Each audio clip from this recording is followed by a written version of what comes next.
the gravy, 8 minutes. 8 minutes past the hour. It is the Rick and Bubba Show.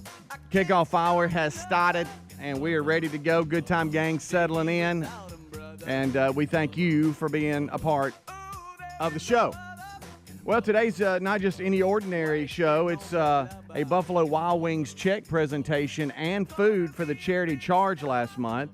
We'll have Randa in with Venice's foundation. They'll accept the check, talk about the foundation, and we'll discuss Greg's running in the crap run. Cannot wait for that.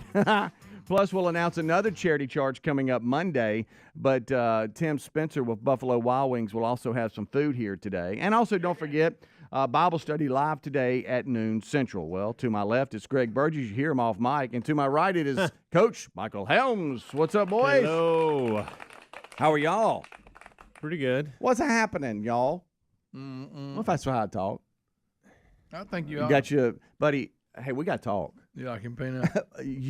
What is your deal? Well, he doesn't even like those.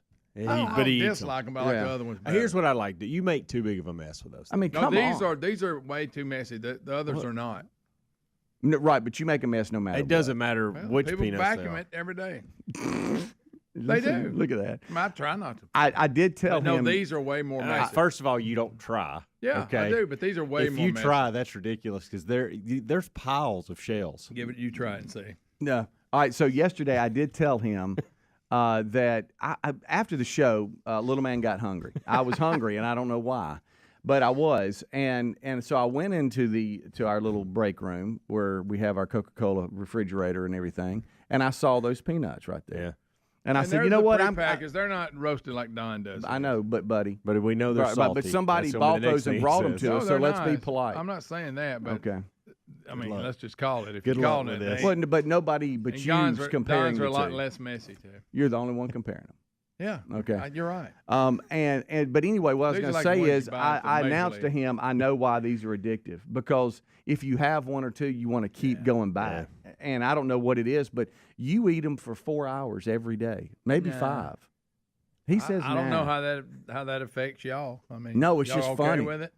I find shells on the bottom of my shoes when I get home, but outside of that, Yeah, I know you're injured, buddy. It's okay. No, I'm good. just we just I mean, you off in it, and that's okay. You're grown. Have some. and you don't have to tell us they're so salty. We know by now. Yeah. Is that why? But the question was, Helmsy, why are they so addictive? And is it the salt? Probably.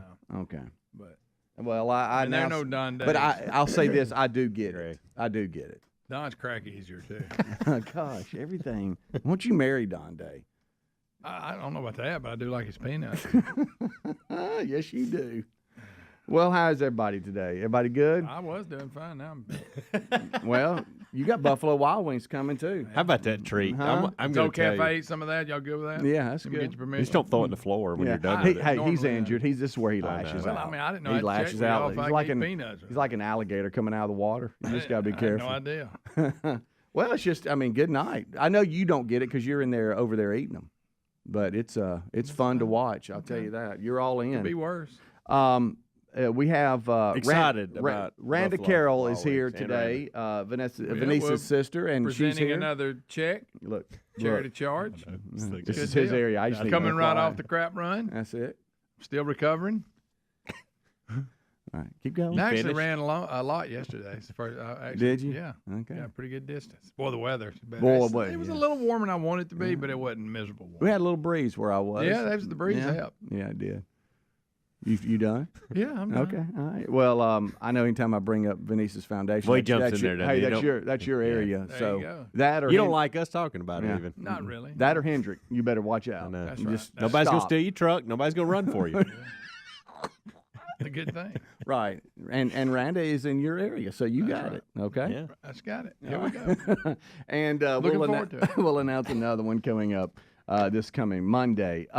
You know, where we live, and look, there's an uptick in bear sightings and all this kind of stuff. And I know, depending on where all of you live, I mean, that might be a big part of your life. But if you have something on your front porch, and there's a chance, if it sits there long enough, a bear can get it, that would make me a little uncomfortable.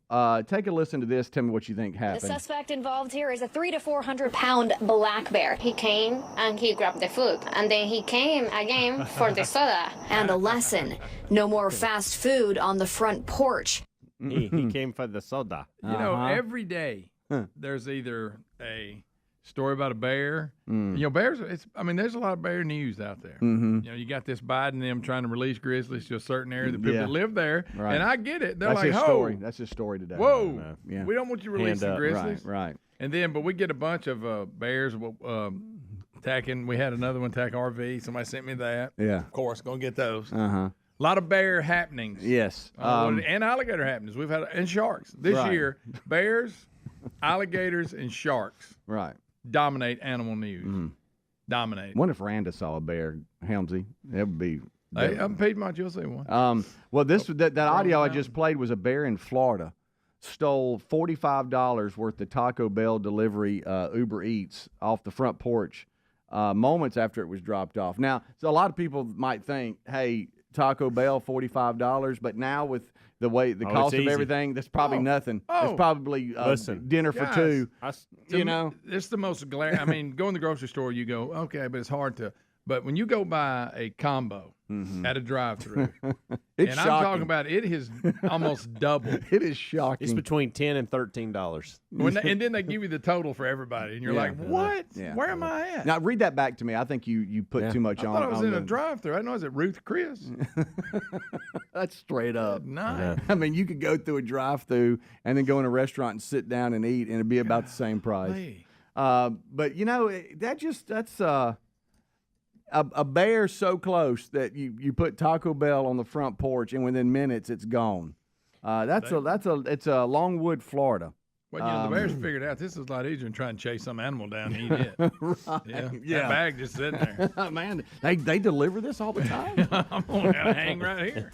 There's actually a video that showed an Uber Eats delivery driver dropping off the food on the 3rd of the month a couple of days ago at the home in Orlando. Minutes later, a black bear comes up to the porch, sniffs the bag, and takes it. We'll take a break. We'll be right back. Rick and Bubba. All right, folks, you've heard us talking about what Relief Factor can do for your pain for several years now. If you struggle with occasional aches and pains due to aging, exercise, everyday living, consider this. Relief Factor is 100% drug-free. It's made up of ingredients that simply help your own body deal with its natural inflammatory response. And we kid you not, Relief Factor is for real. And the majority of people who ordered the 3-week quick start for just $19.95 go on to order more. Try it at relieffactor.com or rickandbubba.com under the sponsors. Why not take care of your holiday shopping now before the crowds and packed calendars make shopping a total nightmare, especially when Raycon is currently offering 20% off everything on their site with select products up to 50%. So beat the crowds and save now because you don't want to miss out on Raycon's early Black Friday sale. Hurry now to buyraycon.com/Bubba to get 20 to 50% off site-wide. That's buyraycon.com/Bubba. buyraycon.com/Bubba. Attention, all you coffee drinkers. There's a brand new brew that you definitely want to make part of your daily ritual. If you enjoy delicious, good coffee like us, My Coffee needs to be your new drink. It's organic, which is so important because if not, then it contains chemicals banned in this country decades ago. You've heard us talk about My Pillow for years on this show, and now they've got My Coffee direct from the mystore.com website. Go to mystore.com, enter the code Bubba to save 25% off your order of My Coffee, or find a link at rickandbubba.com. A crazy schedule can make it easy to fall back into your old recipe rut, or you could keep mealtime exciting with HelloFresh. Over 40 recipes to choose from each week. There's always something delicious to discover and love. Save on flavorful fall dishes, crowd-pleasing eats, and more when you sign up for America's #1 meal kit. Take 50% off plus free shipping with the code Bubba at HelloFresh.com/Bubba, the code Bubba. That's HelloFresh.com/Bubba or RickandBubba.com under the sponsors. Are you driving an out-of-warranty car? Why would you do that? It's only a matter of time before your vehicle is in the shop costing thousands. Auto repair costs are up nearly 20% from last year. That's 4 times the rate of inflation. And when you enroll in a protection plan through CarShield.com/Bubba, You'll be locking in your price as it will never go up. We appreciate their administrators handling all the paperwork, and we get to choose the mechanic we want. They even offer 24/7 roadside assistance, complimentary towing, and rental car options. Save 20% at carshield.com/Bubba. Folks, Field of Greens just may be the healthiest thing I do for myself each day. My family loves it too. It's nutrition the way nature intended. It helps with digestion. I have more energy. I feel better and healthier overall. It's working for me, and if you haven't tried it, I encourage you to give it a try. I promise you're going to love this product. But if for any reason you don't, they'll give you a 100% money-back guarantee. Get 15% off your first order with free rush shipping at fieldofgreens.com. Use the code BUBBA or go to rickandbubba.com under the sponsors. Oh, look, honey, the ants are back.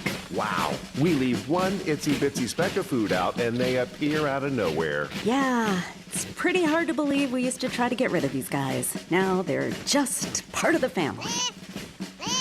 To be honest, I liked our family the way it was before they came. I guess it's time to call Cooks.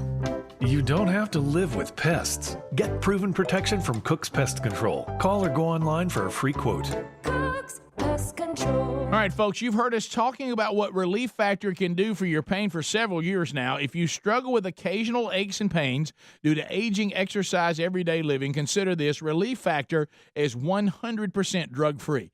It's made up of ingredients that simply help your own body deal with its natural inflammatory response. And we kid you not, Relief Factor is for real. And the majority of people who ordered the 3-week quick start for just $19.95 go on to order more. Try it at relieffactor.com or rickandbubba.com under the sponsors. There's never a wrong time to protect your family, but this fall happens to be an especially good time because you can get up to 50% off a brand new Simply Safe home security system. Simply Safe is comprehensive protection for the whole home with advanced sensors that detect break-ins, fires, floods, and more. Get 50% off any Simply Safe system with a Fast Protect plan. Visit simplysafebubba.com. That's simplysafebubba.com or visit Rick and Bubba under the sponsors. There's no safe like Simply Safe. The folks at MyPillow have launched MyPillow 2.0. This new innovative MyPillow has a brand new temperature regulating technology to keep you comfortable throughout the night. Now, core body temperature plays a big role in how you sleep, and this new fabric technology helps regulate your body temp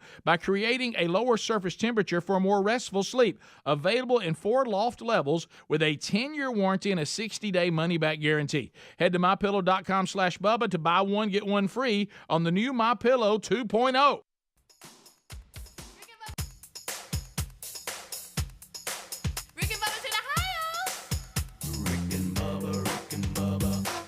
The gravy, please. Rick and Bubba. Ooh, it brings me to my knees. Rick and Bubba. I can't start another.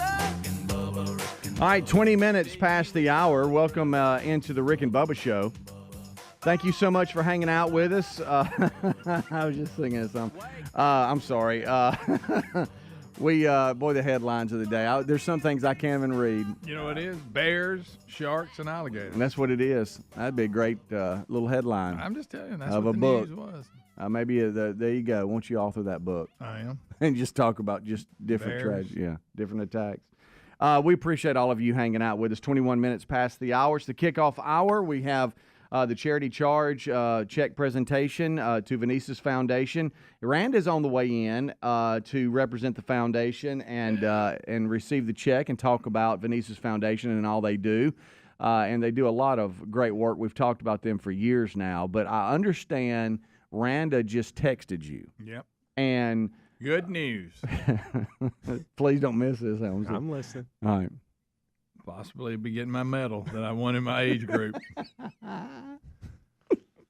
Now, granted, there probably wasn't very many people in my age group. I get that. Yeah. You know, and one of them I was probably had a walker. Yeah. My guess is you'll stick it next to the shirt that Moultrie gave you and not care anything about it. I will over put the that next shirt couple on weeks. and the medal. Oh, yeah, mossy oak shirt and medal.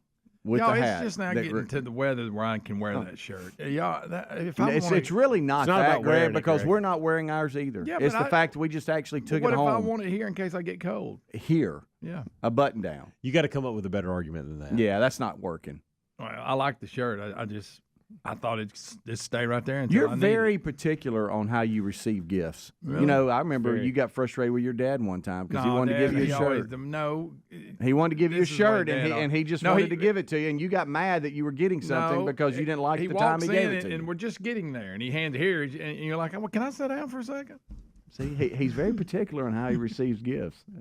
It's just something else. So if you don't stand on that rug, okay, right there, like stand there like you're on the podium, all right? And Randa doesn't say, congratulations, Greg, and she doesn't put that medal over your neck.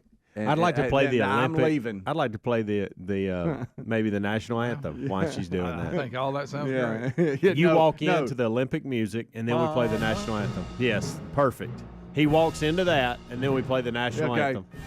Yeah, coming right through the door. Yes. Okay. If that doesn't happen, would you agree you and I both are leaving? Yeah, I'm just going to head on. All right. I'm going to head on to Jacksonville. Here he comes. Here comes Greg. Now, what was the win age group? What?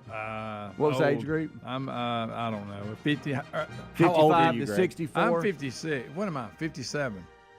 So it's either 50 and up or 55 and up. One of the two. Yeah. It was a narrow window. Yeah. It wasn't a big window. For some reason, I've got 55 to 62. I'm just making that up. Coming in first. No, if we don't have that. That's too wide. I knew he'd say something about that. I know. It's not. Why don't you ask Randa? Well, why don't we, you'll see it on the medal when he gets here. How about that? What'd you say? It'll be on the medal. I just love that. Yeah. All right. Thank you. So that's coming today. Don't you dare miss it. About an hour and a half from now. I mean, I want you standing there all proud. Holding some Have you ever? chicken nuggets. Can you be proud? What are you talking about? Okay, I just didn't know. All right. So apparently they still do this thing. The The 20. There's eating them damn peanuts. I'll tell you that. That's what I was looking for. This is it. Did Randa It's text you? 56 through 65. Okay. Well, see, I wasn't far off. You're like, that gap's too wide. That's too big of a gap. Where's my peanuts? I thought it was like, no, I ain't eating them damn peanuts. I'm going to throw them in the trash. Okay. So you're going that far with it. Oh, no. He wants to find out if he gets some more I don't today. want y'all to suffer. Yeah. So it's 56 to like something. 65. 65. Yeah. All right. That's a large gap, Greg. You're owning there. Well, just because the gap's large doesn't mean that. You know who owns that gap? You. They were not. That don't mean there's that many people in that gap. That doesn't. You won it. There might have been only 4 or 5 people in there, but guess what? You beat the 4 or 5. They were all right at 61. You know what? You could have come in last, but you didn't, Greg. You trained hard, buddy. Oh yeah. We're proud of you, man. Is that okay? I wasn't happy with it. Well, if how about this? I didn't know. I could have done better. That they still did this Sexiest Man Alive thing. But apparently every year People Magazine puts it out. Yeah. You get all giddy about it. Yeah, here's your winner. Shut up. Please welcome People's Sexiest Man Alive, Mr. Patrick Dempsey. Let me ask you a question. What's he done since That's Grey's what I was going to Anatomy? say. Shouldn't you have to have like something don't recent know. that anybody cared about, or you just dig up people? Patrick Dempsey, he's 57. I wonder if he'd have beat you in the crap run, Greg. Oh, He would have been in would've. your category. I'm sure he would have. I didn't know y'all were the same age. You know, look at you. Let me tell you, He's the People's Magazine 2023 Sexiest I almost said Fat Man. Sexiest Man Alive. Have you ever seen that movie he's in when he was a kid, Can't Buy Me Love? Have you ever seen that? No, I don't know. He's like a geek, and he pays this girl a lot of money to go out with him because she's popular, and she says, if you go out with me, it'll make me popular, and it actually did. Oh, it's a pretty good movie. Well, he was like a teenager when they were. Yeah. When to your point, he has done some new movies. Okay, and like They must have been blockbusters. Well, I have not seen them, but let me ask you this. I think it's a legitimate question. Okay, because Grey's Anatomy, all the women loved it. It's Oh my still God, how like long has that been on? Well, Greg, can I finish? Okay, this is why we And then like he you died having during peanuts. it. He died during it. Listen, did he? Yeah, he's missed like the last 10 years. Well, he wasn't even in it. What I'm saying is he getting this because of the way he looked and acted then? I guess. Or is everybody looking at him today and it's going, supposed to be now. Well, that's what I'm saying. So I haven't, evidently he's still pretty sexy. If you go to Netflix, Grey's Anatomy is still one of the top choices that people watch. Oh yeah, there's a couple of players, It's international like players I trending and all have that doesn't even know anything about this because they're in America for the first time, Right. and they have come onto the show and like, oh, I like this. I'm Yeah. watching this. What do you think about it, Greg? I don't like it. But If Piedmont had their Sexiest Man Alive, you'd be it. No. I is he wouldn't be relative close. enough today in order to be able to get I don't this? think so. Well, apparently And I don't so. think so either. I Because don't. I mean, where do you draw? And again, are you talking about when he was on Grey Anatomy, how he looked then? Or I haven't seen him lately. I don't think that's how you can do it, though. You can't. It has to be current. He was in a movie. I guess these are coming out. There's a movie called Thanksgiving he's in, Well, he and there's a never really movie made called many movies. Ferrari that he's in. I don't know anything about that. He did a movie in 2018, one in 2020. I'm So just he's saying- done other things, but I've never heard of these movies. Yeah, I'm just saying you would think that he would have something current going on, or And I know he races cars a little bit. yeah, He does. maybe A hobby there. is. He's been over here at Barber. Yeah.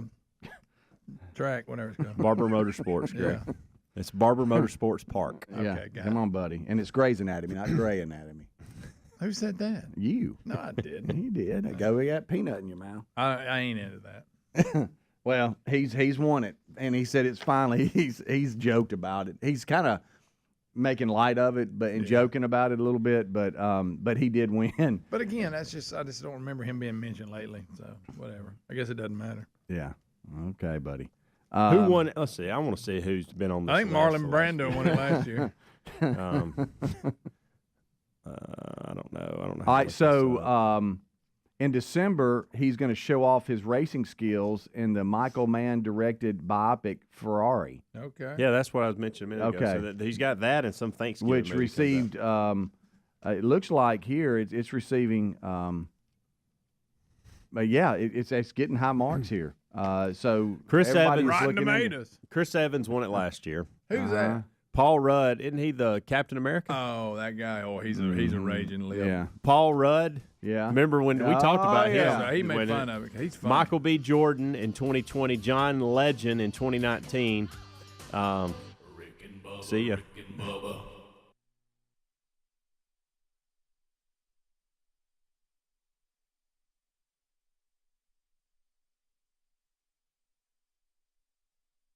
It's never too early to start your holiday shopping, and why not take care of it now before the crowds and packed calendars make shopping a total nightmare, especially when you can shop Raycon products and save up to 50% off because their early Black Friday sale is going on now. Raycon first made a name for themselves in the audio space, and this past year they've expanded their entire business with the introduction of Raycon Home and Raycon Power Tech. Raycon is known for delivering high quality and thoughtful features at half the price of the other premium tech brands. It's no wonder their products have racked up tens of thousands of 5-star reviews. Raycon is currently offering 20% off everything on their site with select products up to 50%. So beat the crowds now and save.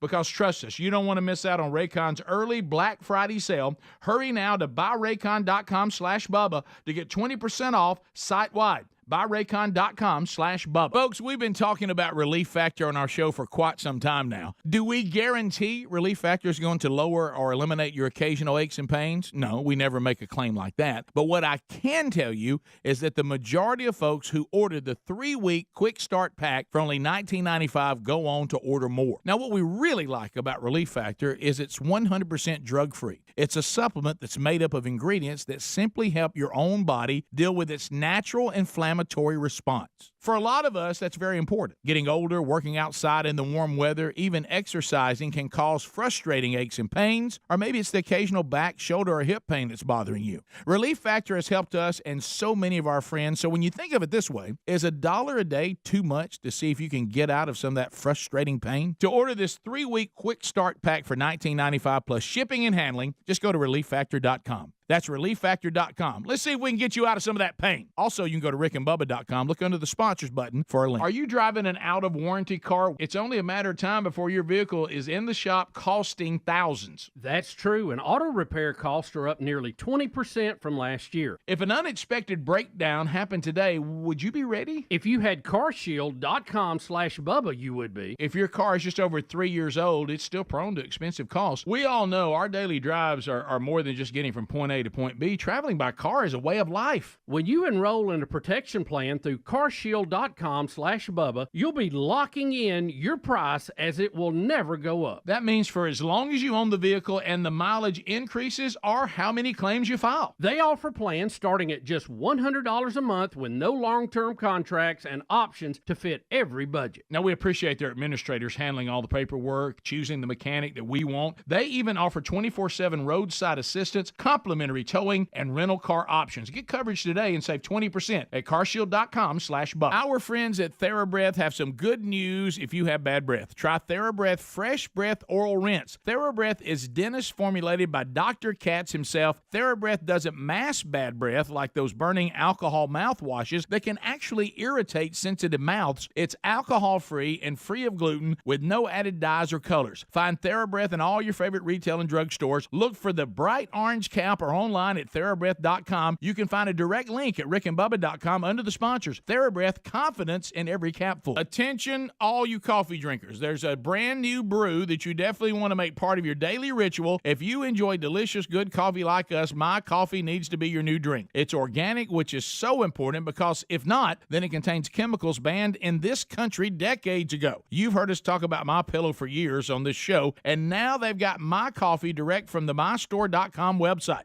Go to mystore.com, enter the code Bubba to save 25% off your order of My Coffee, or find a link at rickandbubba.com. Have you tried the Innovative's Helix Sleep Mattress yet? Well, nothing beats a great night's sleep, the kind you get with Helix. So we love them, and Helix has over 12,000 five-star reviews with customized mattresses that fit your sleep needs because they know everyone is unique. They even have big and tall mattresses and mattresses for the kids. But how do you know which mattress is right for you? Well, Helix has you covered. Just take the Helix Sleep Quiz and find the perfect mattress in under 2 minutes. Place your order and your mattress will be delivered right to the door free of charge. And the best part, Helix knows there's no better way to try a mattress than by sleeping on it in your own home. That's why they offer a 100-night trial for you and a 10 to 15-year warranty. Right now, Helix is offering 20% off all mattress orders at helixsleep.com/Bubba. Best offer yet, by the way, and it won't last long. So if you've been waiting to try a Helix mattress, here it is. Now's the time. Head to helixsleep.com/Bubba for 20% off your mattress order.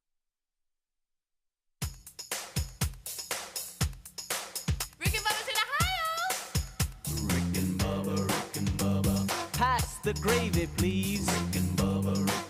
Ooh, it brings me to my knees. All right, 25 minutes until top of the hour. Thank you so much for tuning into the Rick and Bubba Show. To my right is Coach Michael Helms. To my left is Champ. It is gold medalist Mr. Greg Burgess, and Randa with Venice's Foundation will be bringing in his medal that he won is finishing first in his age group, which was age 55 to 62. Yeah. Okay.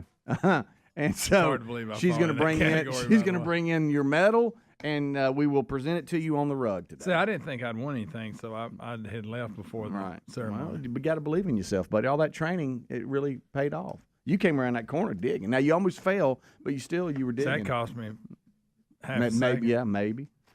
All right, Helmsy, you say you have an update. Yeah, for I got an us. update for you. Why are you looking down and up? What, you getting a haircut today? Oh, shave No, but it is about my hair. Oh, no. Oh, is the product come in? So it finally came in. I noticed your hair was darker. So, well, I haven't used it but one time, and I so, can tell. but I'm telling you now because I want to see like 2 or 3 weeks. This is the starting point. All right. Look, take your headphones off. Let me give it a good look. We're not going to notice as your hair grows out. It's supposedly coming in dark, what it's right? And then when they cut the gray off, I don't think this is going to work. Matter of fact, I kind of forgot about it. Yeah. Because I honestly thought I'd been scammed because product never was coming in, and I was like, what in the world? And so yesterday I was blowing leaves, and I was at the top of the driveway in the hill. Forgotten all about it, and I thought while I'm up here, I'm going to be headed down here in a minute with a blower. I'll just grab the mail. and it was in the mailbox. And I thought, I bet that's the bar. start That's scrubbing the it bars on of soap that I'm Here it gonna comes. do an Do experiment they have a with. smell in them? No, it's a really weird. I know what you're talking about. It's a really weird bar of soap. Like it's not your typical bar of It soap. looked like it had like Well, no, grains, it's supposed like to change your hair grains and color. stuff It does in look like it has grains and stuff in it, and Did it you feels take a bite like of it? no. But I used it last night and again this morning, And I mean it's just you're just Did you washing use your it hair on your with it. underarm hair too? No, I hit my head and sideburns, okay, and that's it. So There it is. Hey, I don't. Hey, Hey, listen, if it's not this gonna works- work. How big's the It's not bar? gonna work. Oh, it's small. It's like that. that's how they get you. Yeah. It's not going to last. It's long. If you said well, this, they give you 3 of them. Hurry. So you if can you use said them this, for- I apologize. But on the instructions, what does it say? Money back Timeline? guarantee? No and idea. everything? No, it doesn't say. Did you Google Over a it? couple weeks. Hey, does yeah. this stuff really It's work? And supposed how to be, long? It's not like it's not supposed to be coloring my hair. It's supposed to be taking my hair back to its natural Well, see color. But that's what. Isn't that what it's doing? It's the same. It's just no, another way of no, saying it. when you use some of these products that actually have color and dye in it. Yeah. And they actually I color your see what hair. you're saying. They're saying it's going to make your hair grow back to the original color. Right. Now, that's and impossible. again, We all know that's I impossible. don't think it's going to happen. Yeah. I don't think this is a real thing. But I told y'all, anything for the show, I'm trying it out. If this works, will you do it, Greg? No. No. God, please do. And I'm not If going it would grow hair, I would. By the way, y'all need to understand something. I'm not. If it does it, I'm not going to stick with it.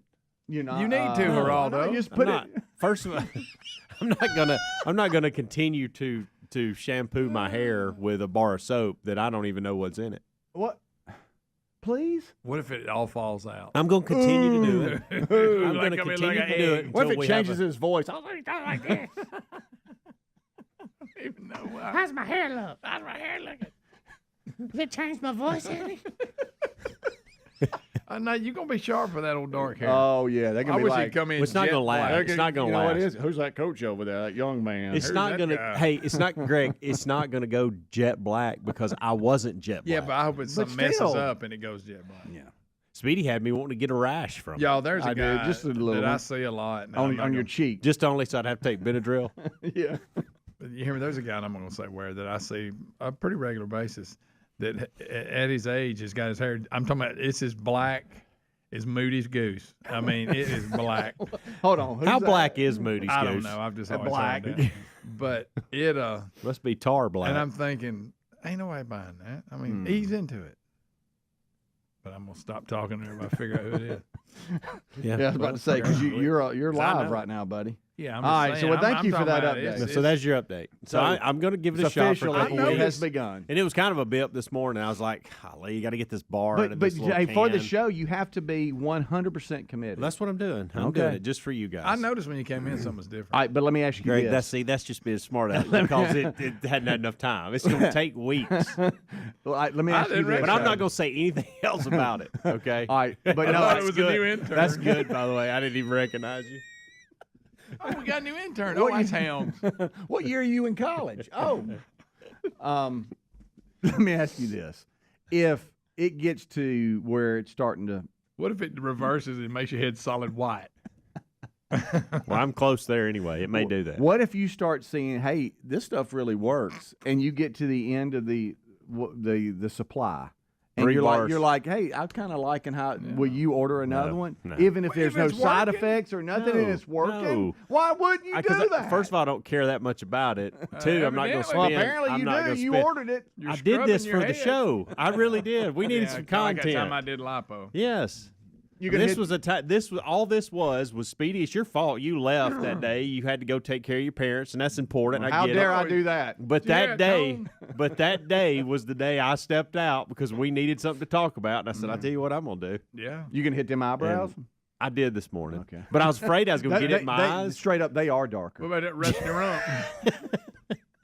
Yeah, Why they do you are. always go? Why do you rump go to on Rusty everything? Rump You're like every a time? dog. Shower, you got to clean. You're like a dog. You go right to it. Yeah. Anyway. I told you what I did right here. Here up. Okay. Yeah, you hit them eyebrows. They're darker today. No, Yeah, Speedy, they are there's not like enough. caterpillars. There's not enough.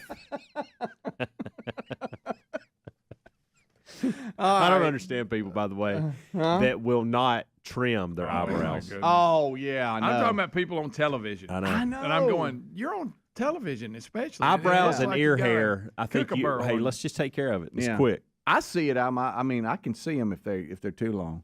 You know what I'm saying? Every now and then I'll give You know you what I a- mean? I mean, you know what I If mean? you Like got a one ball go- cap. If I you mean, got come one go on. awry every now and then, that's one thing. But those Yeah. people that have it, Yeah. it looks Oh. like a I don't know what. Just I know. and all I do is stare at it. That's all I can do. Like that guy that used to work here that had that wart on the end of his nose, and every time he talked, all you did was stare at it. I'm gonna go back to that. You're live, okay? I don't know what I'm talking about. Greg, probably so. It's been a long time. All right, Y'all didn't stare at it? One story that Don't Greg bring me in on it. brought up earlier, and we just kind of flew by it because it was more of a story that we were talking about when it came Well, to it wasn't your idea, so. to black bears and Florida still in a Taco Bell Lot Uber of bear Eats. stuff. And you brought up the grizzly bears in was it Washington? Washington. Local residents are exploding as the Biden officials are planning to release grizzly bears near their communities. Yeah. Now, To reintroduce them. who's doing that? I mean, I'm talking about the apex predator. Yeah. Here I go. I'm releasing it close to the communities where I live. I'd probably be going crazy too. Well, we're going to drop them in the wilderness. Well, like the farmers and them were saying, well, yeah, they're going to find their way out, though. Yeah. They do. They travel pretty far. Right. And how about that? What if all of a sudden where you've lived your whole life, all of a sudden they go, by the way, we're going to drop a bunch of grizzlies in here. Good night. Y'all have at it. You know what that falls under? Bears, gators, sharks. Yeah. Told you. It We'll have says, a shark story in a minute. Under the proposals, the federal government would release up to 7 grizzlies annually, and For how long? and over the course of the next 5 to 10 years. The Good federal night. government's goal would be to establish a grizzly bear population of roughly 200 bears in the coming decades. And why do we need them? Good I know they gracious probably alive. eat some kind of something that's out of, or they used to be there and they hunted them out, or what's the reason? I don't know. They got a room full of folks, though. An estimated 200 Washington residents participated in the in-person session hosted by the federal officials to hear feedback. What do you think the feedback's going to be? Bring the bears on. Yeah, just drop them all in here. To Greg's point, what part of the ecosystem needs this? Yeah, where have they decided that? Oh, I'll tell right you what we there. got to do. We got to go up here to Washington and introduce some grizzlies because we got a problem. I mean, is it the thing where they used to be, there and their numbers are way down? According to the federal government, the grizzly bears occupied that area. And well, it's if I live essential. there and they don't occupy it anymore, I think that's positive. It's right? an essential part to the ecosystem. They say. So what's struggling? And I listen to that. Okay, maybe but don't just tell me that I need to know why. Hey, for thousands of years, this has been their area. So Why I'd is rather it be important to overrun the with ecosystem? whatever they eat than I would and then be there. I just didn't have a bunch of deer. Maybe the deer population's up because bears ain't eating them. Yeah. Good gracious. Somebody said nobody needs grizzlies and nobody needs wolves where we live. We're good. Yeah. Look at coyotes. They brought them in out of state. Look at them. You got everywhere. something? Take a sip of Look something. at them hogs. All right, we'll take a break. We'll be right back. 866 We Be Big. Rick and Bubba, Rick and Bubba.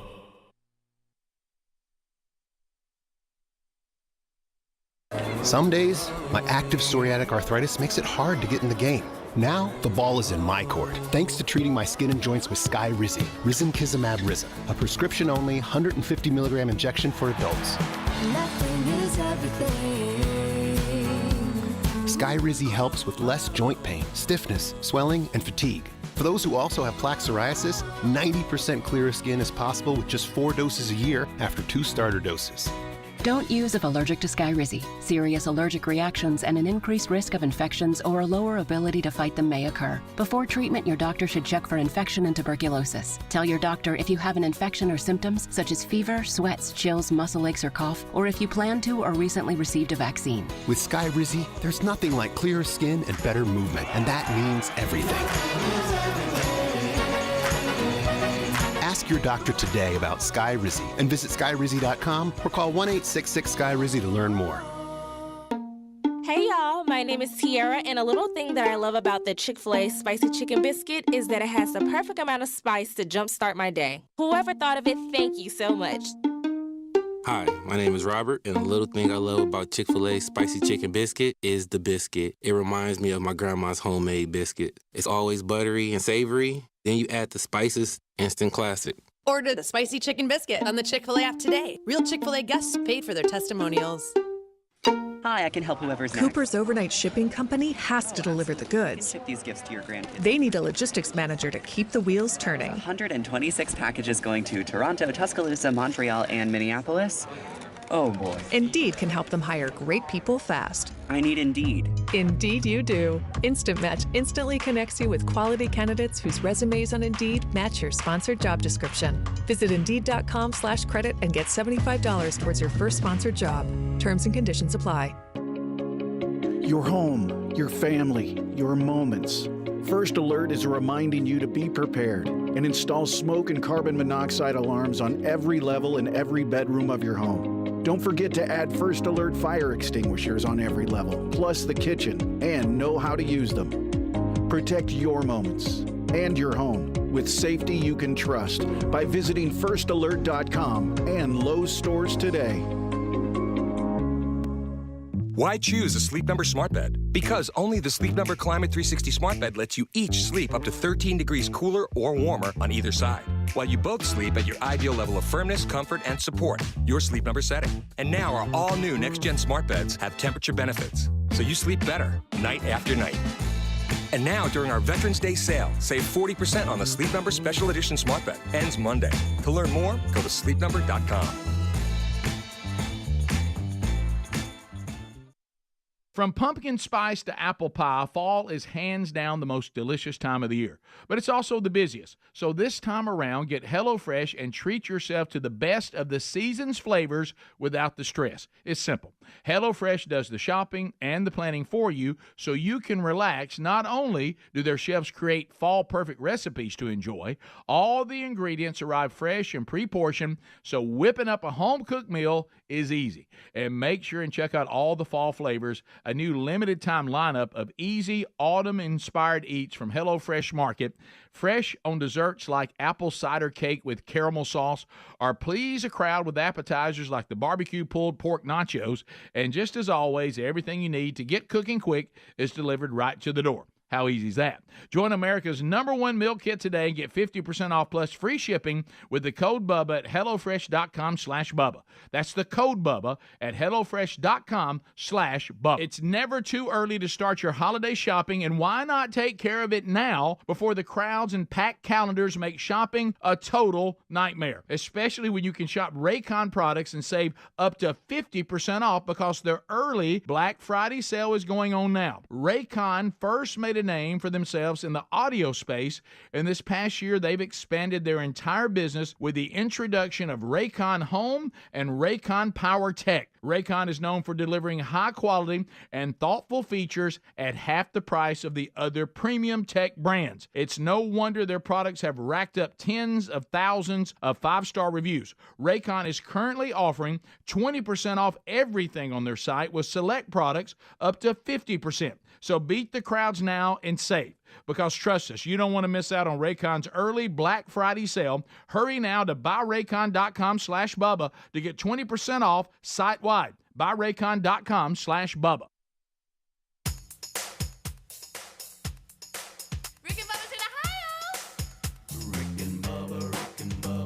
Pass the gravy, please. Rick and Bubba, Rick and Bubba. Ooh, it brings me to my knees. Rick and Bubba, Rick and Bubba. I can't start another. Rick and Bubba, Rick and Bubba. Day without 'em, brother. Rick and Bubba, Rick and Bubba. Ooh, there is no other. We got, about 9 minutes until top of the hour. It's the Rick and Bubba Show. Kickoff hour is rolling. Good Time Gang is here. This portion of the Rick and Bubba Show is sponsored by carshield.com/Bubba. Something none of us want to hear, especially those of you that depend on your vehicle, is, oh, no. What's wrong with my car? What's that sound? What's that clunk? What's that clank? Somebody help me. You don't want that. You do not want that.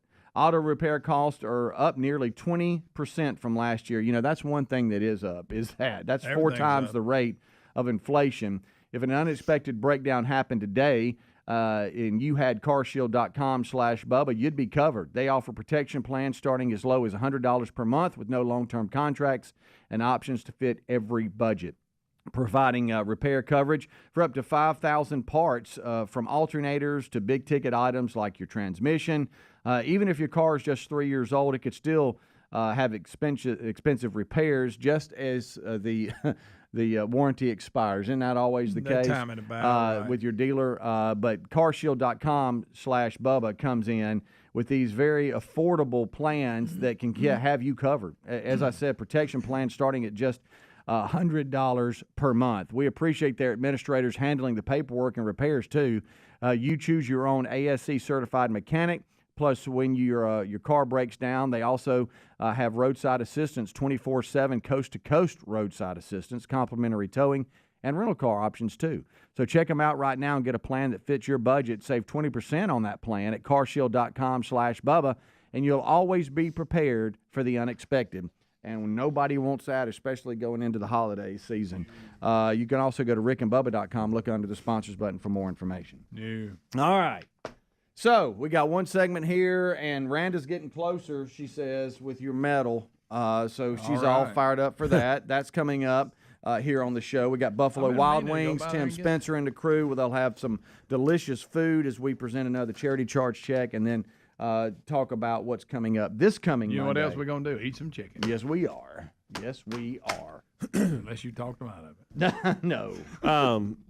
Interesting question here, and my guess is if you don't know, your dad is going to text you in a matter of 3 minutes and tell you the answer. Okay. Do y'all know what day of the week you were born? Yes. Yeah, Saturday. Sunday. I think mine was Saturday, but I don't know. That's not. I'm not confirmed. I don't know. Wait a minute. I don't know the answer to this. I think I was gonna be Saturday, but oh boy, I was almost the 5th, but I think it went into like 2 a.m. on Sunday morning, which made it the 6th of December. Wasn't your dad bowling or something? Yeah. That was so maybe it wasn't. I love how you walked it out like we didn't know Saturday. that the 5th turned into the 6th after midnight. No, I'm just I'm talking it out, just trying to figure. I think that's the case because they were telling me you were almost born on the 5th. I think.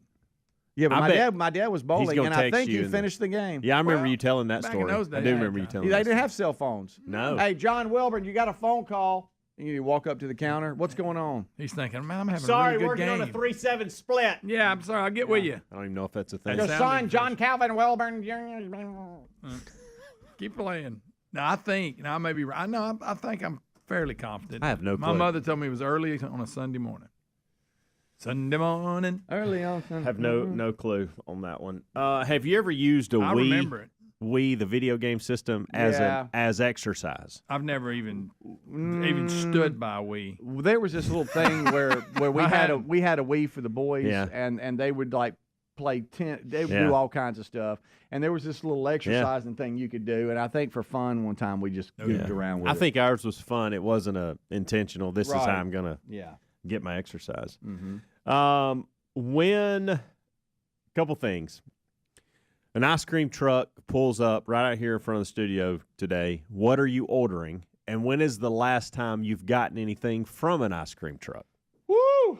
All right. Last time the show was, I think, broadcasted on Beacon Boulevard. There was that studio, and an ice cream truck came to the studio. Because each ice cream truck is owned by somebody different, and somebody local there loved the show. Ice cream truck talk came up, and they came by the studio, and I might just go with Old Faithful ice cream sandwich. That's a good one, but I'm going either bomb pop, or a push up. All right, that's not bad. I used to love a good push up. Mm-hmm. Had that sherbet in it. I can't remember the last time I bought one from it. Mine had to be, let's see, the kids are probably about 8 to 10 years ago when we were in Pelham. The ice cream truck came through our neighborhood on a daily basis. Do they let them in Vestavia now? Huh? They do. Okay. Have y'all noticed the bomb pop's gotten smaller? Have y'all seen one lately? No, I haven't. It's a smaller bomb pop. Sorry. Not big as they were when I was a kid. Normally carry I used to love a good bomb pop. All right. February the 5th, 1978 was on Sunday. So I was born on Sunday. Okay. And I think it was a very similar situation that Speedy's describing, but I'm not real sure. Who knows? Another question here. What normal, common word gets under your skin? Normal. Probably stuff that we say too much. Phrases or just word? Just a word. Like, do you think the word bottom line is a common word? If it is, that's mine. Yeah. Bottom line, probably, and then Don't like it when people say it, and I try to prevent from saying it I myself. say good night and of course too much. I've been trying to stop. Why would you stop saying of course? Because I say it too much. Like it doesn't have to be in front of every sentence. You know. I got it. Oh, I I see didn't what say you're you saying. know. I thought you just were said you using- know a lot. I think I say that too much too. And an emailer a long time ago sent me and said I say good night too much. We all have our, but what about, take that aside, because we all have things that we wish we would dial back on saying. But when you hear people say a common word, what word is that gets under your skin? I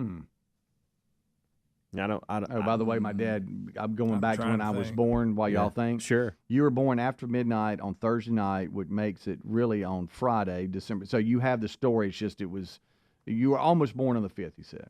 Okay. To me. You just after midnight. Do you wish you were born on the 5th? No, I like the 6th. Okay. This word thing, I'm going to pay attention today, see if I can come up with it. I mean, I don't really pay attention enough. You don't? No, I mean, because I don't think, like if I hear somebody say a word, I don't go, gosh, that makes me so mad. Well, no, I didn't say mad. Just a little bit under your skin. Yeah, like because it's overused. Right, yeah. Yeah, I get it. I know there's one out there. I just can't Okay, grasp it. next. Did you ever use the cassette tape with an auxiliary cord in the car? You remember we had the cassette tapes, and you had the auxiliary cord, and that's how you take your tape from your house and put it in your car. Did y'all ever have that little device? I don't think I used that. No. Maybe once. I don't think I used it either. Did y'all ever have? My car had a cassette tape already, mine so I did didn't too. have to worry about But did that. y'all ever see when it went to CD where they had the little portable CD player and it come out to an adapter that was a cassette tape, and you Yes. stick the cassette tape in and it play through it? Yeah. That was kind of weird. It was. We've really advanced over the last 30 or 40 years with that technology. For sure. All right, that'll do it for this hour. Coming up then. next, Rick, Bubba, Adler all join us for the main show. A lot to do today. Don't go anywhere. Rick and Bubba, Rick and Bubba.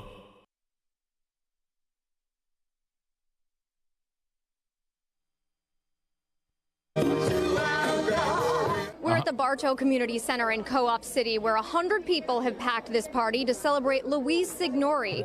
Born in Harlem, she moved to the Bronx as a child, and she has lived here ever since. So this is a big deal, turning 107. And what was funny is when we first got here this morning, she laughed, and one of the first things she said is, "I'm sorry, but I really don't feel like answering any questions today. I've been doing interviews and I've been getting a party since I turned 99. Proud of her Italian heritage, she is a strong woman and she really doesn't understand the fuss, but she did agree to fill me in on how she's been able to live such a long and healthy life. If they had exercise, I did the exercise. If they had dancing, I danced. I still do a little dancing. And then after my lunch, I would play bingo. So I had a full day. I think the secret of 107, I never got married. I think that's the secret. Okay. My sister says, I wish I never got married, she says. And her longevity is more than luck. It apparently runs in the family. Her sister is 102 years old. Louise told me, I've spent a lifetime eating healthy. She said, I almost never eat cake. But today, her friends and family say there has to be cake. We're in Co-op City, the Bronx. Jessica Layton, CBS New York. Got him a live band going in the back. Yep. What have you got booked for that gig? So first of all, careers in the town. again, the thing that we keep coming back to, genetics rule. Yeah. Genetics are probably the most important factor in any health situation, really above everything.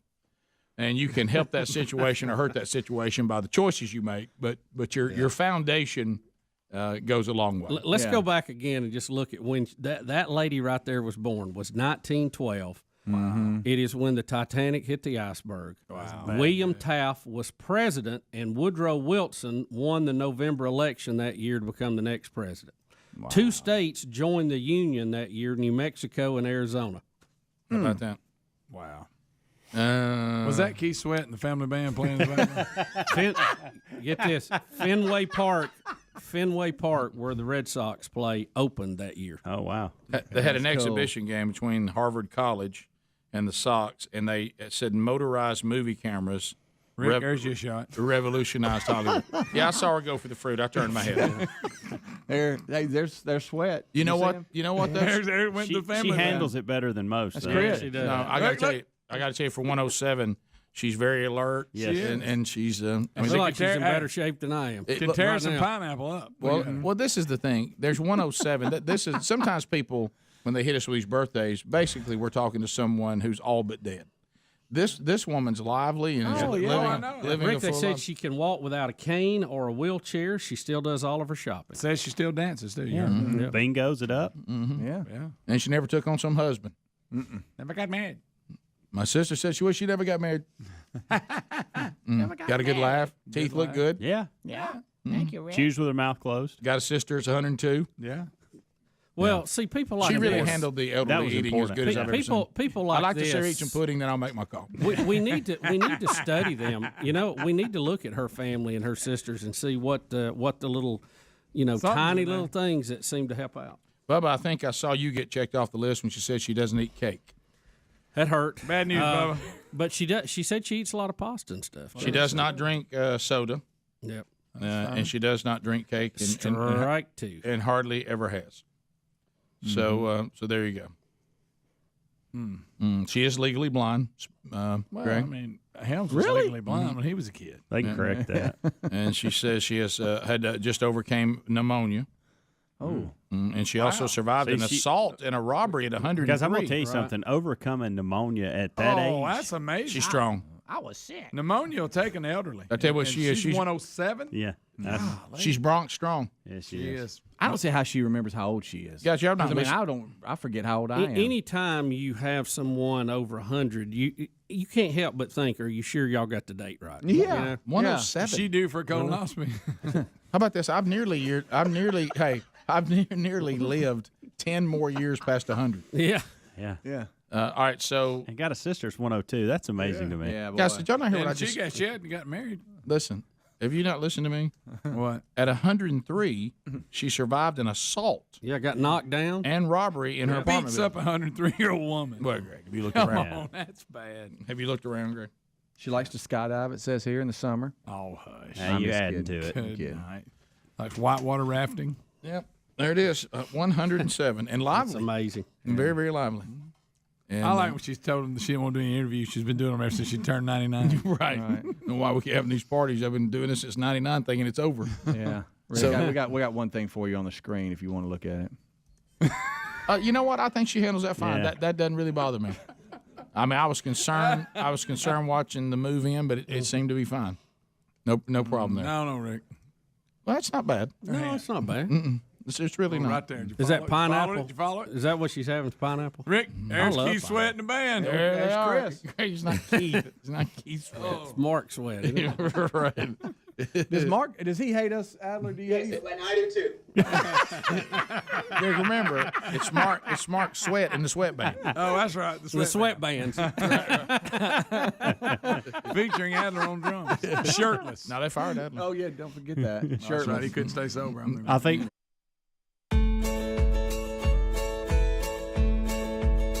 It is 6 minutes past the hour. The Rick and Bubba Show. How about it? Here we go. A brand new hour on a brand new day. This hour will start with our national anthem.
It is 7.5 minutes past the hour. The Rick and Bubba Show. Who's ready? Who's ready? Bobby Brown. All right, here we go. Speedy, the real Greg Burgess, Helmsy. They've given you a kickoff hour. On all the Rick and Bubba platforms, live and archived, America's boldest radio stations on the Rick and Bubba Radio Network. That's a live option for you. Also a live option is our YouTube channel, and Eddie Van Adler's here. He now goes forward driving that YouTube channel. That's a live option for you. Our TuneIn app is a live option for you. It is just a streaming app. Download it free from TuneIn and then search The Rick and Bubba Show, and you'll get our 24/7 Rick and Bubba channel there. Archive options would feature our podcast channel, audio archives every day, our YouTube channel, video archives every day, including an hour we call a best of hour every day that you can get as part of your Blaze TV subscription. Also, another archive option is that TuneIn app. It does have the live show every day, but also full shows are archived there as well. So that kind of sets you up. We know that you're here either live or archive, and we'll take you any way we can get you. We're missing the silver tongue one. The man with a golden voice, professional lunch eaters man of the year, the inventor of pizza and a cup, Shakespeare's worst nightmare, and the master of the King's English. Ladies and gentlemen, put your hands together for Bill Bubba Bussey!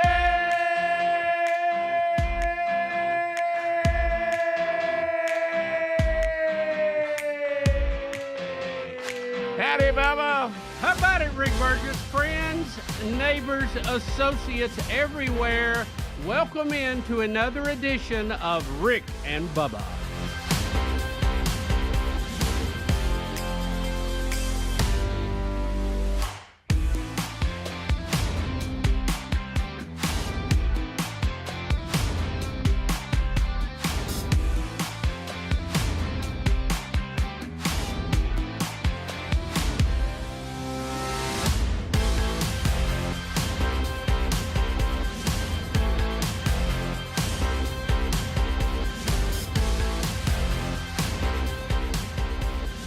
Well, I see your face. I was in a dream hour.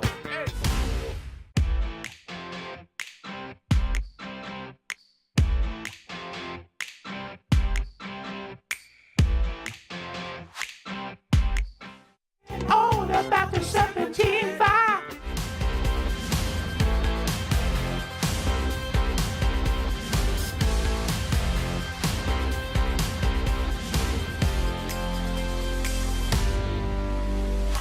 Oh, yeah.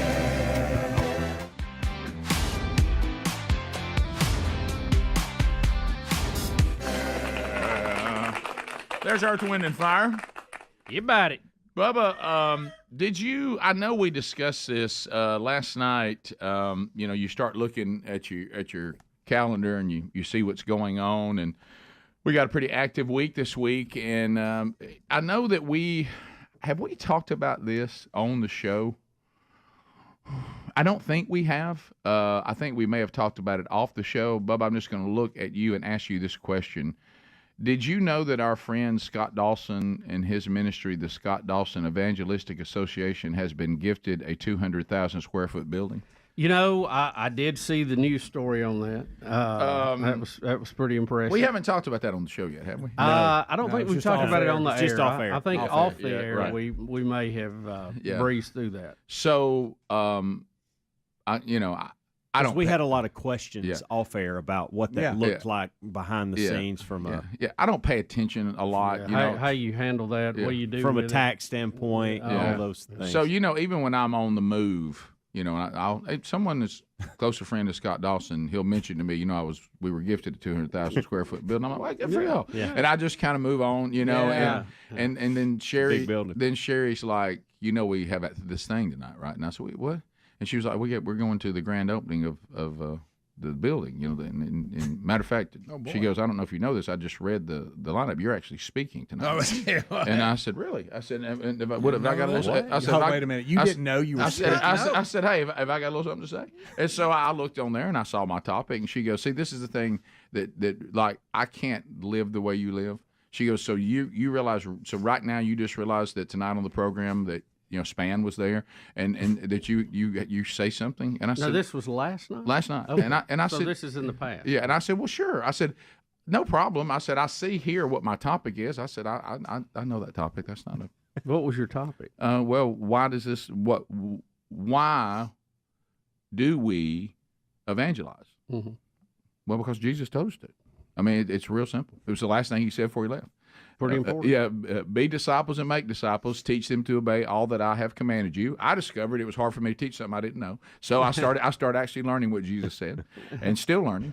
And so because it seems like he said that's pretty important since it was the last thing he said before he left. So that you think we'd really be about that. So it's going to be a cool idea. It really is.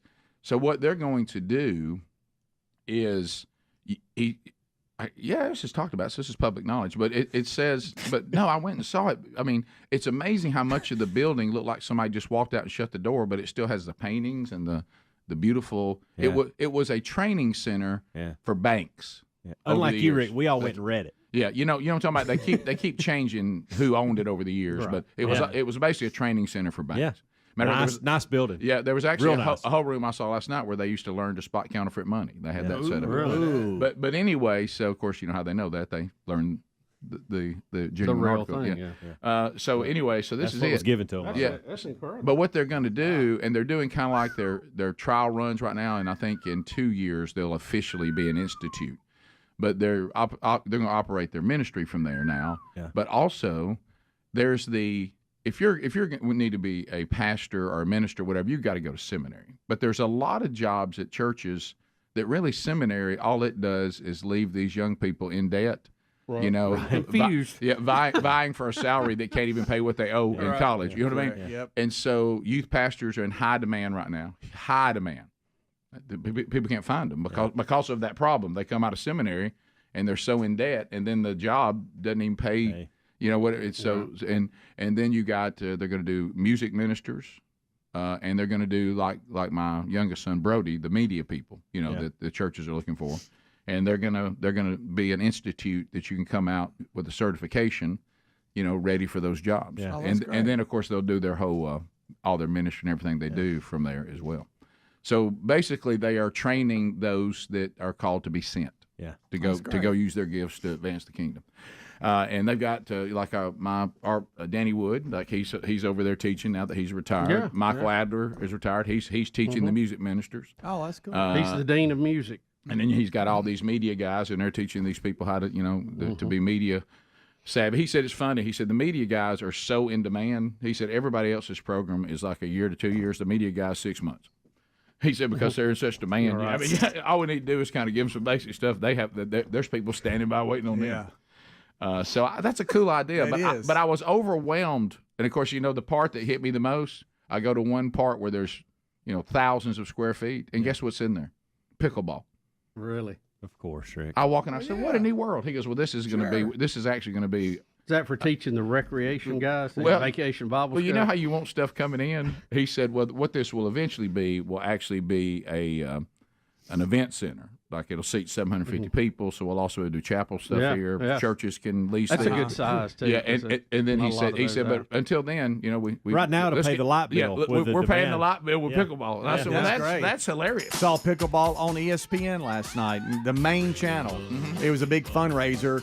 Professional tennis players were playing it and everything. Professional golfers, everything. Yeah. It was a big. I don't know what they were doing, but it was the pickleball court, guys.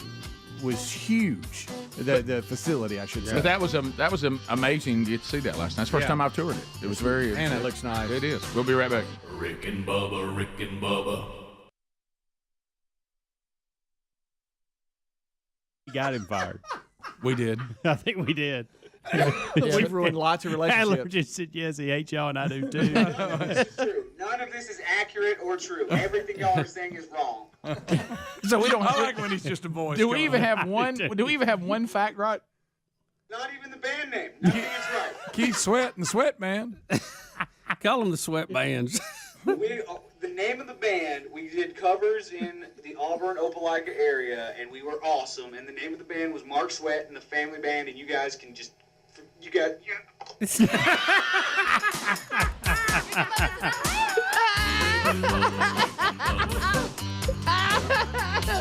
love when he says we did covers and we were awesome.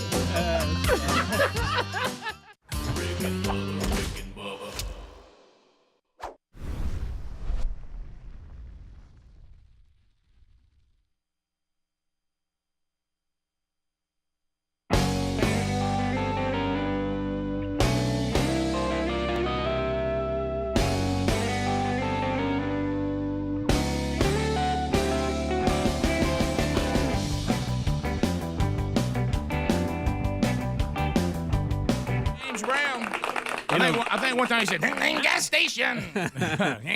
James Brown is to the soul music what Bob Dylan is to folk music. 100% right. You can't understand a thing they're saying. Spot on. I mean, yeah. gas station. But I will. Here's what I'm trying to remember, and I think I know this. So Frenchie does love this song, so a lot of times he wants to hear it in the truck while we were driving. So he can, in America. And so at the end of this song, James Brown shouts out, Eddie Murphy, eat your heart out. Yes. So Eddie Murphy used to do a parody of him, right? Right. Is that what he was doing? It was called James Brown Celebrity Hot Tub. That was it. On Saturday Night Live. Yeah, because he goes, Eddie Murphy, eat your heart out. Hey! You remember? Gas station. He would come out there and interview people in his hot tub. Remember? It was James Brown. Okay. I knew there was some bit, and I was trying to remember why he's saying that. He would come out with this robe, and he'd throw it off and jump in the water. Remember how excited you were when you saw Rocky IV? You didn't know Apollo Creed was just about to be killed? Yeah. Yeah, you thought, wow, this is a good party. You had no idea. Look at him coming out here dressed up. Man, this is awesome. Went bad, Rick. It went real bad. That would rake you. So, Bub, I've had to clarify with Frenchie today, too, that you're not an astronaut. He's already asked me that. No, Rick. Since you are dressed as one today. No, just celebrating, the great year of remembering the Apollo mission to the moon. I got it a little late for the actual date, but I'm celebrating the whole year. I was about to say, I got to know how you got that. 50 years, baby. I got to know how you got that shirt. Because it didn't happen in just one day. It happened over the really a 10-year period, but, we focus on the year since it's 50 years. I want to know the steps that led to that shirt being on your body right now. Where did it come from? I saw it in an ad, and I ordered it. Okay. I wish you had pants that matched it. Now that you like that? Really and what Rick's talking about, it has the NASA logo on the pocket, what's commonly called the meatball, and it has an American flag on the sleeve, and it's got a little red and blue trim around it. So. Yeah. Hey, Commander? It is. I could not wait to see Greg, right? Because I knew he was going to call me Buzz right out of the gate. Yeah. Well, out of respect for the 50th anniversary, I'll let it go. You're right. I walked by your office, saw it, and said, "Don't react now. You use all your lines." Yeah, wait, just wait. Oh, that's good. Well, I thought look at that pair. I thought he'd be a break from the 6 I usually wear. There he is, ready to go. Yep. He's it's me and Adler, my space buddy. Is he the astronaut? Is he astronaut? First of all, look at Adler's hair. Yeah, sure. That's when Adler looked kind of like professional. He did. It didn't last very long. No, that went downhill quick. It did. That got away from us. So it's an action-packed day. We have a lot to cover on the program today. Goodbye, Frenchie. Could be a good old boy. Frenchie theater. Wheel of Meat will spin today. Frankie's going to spin that for us. Your phone calls, the stories of the day. Much to do. And it'll continue when we come right back. Rick and Bubba, Rick and Bubba. So Frenchie, today...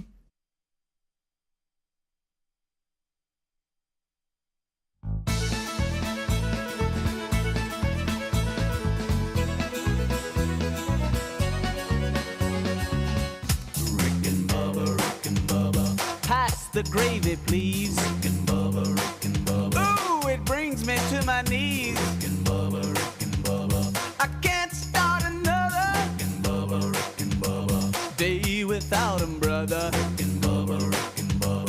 Ooh, there is no other. Rick and Bubba. 22 minutes past the hour. The Rick and Bubba Show. 866 We Be Big is the number. I also drew a little heat last night, Bubba, for being the first one to eat. Does that surprise you? What's wrong with that? Well, because I know the one thing I like. I told Scott I'm sorry I couldn't make it. Yeah, I thought he when I walked in, I said, "Is Bubba? Are they already here?" And he said, "What?" I said, "Well, I just figured he's invited too." And then Scott said, "No." I said, "Actually," he said, "I was actually going to talk to Bubba about it. Believe it or not, I'm going to be in Alexander City Thursday night to hear him speak to the Ham Club." But anyway, if you fight through the football crowd, you can be there. Speaking of that, speaking at our Man Church conference in Birmingham, and then I'm going to speak at his church in January. Robbie. Have you reached out to Robbie Gallaty and told him you're going to go talk to this man? No, we had a brief conversation about it. We were going to try to make a contact on the air one day. We just hadn't got around to it. But anyway, you know this, Bubba. You and I are veterans. When you have these things, now one thing I like about dealing with Dawson is that he was trained by the great Tom Bradford. Yep. A legend. So Tom Bradford. Those of you that don't know, for some of y'all, Tom Bradford will really bother you, but he's really trying to help you. Tom Bradford believes, strange concept, that people's time is actually a value, and he believes you should be a great steward of people's time. Mm-hmm. You shouldn't waste people's time. You shouldn't say something's going to start at 7 and start at 7:30. Tom Bradford said that's actually rude, and so if Tom Bradford and he wasn't able to be there last night.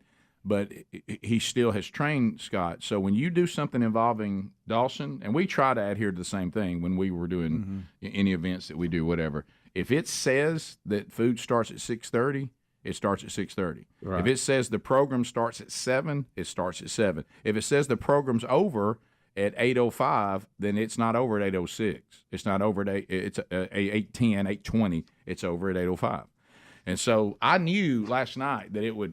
So anyway, to that point, they were doing tours of the building for people who, support their ministry or are interested in supporting their ministry and whatever.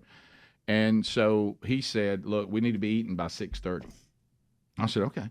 So, and it was like where you go over and get your food. It wasn't a sit down where they bring it out to you. You go over and get it off a table, and you walk down and put it on your plate and all that. Kind of like a buffet kind of thing. And so could have used some little bigger plates, but that's all right. They were a little small. But anyway, and they had shrimp and grits. They had chicken kebabs. They had fruit. They had vegetable. They had and they had a crepe table for dessert, where you can get crepe and put chocolate on it or whatever you want. Nice. So anyway, so everybody's standing there, and Dawson's like, "Burge, move to the food. Get people going to the food." Okay. And I said, "Okay." So all of a sudden, I start moving that way, and Sherry goes, "Don't do that."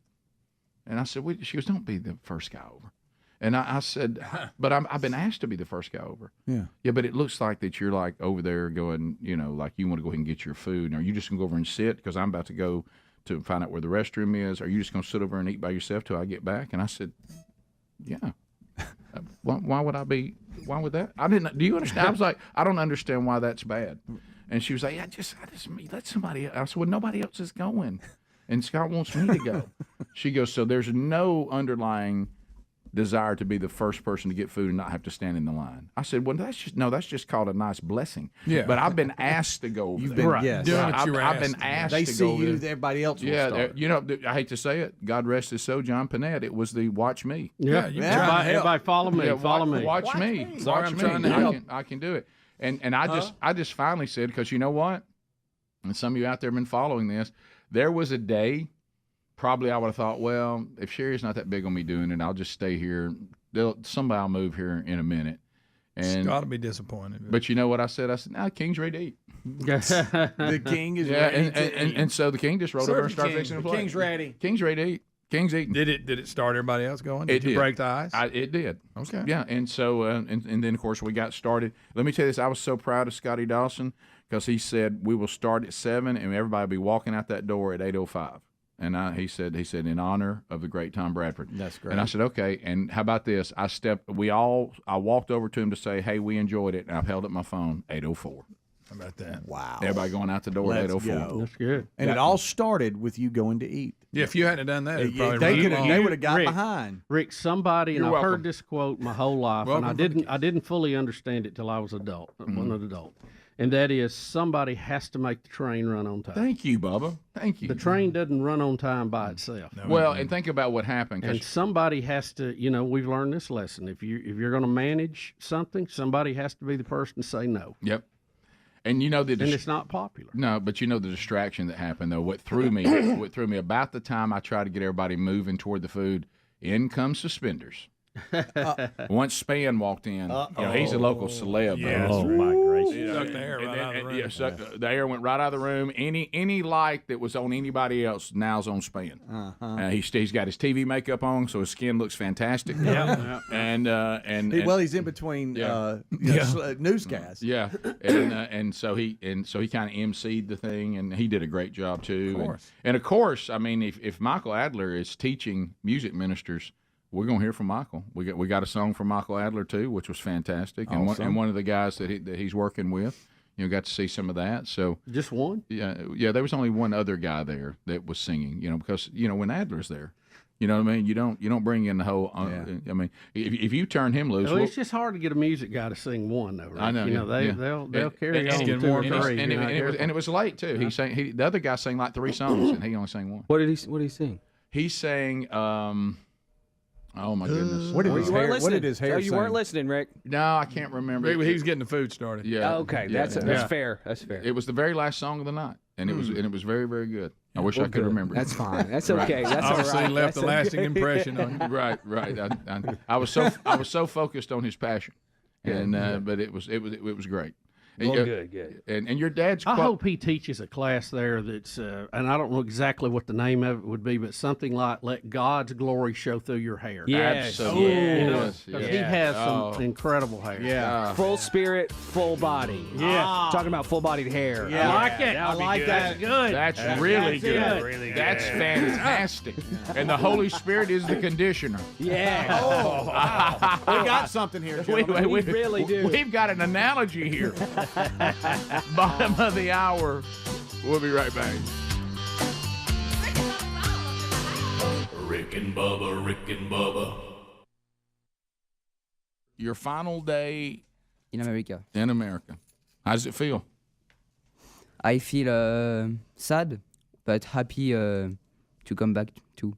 You might want to see your family. To go back. Yes, my friends, my family. Yeah, you want to see your friends. Vive la France. You've missed them. And your mom's probably ready to see you again. Your father, your sisters. Yes. Yeah. Your sisters, though, do you fight with them a lot? In fact, my old sister is to university, so I don't see very much. Mm-hmm. And yes. What about the little sisters?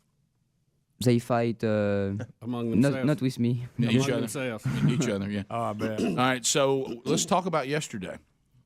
What about going to shoot? What was that like? In fact, I He's trying to break himself from saying in fact. He's noticed that every time he says English, he starts off with in fact. Yeah. Well, I mean, that's not that bad. No. I never shoot. I never shoot. Yes, and it was impressive.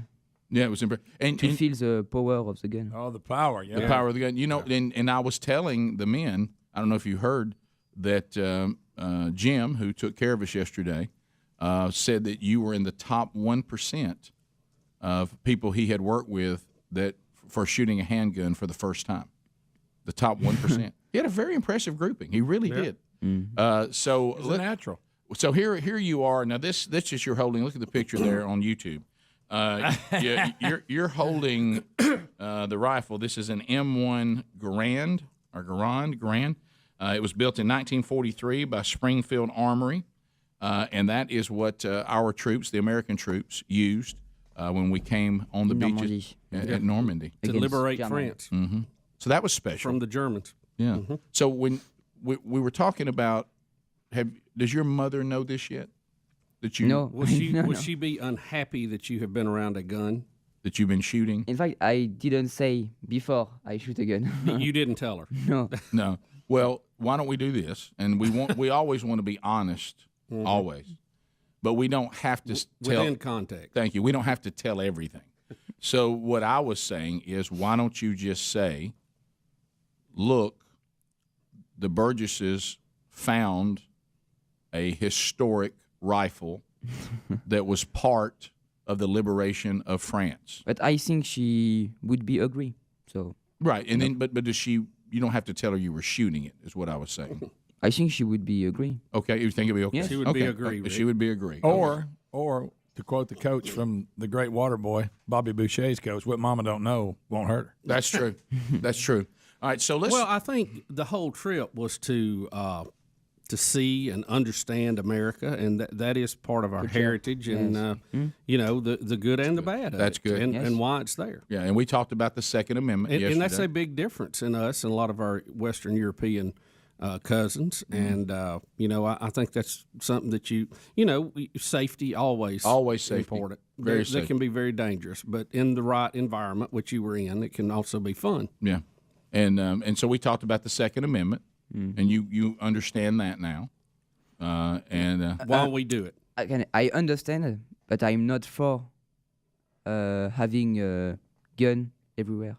Yeah, I know you're just wrong about that. Yeah, but that's okay. I mean, you hadn't been here long enough. Just a month before you buy it. Right. Yeah, you're still young. You'll get it. Yeah, but right. You know, it keeps people like Germany from rolling in, taking your country away. I mean, it would have helped. Yeah, it would have helped to have a moderate defense of that. Right, but that's okay. Yeah, that's fine. That's good. You sure did like a little lot when you were shooting them, though. So let's look at what a good job you did. Let's look at the. Here you are with the M1, and then we actually have some videos of him shooting each gun. Now, when this is him. This is him with the M1 rifle. Look at him.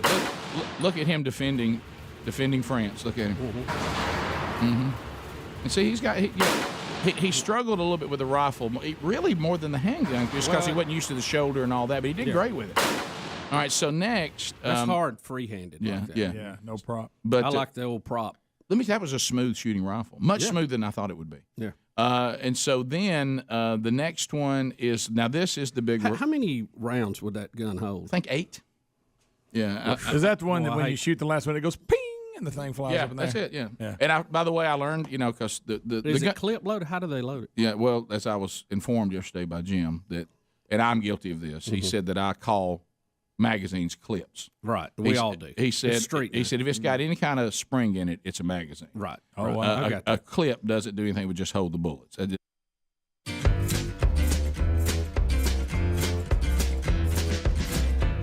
Minutes past the hour, a couple of updates for you today. Wednesday Bible study is back. As a matter of fact, we will finish the Revelation today. 11 months we've walked through the Revelation. Now more than ever, very intriguing to see the futuristic events that are coming. And today we will wrap it up. It'll be noon Central Time, 1 o'clock Eastern on the YouTube channel if you can catch it live. And, of course, there's men that will be here in the room. If you want the archive, it's out a little bit later, and you can catch it on our YouTube channel or our podcast channel. So catch that. And yesterday, if you follow BurgessMinistries.com or go to our website, Helmsy put out the archive from Sunday's message at my home church, Valleydale. So we had some calls about that yesterday. So if you have any desire to see that, you can just go to the follow us on X on Burgess Ministries. Sounds weird to say that. Or you can just go to BurgessMinistries.com and you'll see it there under the watch too. It'll be added to our video archives there. So Bubba, you were telling me that there were a lot of elections last night. Yeah, it was a big election night, and as we mentioned, next year this time will be a big election. We'll have a presidential election. Several notable outcomes from last night. The Democrats looked like they did very well in several states. In Ohio, they voted to protect abortion rights in the state's constitution, and they also legalized marijuana. Did they really? On a recreational basis. How about that? So in other words, they are going to stand with abortion on demand and smoke marijuana whenever you want. Yeah, something like that. Well, that'll dot the I in Ohio, won't it? Yeah, it will. The other, and I'll say this: while I disagree with their decision, I do think at least it was handled in the right way as far as our Constitution is done. I agree. This should have always been a state's issue. That is correct. There was no protection and no issue on this level at the federal level, and now that it has been kicked back to the states can decide on a more local level how they want to do this. Again, don't agree with it, but at least I think from a procedure standpoint, we have it right. And also the point that we've been trying to make, that also shows you that this false narrative that the whole country and all women all over the world have no say in how they see this issue. Yes, they do. In the states, they do. And you remember when the Supreme Court ruled and overturned Roe v. Wade, all the gnashing of teeth and the screaming that, and all this. And everyone was saying, listen, please quit acting crazy. All we're saying is the state should decide this on a local level. Right. And thus they have. Also in Virginia, Glenn Youngkin, the very popular Republican governor there, he had the House. He wanted to flip the Senate. He lost the Senate and the House. Wow. And that is a big loss for him there. Kentucky reelected their Democratic governor. So I would say overall a pretty big win for the Dems last night. And by the same token, more polling coming out showing Joe Biden trailing Trump in most all states now.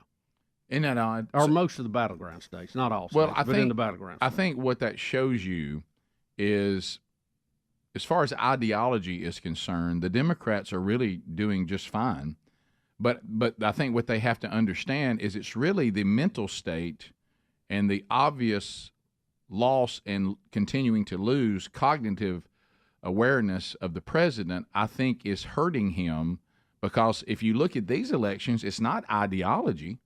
It really is Biden the person that's problematic. Yeah. Now, I don't like that, because I think we should be gravely concerned about the current ideology of the current Democratic Party, but apparently I don't have the majority view of that. As far as the whole country is concerned. But I think all of us are agreeing that we don't need a leader of the free world that doesn't seem to know what's going on. Yeah, I think that too. One of the polls that came out yesterday said that Biden is now trailing by 4 points nationwide among black men, young and independent voters. And only 25% think he has the stamina to run the country. Yeah, there it is. Those are glaring numbers. Again, though, I just wonder, when you keep electing Democrats, are you happy with the economy? I don't really follow that. But anyway, that's look, people here, they speak, they will reap the consequences of the election. So what do you say? Do you think what we just said, though, isn't that the only thing we can think, Bubs? I mean, because I don't know. It can't be ideology, because they're still voting in the ideology. Yeah, I don't know. So, but yet over here on the Biden side, they seem to draft with us, going, "Yeah, I don't think he can do this." I think in a lot of cases, on these issues, I don't know. I think that possibly there is I don't want the government telling me what to do, stream through some of this, even though the government tells us what we can do in other situations, for his life and death. But not going to wrestle that elephant today. But I do think a lot of time it just comes down to the candidates, who they like the best, and who appears to look the best and deliver and carry themselves the best. And in many cases, I don't think the Republicans have the best candidates. But again, I don't know anybody that can go to the grocery store right now and go, I think that what we're doing is working. I don't get it. But you know what? You can pay more and deal with it. Good luck. Well, but it goes back to this. I think sometimes, and I know this is hard to believe, I know sometimes, but I guess I can relate to that, because we have very strong convictions. That they just may be different from other people's convictions. And it could be that the things involving smoking marijuana whenever I want to, and deciding, I want to believe that people that are for abortion on demand just don't really believe life begins well, I thought that, but then they started aborting babies late term and even partial birth. So I thought, well, so it's not really the debate about the first trimester. Now we're even saying, no, I should be able to do this at any time. And as I've already said, and I'm going to continue to say, I thought we all agreed that life began outside the womb. But anyway, but apparently not. No. But do you think that when you get down to those issues, somebody says, you realize at the grocery store, you're going to get to the point you can't even buy eggs. Right. And the person says, yeah, but right to abortion when I want to and right to smoke marijuana is more important to me than that. Maybe we all will need to smoke marijuana to get over the price of everything. I don't know. So. I mean, that'll make you hungry. Is what I'm saying. Is what I'm saying. Yeah, then it's going to cost you more because you got the munchies. That Happy Meal just went out. Yeah, what I know that sounds like. Well, Rick, that I can't believe that because it seems like that. Yeah, the, I know. The economy will destroy your life. What good is having these rights that you claim if you can't even pay your bills? But I can't come to any other conclusion. That people pick certain. You said it, Speedy, Rick, before the show started. Apparently, this abortion issue is one of those that is the most important to some people, and even at the demise of the economy. Yeah, because I mean, you look at Virginia. The governor was trying to push through a 15-week abortion ban, and they said that was a big deciding factor in the Dems taking control. Well, even if Virginia. you are of the mind that you're not destroying a life and you need the convenience of that, you would think 15 weeks would give you enough, right? I mean, right, enough time to. Well, I told you, I actually understood the debate. Now I know where I stand now, but over time I've tried to figure this out. I do know where life begins, not just from a biblical viewpoint, that's quite clear, but also from science. Yeah. So I got that all figured out, but I thought that's all we were discussing was what some people say this gray area of the early weeks of a pregnancy. Right. But now we're not having that conversation anymore. It is any time, at any point during the pregnancy. Right. And I didn't think that's where we were going with this. And that's kind of where we are now, which now gets to the bigger point. We said this 1,000 times. The true debate is whether this person is a person or not, and do we have the right to kill them? That's really the debate, and we can't quite seem to get there. But I don't think people frame it that way, even though it may be. No, they don't. No, I think in most of these cases, if you got honest opinions from people, they would say it is for my convenience. Most of the time, overwhelmingly. Yeah. So back to this. Let's flip the tables to try to understand it. So there are people that what if somebody came up to you and said, we will eradicate abortion from this country completely. There'll no longer be abortion on demand. However, your taxes are still going to be high, and the cost of the grocery store is still going to be high. We're still going to be kind of an embarrassment to the rest of the world, and the interest rates are going to be up, and the economy is going to be a mess, but no more abortion of any kind. Some people might say, I think. So you see, you got to get in the mindset of why do these issues mean. Somebody might say, so I'm going to save the life of every baby, but the economy's still going to be garbage. Yes. You might vote for that. I don't think people too, realize the bigger picture of how the abortion issue has affected the demographics of the country. And who gains and loses by that? It's really mind-boggling to me. Yeah. But I'm not the dictator, so the people have spoken. Rick and Bubba, Rick and Bubba.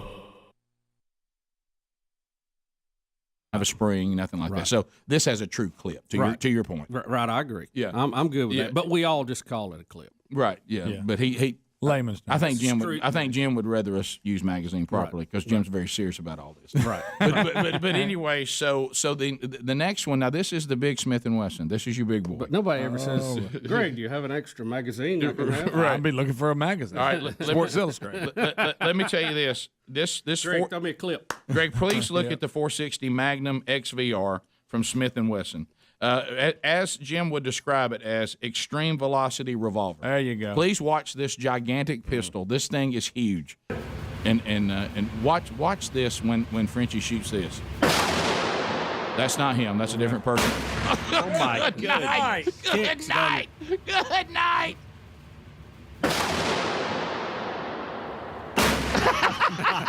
Hey, Frenchie, you got your hands full, buddy. What about that? Tell me about shooting that. Whew. I don't have words. I don't have a word. No words. But you know what? He kept shooting. He wasn't afraid I of know. it. How about that? You shot it. Kept hitting the target. Yeah. Well, you shot it several times. Yeah, a lot of people would hang that up. Mm-hmm. 5, 7, 10 times. Yeah, yeah. So he 2 full rounds with the revolver completely loaded. He shot all the way through it twice.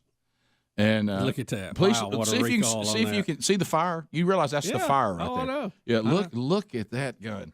And it was heavy. Yeah, it was heavy. Yeah. Let me Well, tell that's good. The heaviness helped the recall a little bit. Can I tell you something? That's you show enough good and right That's there. a hole there. Yeah, you're launching rockets with Look, that look baby. at his body. Watch his body right here. Oh, yeah. And I that's a gun right there. And then of course, which is a very, very popular gun, the whole 9mm Lugers, and this is I think a 35. This is the one this is my gun. This is the handgun that I normally use. And Sherry has one too that's a little bit smaller, but and he shoots this one very smoothly. This is the one he had the great grouping with, and as Jim said, was put him in the top 1% of first-time handgun. So he's got good form. He's coachable, and he's got that. No, so is this the video? Oh, I got you on the wrong side. I'm sorry. Go ahead. I had the wrong thing potted up. It's actually just a picture. I didn't get a video of the 9mm. You know, that was the video that asked the weird thing about the attachment and everything. I don't know what that was about. I'm so sorry, Rick. That's okay. But anyway, he did a great job with that. But you can see his form and him shooting the 9mm, and that's a smooth shooting handgun. When I was younger, younger,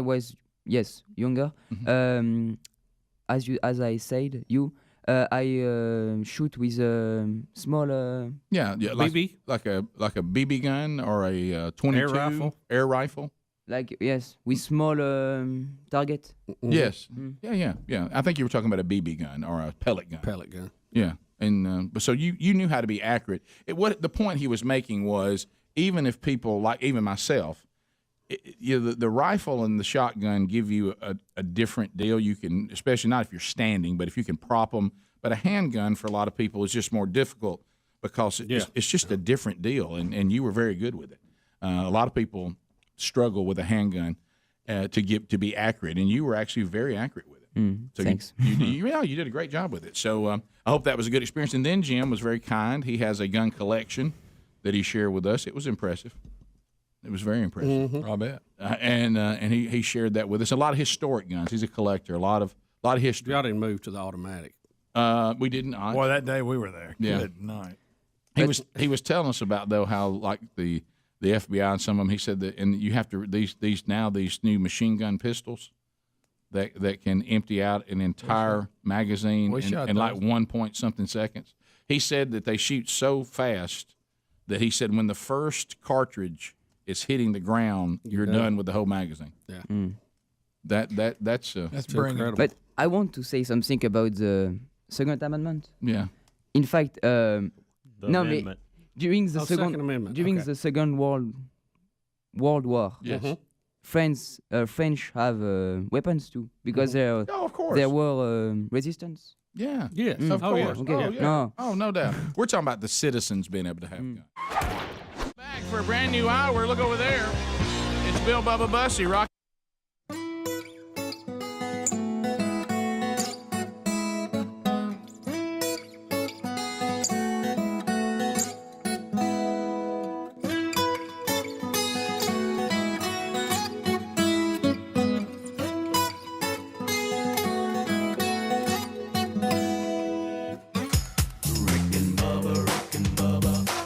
The gravy, please. It is 9 minutes now to the top of the hour. The Rick and Bubba Show. 866-WE-BE-BIG is our number. We thank you for being with us. Charity Charge Day today. We'll be handing out a check to Venice's Foundation today. The real Greg Burgess will receive a medal. And we will go through that ceremony. Tim is here from Buffalo Wild Wings, and we'll tell you about another opportunity coming up. We'll tell you what you've already done, and then we'll give you an opportunity to be part of that going forward on Monday's charity charge. A couple of things you need to know. Tonight, we mentioned James Spann. James Spann will be in Birmingham, Alabama tonight. He'll be speaking at a man church service at Indian Springs Churches. They have started the discipleship strategy. I was honored to be there to kick that off. And now their next man church is James Spann. And they'll continue through that curriculum. You can plug into a small group and hear James Spann's incredible story tonight at Indian Springs Church, Indian Springs, Alabama, right there on Highway 119. And then coming up tomorrow night, Blake Prime will be at Valleydale Church, my home church. I'll be there with him. Our next man church, the Big Chili Cook-Off. We'll be telling you everything that's going on with our men's ministry, and you can plug into a small group there too. So that's Valleydale Church tomorrow night. And then also tomorrow night, Alex City, Alabama at the Sportsplex. Bubba will be there speaking to the Lake Martin Amateur Radio Club. Watch out. Bring it. Now, what time? I mean, the details at rickandbubba.com. 6 You can go there. So there's some opportunities for you Y'all coming gonna shut up. her down around midnight? I doubt it. I doubt it. Be party time tonight, baby. It'll be a busy area. Benjamin Russell has a playoff football game, so it'll be exciting there. Boy, there'll be a lot going on. So catch Bussy in Alex City coming up Thursday night. Also, don't forget to go to simplysafebubba.com. Are you looking for what has been named by U.S. News and World Report as the best home security of 2023? Simplysafebubba.com. Do you love this technology, Bubba, where they can have that fast protect monitoring and they're using the smart wireless camera, the live guard protection, and the smart alarm wireless indoor camera. So if somebody breaks into your property, they see it and they start, hey buddy, hey, we see you, and they start talking to them, letting them know hey law, the law is coming, baby. Ever heard the song I Fought the Law and the Law Won? That's what's coming for you. Or they can see a fire breakout. They can see a flooding situation. They can verify what's going on, and that's a big step forward because you know how many false alarms there are, alarm systems out there. And, Bubba, if you go all in with the fast protection plan, are you ready for this? 50% off. How about that? 50% off your security system. So go to simplysafebubba.com.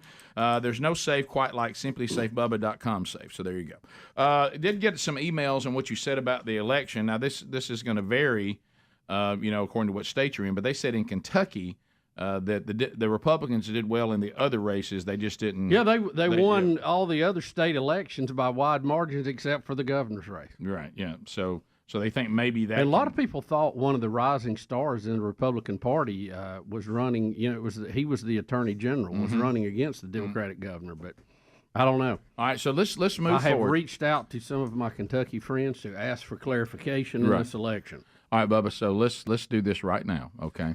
Because think about it. You said it yesterday, but now let's go to the next step. So, what is Ham's laughing? What I do? He's waiting on a verification. I can't wait. Verification, what's going on? Those Kentucky friends. Kentucky? We got word from Kentucky. I have some very important political friends in Kentucky that once they get up will text me back, I'm sure. Can I tell you this, Helmsy? When Garth Brooks wrote the song that applies more to me, and that is, I got friends in low places. Yeah. If you were to write the song about Bill Bubba Bussey, you would say, I have friends in high places. Yes. High places. Yes. No, not really. Yeah. Hey, I'm connected. I know people. I'm connected. I'm not saying high ranking. I'm talking about grassroots on the ground. I am that connected. knows the word on the street. But I mean, you bring up like something. Huggy Bear. But you bring something on the show up about really anything. Yeah. Military? Here you go. Let me talk to some of my connections. Yeah, wait till my bluegrass friends check in. What technological update? Let me talk to some of my folks. Yeah. At NASA. You know, now that I think about it, I do. You did? Yes, you do. I got friends in high places. Got me a lake house. Listen, he had a guy at Best Buy. Don't forget that. Oh, yeah. Yeah. Had a connection there. You remember that? We're getting all these TV bills. I talked to my guy at Best Buy. He's always connected. Bubba's always got a guy. I got a guy. Yeah, he's always got a I was talking with Dan yesterday morning. We were comparing outdoors. Guys. We were comparing guys. Oh, yeah. Outdoors. Because he had a guy that did this, and I had a guy. I said, look, you need my guy. He said, well, you need my guy to take care of that. Oh, yeah. So we all had a guy. Hey, watching two movers and shakers talk about their guys. Woo! I mean, I got friends in high places. I'm kind of connected. Just listen to my paces. I'm kind of connected in the political races. Yeah. Let me write all this down. There you go. We got to get a song up. So we got, but I don't understand it either. But let's do what you did yesterday. Okay. Now there's probably a logical explanation. We'll find out. Now let's go to 1 year from today. Because 1 year from today, we know how the election went. We're probably gonna know who the next president is. Now, Maybe. I say probably. Maybe. It depends how many ballot boxes we have to stuff if we got all that done. All right, Bubba, let's talk about, because you're connected. So what's the strategy? What's the down low? How about this? 1 year from today. No, Rick, it's more like the word on the screen. What's the word down there on the screen? On the screen. Well, you're connected. Don't you downgrade your connections. Yeah. Like Huggy Bear. So let me ask you this, okay? I got an ear on the screen. When I think about the guy who's out on the street who's savvy to the ways of the world, you're not the first person that pops into my mind. But now being connected to some folks of influence, and that's different. You and Jimmy Sexton kind of riding around. But let me go back. Yellow fella. So let's honestly, straight up, to just make your prediction right now. I saw him at dinner one night. 1 year from today, you and I are talking about our president, and who is it? I think 1 year from today. Don't think. I don't know, Rick. Let me tell you, it is so crazy out there right now, and there are so many variables. Who knows? I think there's a good possibility that the two people running are people we have no idea that's going to be running right now. I think that's who's going to be sitting in. It's the president of the United States will be somebody we don't see coming. Yeah. I was going to say we don't know the answer. Let me tell you who it ain't going to be. Joey Biden?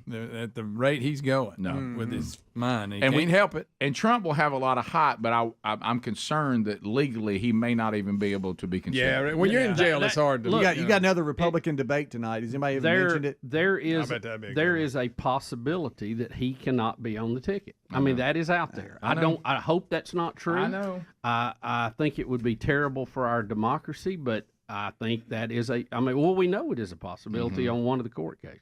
Yeah. And, of course, they've staged it to, disrupt him as much as possible during the election season. So, again, I'm really shocked the Supreme Court hadn't stepped in on that. Said you're messing with a candidate. If you've got a legitimate case, we're either going to hear it right now or we're going to put it off till after the election. I 100% agree with you that Gavin Newsom thinks he's on the path to be there. Yes. How long ago did I tell you Gavin Newsom Well, you're would connected, be the guy? Bubba. Well, you're a guy. I'm just telling you. A guy told. But what I'm saying is, a man on the street.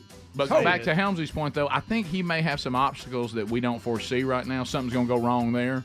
Something's going to go wrong with Trump. Biden, scratchy voice. He's trying to be out there. Biden cannot do it from a cognitive standpoint. He won't even be able to do it. No. So it may be somebody we're not even talking about right now. Maybe somebody that's not in the forefront. Maybe, I don't know. Rick and Bubba, Rick and Bubba.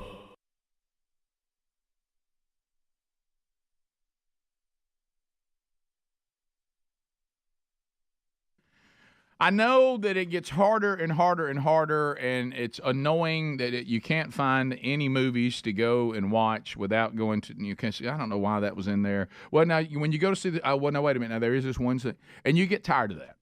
How about a movie that is good? It's well done, and it will impact you in a positive way. And that is the movie The Blind, a Phil Robertson story. It's now available for purchase on Blaze TV. We're part of the Blaze TV family.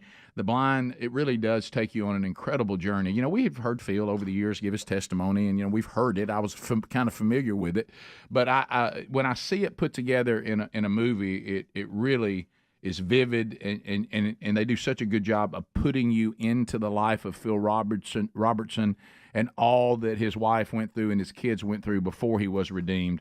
And then, of course, you see the power of redemption. It really is incredible. So you can get it right now. You have an opportunity to own it. The Blind, a Phil Robertson story on Blaze TV. All you got to do is go to blazetv.com/theblind. That's blazetv.com/theblind, and you can get it for $19.99. That's blazetv.com/theblind. You'll love it.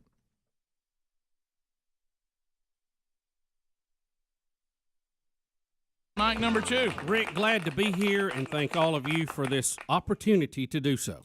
Dear friend of the show and beloved by the audience, a little sleepy today, Frank Caliendo is back. But I did not know I was going to be here.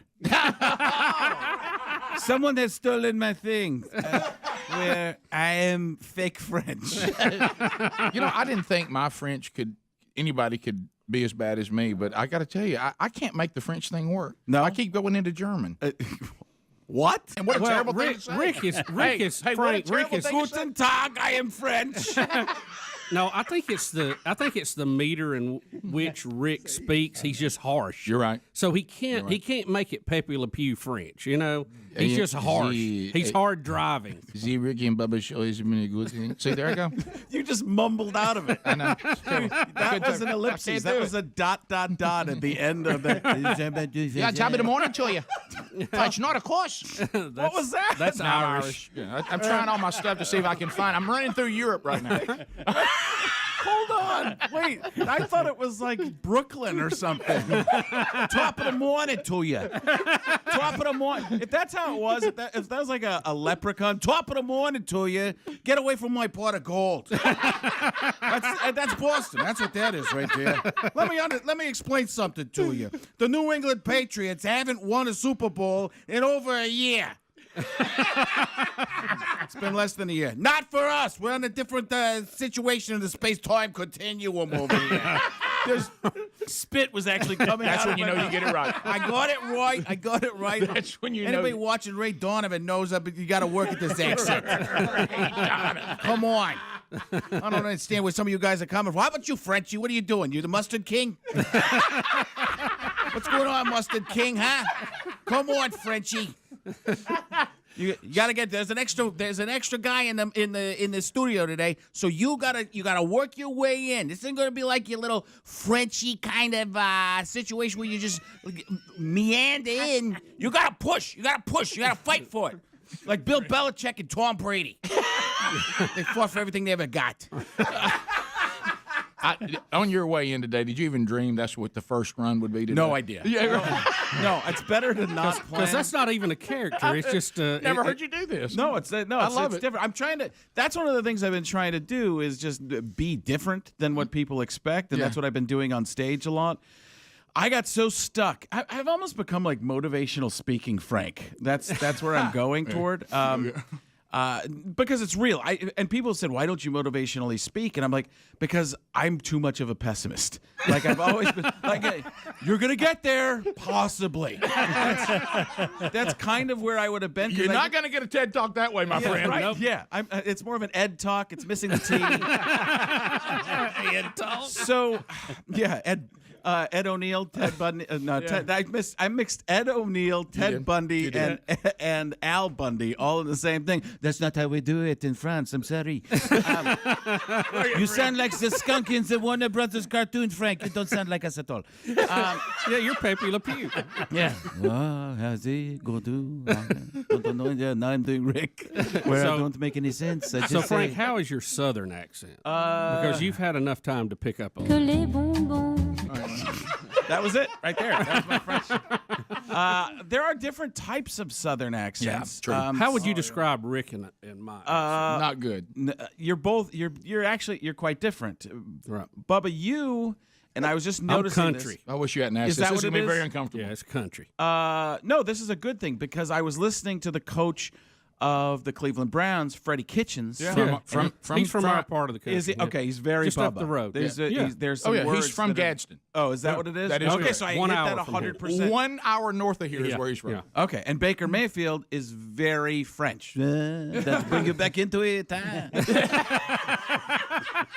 So all of that you can give us. But I want to get back. Let me back up for a second with the motivational speaking thing. I was like, I don't think I could be a motivational speaker because I couldn't be honest with myself, and I wouldn't. I feel like I'd be out there telling lies. Like you could. It's that whole thing. When has that ever stopped the motivational?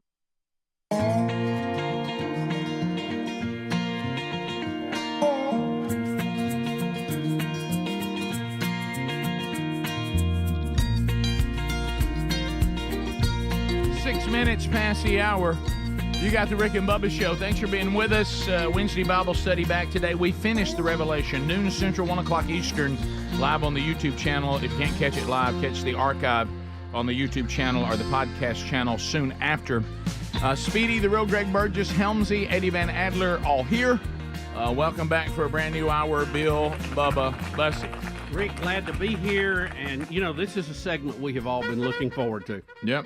I mean, this is a big day on a lot of levels. This is a big day. Charity charge update. Tim Spencer from Buffalo Wild Wings, participating locations in Alabama. Another check ready to be given today. Tim, welcome back to Rick and Bubba. Thank you. Whoa. Hey, Thank you for good having morning, me Tim. again. Here we are. Hey, Here we Timbo. are. I'm back. You know, that first time you talk every day, it's a different deal. Yeah. Tim, welcome. And also with Venice's Foundation, it is Venice's sister, Randa Carroll, is here with us today, too. So, Randa, welcome to Rick and Bubba. And, Tim, we're fired up today. I am. This is we were thinking years, huh? Just earlier off the air, we were talking about how many years this has been. And I want to say this is into number 7. Possibly. Possibly. Yeah. 17, 18. Yeah. So something long like that. So Randa, I know that you are excited, and before we get to your check, and you have a special ceremony involving Greg, and that's going to be special. But first of all, we've talked about you guys a good bit on the show, but I always assume that there's somebody who's scanning by today, watching or listening, that say, Venice's Foundation, Greg, I hear him talking about that, but I'm not sure I understand exactly what they do. So why don't you tell all of those that went out and ate at all these Buffalo Wild Wings locations what they have done to help? Okay. Vanessa, my sister, battled cancer for 9 years.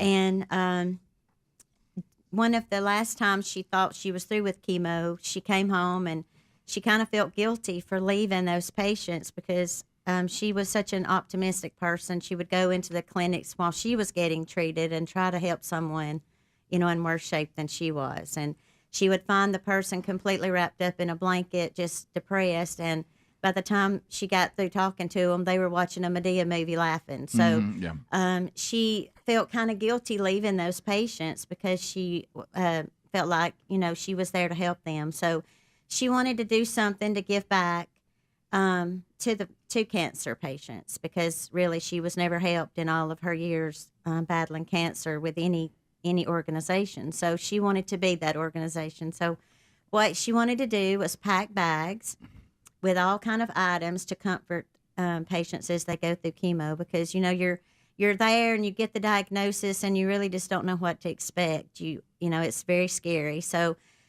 we packed comfort items, a blanket, a travel pillow, chapstick, you know, lotion, eye drops, things that Vanessa knew these patients would need. They don't realize it at the time they receive their bag, but as they go through their treatment, they realize every single thing in there they used and they needed. So we also put a gas card in there.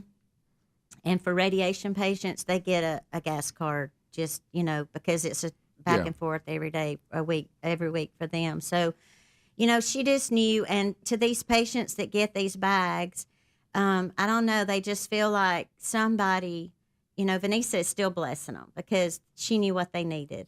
And they knew that. They feel that when they get that. And it's just like a gift because cancer definitely is not a gift, but she honestly considered it a gift because it showed her purpose. It gave her purpose. And it made her realize and not take things for granted and really to appreciate every second of life. And, you know, it takes tragedies like that sometime to really put focus on us and purpose in our lives. And she had that. And the day that we went to deliver a bag in Pleasant Valley years ago, her mission was to find Greg Burgess. And boy, how many people have said that? I know, right? She said, I know we'll find him because his house is going to have to be a mansion and we'll find it. So and it pretty much was. And we saw a house off the road and pulled up there and she knocked on the door with a Kraut shirt and a book. Yeah. And he came to the door and ever since then, you know, he has just, it's just evolved. And then Lindsay getting diagnosed with cancer and us blessing her. That's Greg's niece, yeah. And, so it's just all been a God thing. The fact that Lisa and Greg were placed into our lives and Vanessa met them and they got to know her and then got to experience what we do and how it is so effective and so meaningful to patients that go through cancer. And I'm just blessed to kind of be living her dream. Bubba, have you communicated to Randa the level of accomplishment it is to get Greg Burgess as your spokesperson? Oh, I don't. I mean, on Rick, anything. that's a whole nother topic. I wanted to ask you: are you surprised how much it's grown? Yeah, everything that you're doing. Absolutely, I am, and it's just evidence that it is a God thing, and it's a God ministry, and cancer is definitely not in the decrease.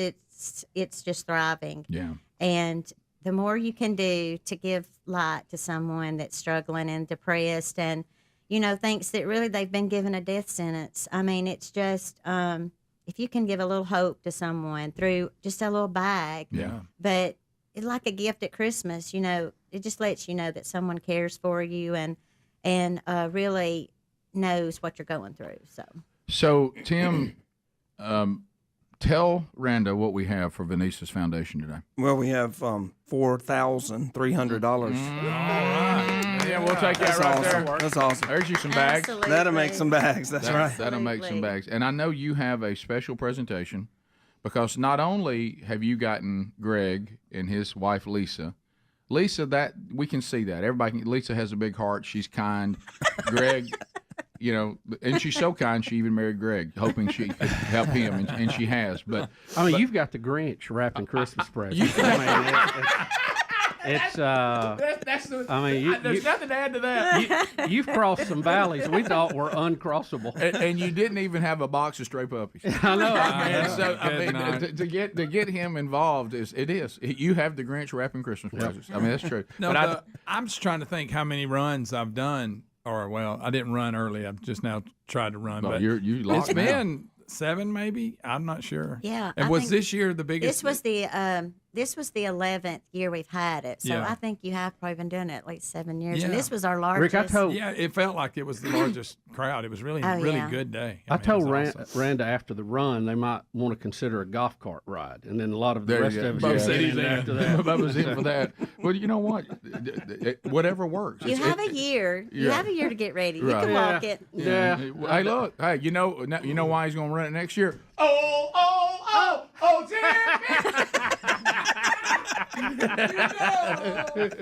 Unfortunately, it doesn't grow cart. Ricky's going to do like Philip Webb and carry a 50-pound bag. That's right. All right, so I've been carrying several 50-pound bags for a long time. Greg has gotten better every year, and Randa, if you will take your position, please. We will now present Greg.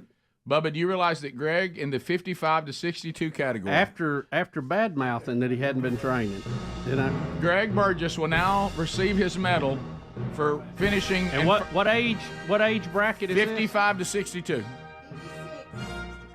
56 to 65. Oh wow, okay. There he is. Wait, Greg, this ain't Mexico in '68. What are you doing?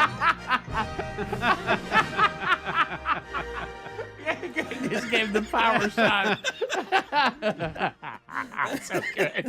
So congratulations, baby brother. Hey, first place. What was the category again? Do we have the ages right? 56 to 65. Okay, 56 to 65. Okay, I got you. Rick, and there was at least 4 people in it. And I think you beat 5 other people, maybe. Yeah. I told Greg, I said, really, my goal for him was just to not finish behind somebody with a limp. That is right. I always tell the first year that lady flipped her cigarette, stepped on it, and took off. I never saw her again. She just left me. Was there a shortcut? Yeah. So, no, I mean, she was gone. 40 threw that cigarette down, and away she went. $4,300 to Venice's Foundation. Randa, thanks for all the great work you guys continue to do. Tim, thank you for all your work. Coming up Monday on the 13th, this is a classic. Alabaster, Birmingham on 280, Gardendale, Tuscaloosa, Hoover, John Hawkins Parkway, downtown Birmingham on 4th Avenue South, Trussville, Pell City, Oxford, Chelsea, and now Vestavia Hills. You can go to any of those locations in Alabama. And Monday, 10% of the food sales goes to the U.S. Marine Corps, the Reserve, and all the work they do with Toys for Tots. You ready for another one here? Yeah. It's going to be a little confusing, but we have got another Buffalo Wild Wings Go opening in Northport, Alabama. Come on with that. Opens on Tuesday. It's not Monday. It's Tuesday, but we're going to donate 10% of Tuesday's sales to add to So this. Northport's Buffalo Wild Wings on the Go goes into this too? Goes into it. Yeah, it'll be a day late there, but we're going to add that back in. So it'll be a day late, but it won't be $1 short. That's right, $1 more. $1 more. So Northport, you got a Buffalo Wild Wings to go coming your way on Tuesday. So look for that, and that will also benefit. So y'all participate on Tuesday. Awesome. Tim, we're just so thankful for you teaming up with us and continuing to make a difference in so many lives. Let's keep doing it, man. Amen. This is awesome. Randall, good job. You sound like a pro today. Well done. Like a broadcaster. That's right. Greg, congratulations on your medal. Got my medal. I'm proud of it. Well, you look great. Next year, I'm breaking 30. Next year, Bubba in a cart. I think we should have a cart parade maybe before the race. What about one of those bicycles that's actually electric and you just kind of ride on I it? like the cart before the race. Okay. We'll be back. Instead of before the horse. Rick and Bubba, Rick and Bubba.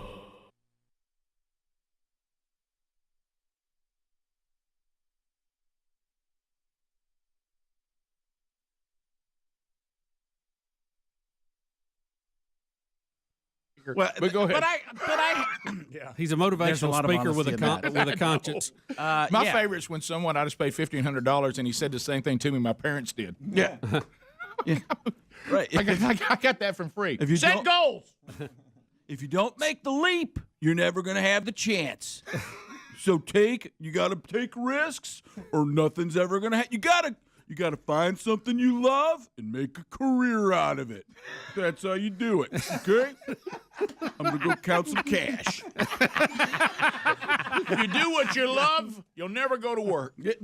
That's a good Wow, one. thank you. I didn't hear that until I was 11. Frank, back to my accent in Freddy Kitchens. Back to my accent. You call that what? What would you call it? Sloppy.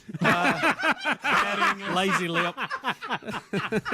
Half sloppy English. No, nothing like the King's English, of course. You're doing a nice job over there, Mr. Bussy. Then how do you say that on your shirt? Nassau? That had a touch of Robin Williams in it. Oh, it happens. I'm trying to think. There are certain words, and like I heard with Freddie Kitchens, there are certain words. Say the 2 weekend days.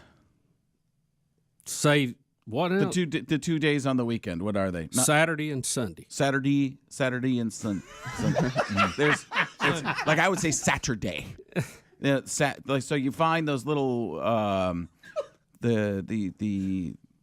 the way people say things, the cadence, and also the pronunciation. So ask him to say the thing you play that has strings on it. What's the thing? Guitar. You play the guitar. I have insurance from a guitar. Now this one, just stand by for this one. Okay, this one's going to hurt. Go get one out of the. Okay. By the way, this is Rick making fun of you, not me. Yeah. No. I've been doing this for 25 years. But see, Frank, we understand who we are. Yeah. That's the key. All right. That's the key. Say the thing that you use on the grill to flip the hamburger. Spatula. This week on The Spatula. Who gets the rose? So I fought it for years, telling him he was not saying that correctly, and I couldn't win.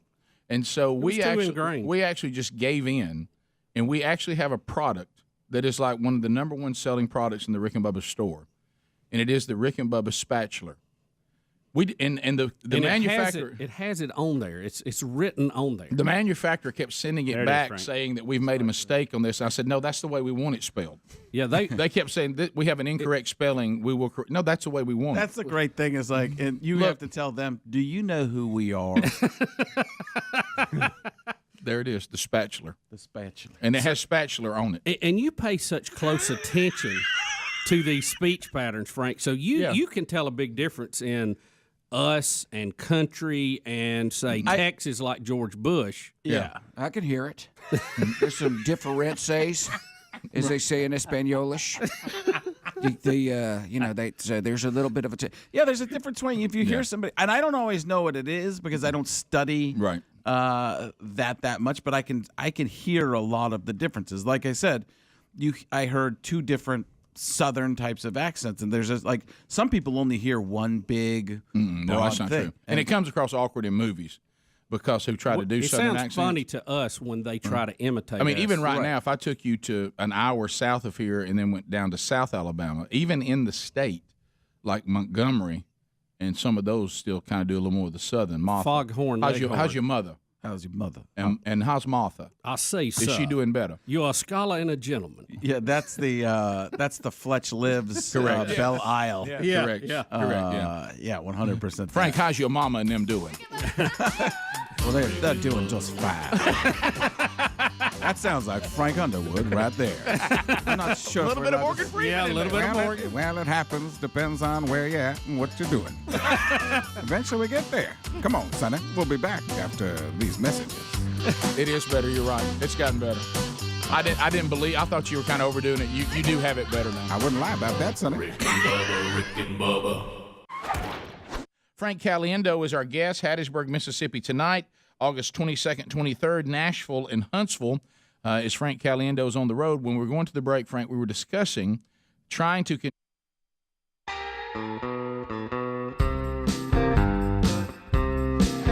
23 minutes now past the hour.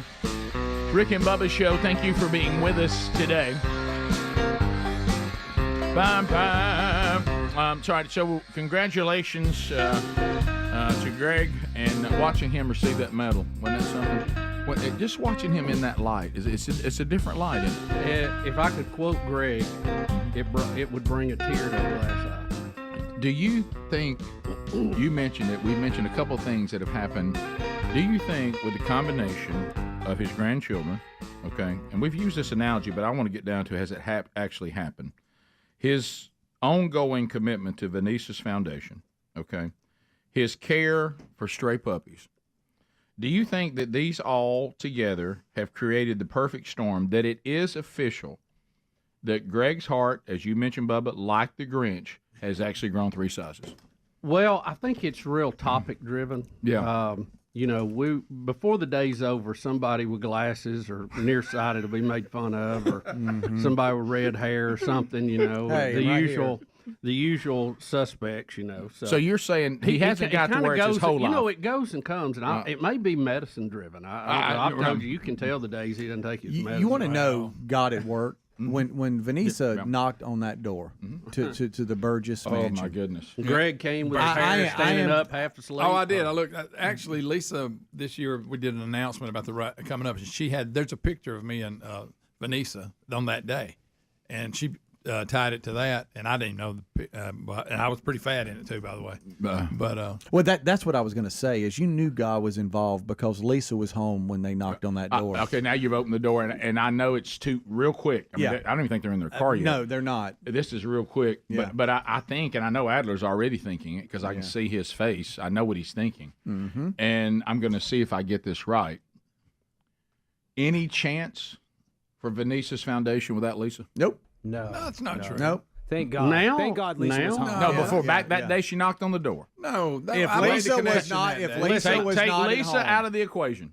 No, I have had the same experience. I was in Pleasant Valley one day, and I was trying to get a hold of Greg. He wouldn't answer his phone. I said, well, I'm just going to go to the door. And I went and Did knocked you? on the door. No, you didn't. I must not have been home. And you were. And you No, I woke wasn't. up. There's no way. You'd been asleep. You've been Oh, asleep. I did come out. And his hair was standing up on. And I forgot about that. What are you doing here? That right, look. right. And Well, I thought so, you might have so been I hurt kind of or had something. that same experience. I know how Greg can Thank greet God you. for Lisa. Greg, no, look, you're getting better, buddy. But when you have a remote or something, it's I don't know where I am. And so if they would have come to that door without Lisa there, it would have been, all hey, me. somebody knocked on my I door. made and a it's a connection foundation. I with don't Vanessa know. and Randon, and it was all Adler, I any handled that. chance he becomes the spokesperson? Just bless Lisa and bless her heart and Yes. all that she has to deal with, and just thank God for Lisa is all I have to say. Well, if you'll notice, that's incorrect on this particular thing. in Scripture, Now it does help keep Yeah. it all straightened out for me. in I will Scripture, say Oh, that. she's a helper. we do see that God, if he even God at times has to use other human beings to get to the person he's trying to get to. Yes. Okay, That's a good point. because you remember, you can imagine poor Randa. She probably felt a lot like Ananias when God told him to go talk to Paul. Right. And he's like, wait a minute. You mean the guy killing You talking us? about the guy killing all of us? I'm not. We're terrified of Rick, him. that's a little rough. And well, what you don't want to be considered in the same sentence with the Apostle Paul. Well, at this point, I'm getting though, that's pretty good. Yeah, Good but company. at this point, I mean, Yeah, and then all I said was they didn't understand that God had softened his heart. Oh, that's true. Yeah, and so they probably, and Randall went there, probably prayed all the way down that long driveway, Rick. Which is just a little shorter than the actual run itself. And so That's where I trained. That's so good. No, we just I met them that day, and it seemed like a great cause. They were just great people, and it just went from there. And no, Lisa, all kidding aside, she is very involved and keeps me straight. No, what I think, and I have the same situation. I think we all do. Is of course is I can, even if I'm committed to something, if you take Sherry out of the equation. Me being organized and able to pull it off is a little bit different. Yes, absolutely. Yeah, and no doubt about it. And if you get them all in, then that they're gonna make sure you're there. Oh yes, and you know what day it is. Mm-hmm. But I'm real good with dates. Oh my gracious! Lisa just sent me you at the front door. You were heavier. Adler, I'm sending. If you don't get this up, Adler, I'm sending it to you now. I've got it. Oh, you do. She sent it to me. Okay, too. good, Yes. good. This is Greg, me and you were Vanessa. fat. Good. Oh, I know. My gracious. I tell you, I hadn't Greg. ran no 5K at that point. Did you get bit by a mosquito a couple hundred times? A lot of muscle mass too. I don't know that you were that yeah, fat. I was pretty fat. But that's me and Vanessa right there. That's day one? That's the day that I met her and Randa. Okay. Thank God for Lisa's. All I got to say. Yeah, and I was a little Greg, thick. you don't Rick, even I look was a like little yourself. thick. Greg don't even look like himself. Look at that chest all bowed up. Huh? I don't know. Was that the CrossFit days? That's Greg? before I had that lipo, I think. Wow. I would just say, you're not. I wouldn't say I'm not looking at this picture. Say there's a fat person. No, but I would mean, just I hope say- that I don't look like that currently. Face a little full. Yeah.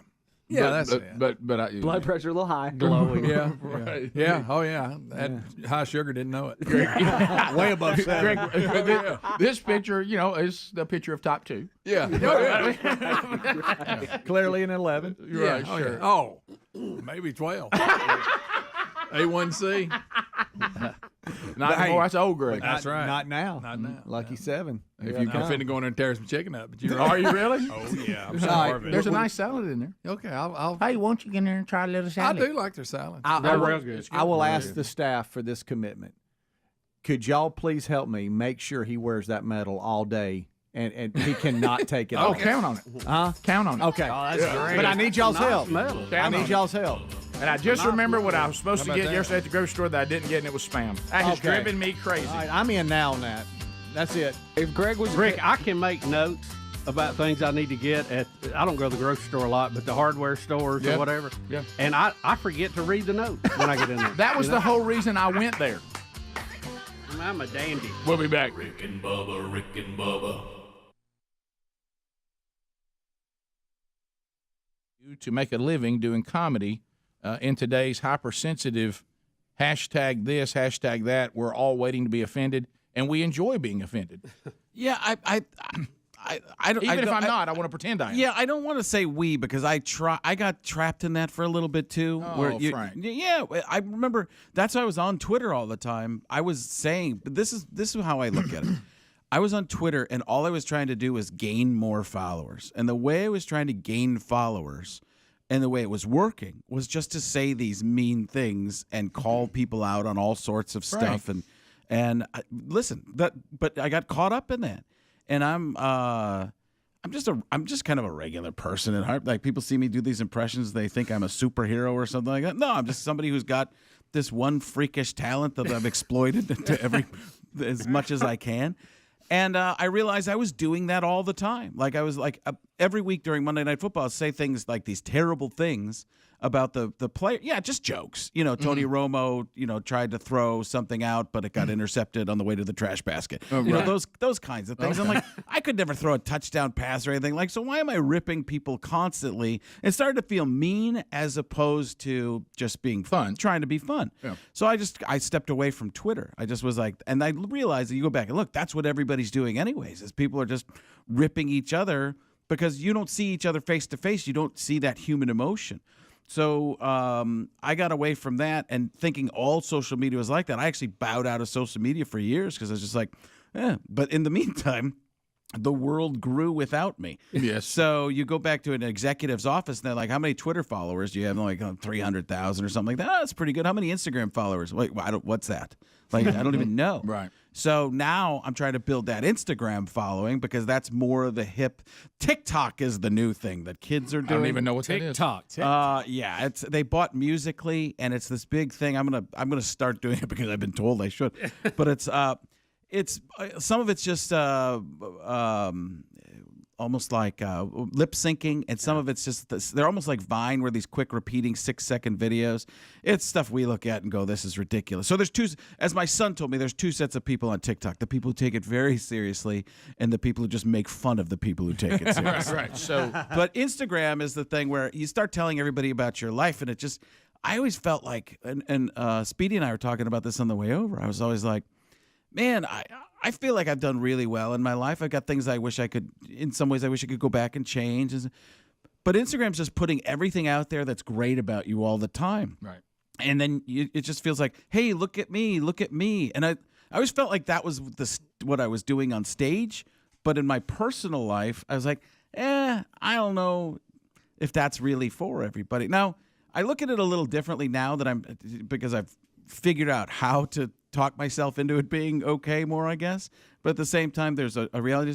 I mean, you guys come in and talk about your lives every day, and that's the people that I grew up around and listening to on the radio and stuff like that, watching TV.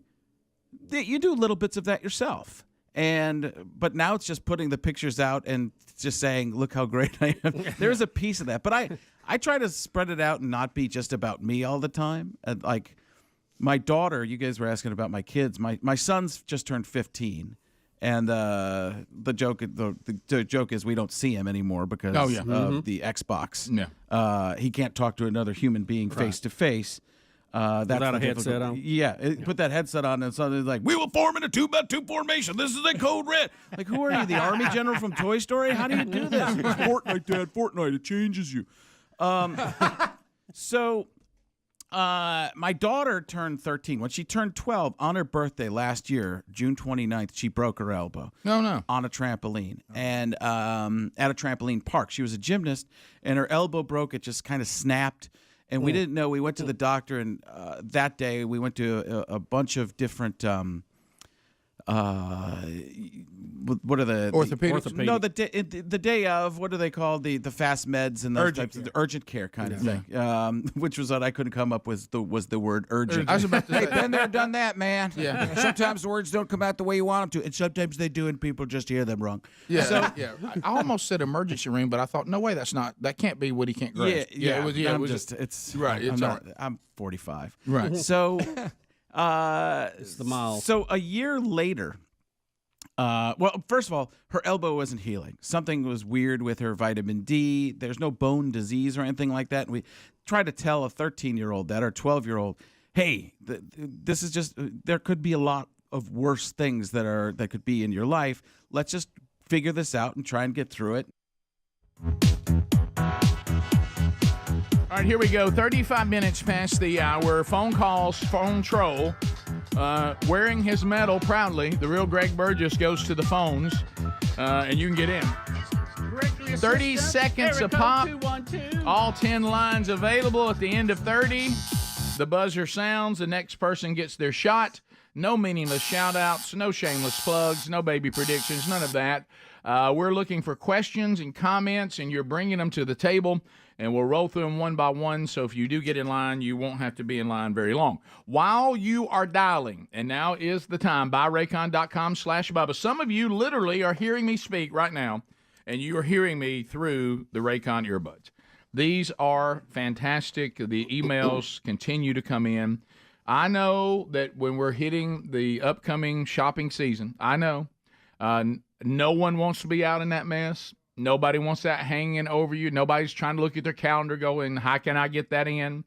Go ahead and be done by going to buyraycon.com/Bubba.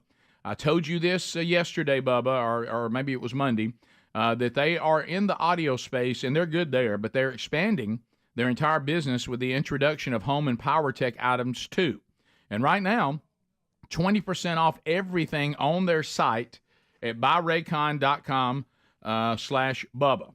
Also, there are select products that are 50% off. So no need to deal with the crowds. Get this early Black Friday sale going on right now at buyraycon.com/Bubba. Buyraycon.com/Bubba, or find the link at rickandbubba.com under the sponsors button. Phone show opportunity available to you now at 866-WE-BE-BIG. Cameron in Pell City will get us started. Cameron, you got 30 seconds. You're on the Rick and Bubba show. Go right ahead. How y'all doing this morning? We're good. Good. I didn't know if y'all knew this. Waiting to watch the Auburn game last night, and there was a pickleball celebrity pro-am on TV. Yeah, I saw that. Y'all's favorite broadcaster was broadcasting this pickleball show. Yeah, Romo.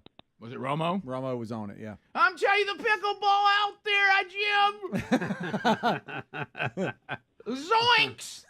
I didn't see that. Well, the young girl, I just saw the very end of it. I think she was 16. It was playing. It was so good, and the reason she was so good, she was hitting everybody. Who are some of the pros who were in the pro-am, guys? Did he say it was a pro-am? Yeah, there was a golfer. Who was it? Who'd you say? Scheffler was with Yeah, him. Scheffler. Scheffler, look at him on the pickleball, Jim. And a couple of the tennis people were in Is it. it Isner and Johns? Johns, I don't know what he plays. Tommy John's most comfortable underwear I've ever worn, Jim. I don't know who he was with. And but those also were a good surgery. Mike in Gadsden, Z93, go ahead. Hey, guys. Hey, good morning.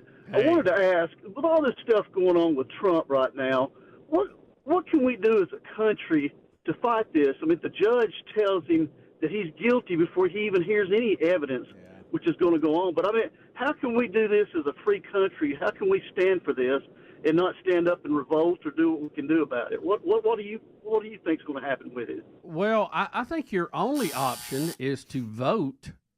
Get out and vote and support candidates that follow the law and follow the Constitution. Mm-hmm.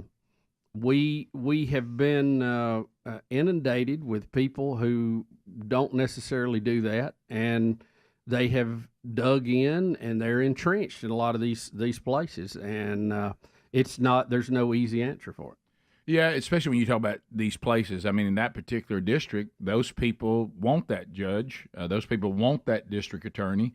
And if you end up in their courts, what recourse the rest of the country has? Not much. Very, very few people end up in their courts because they don't prosecute Right, anybody.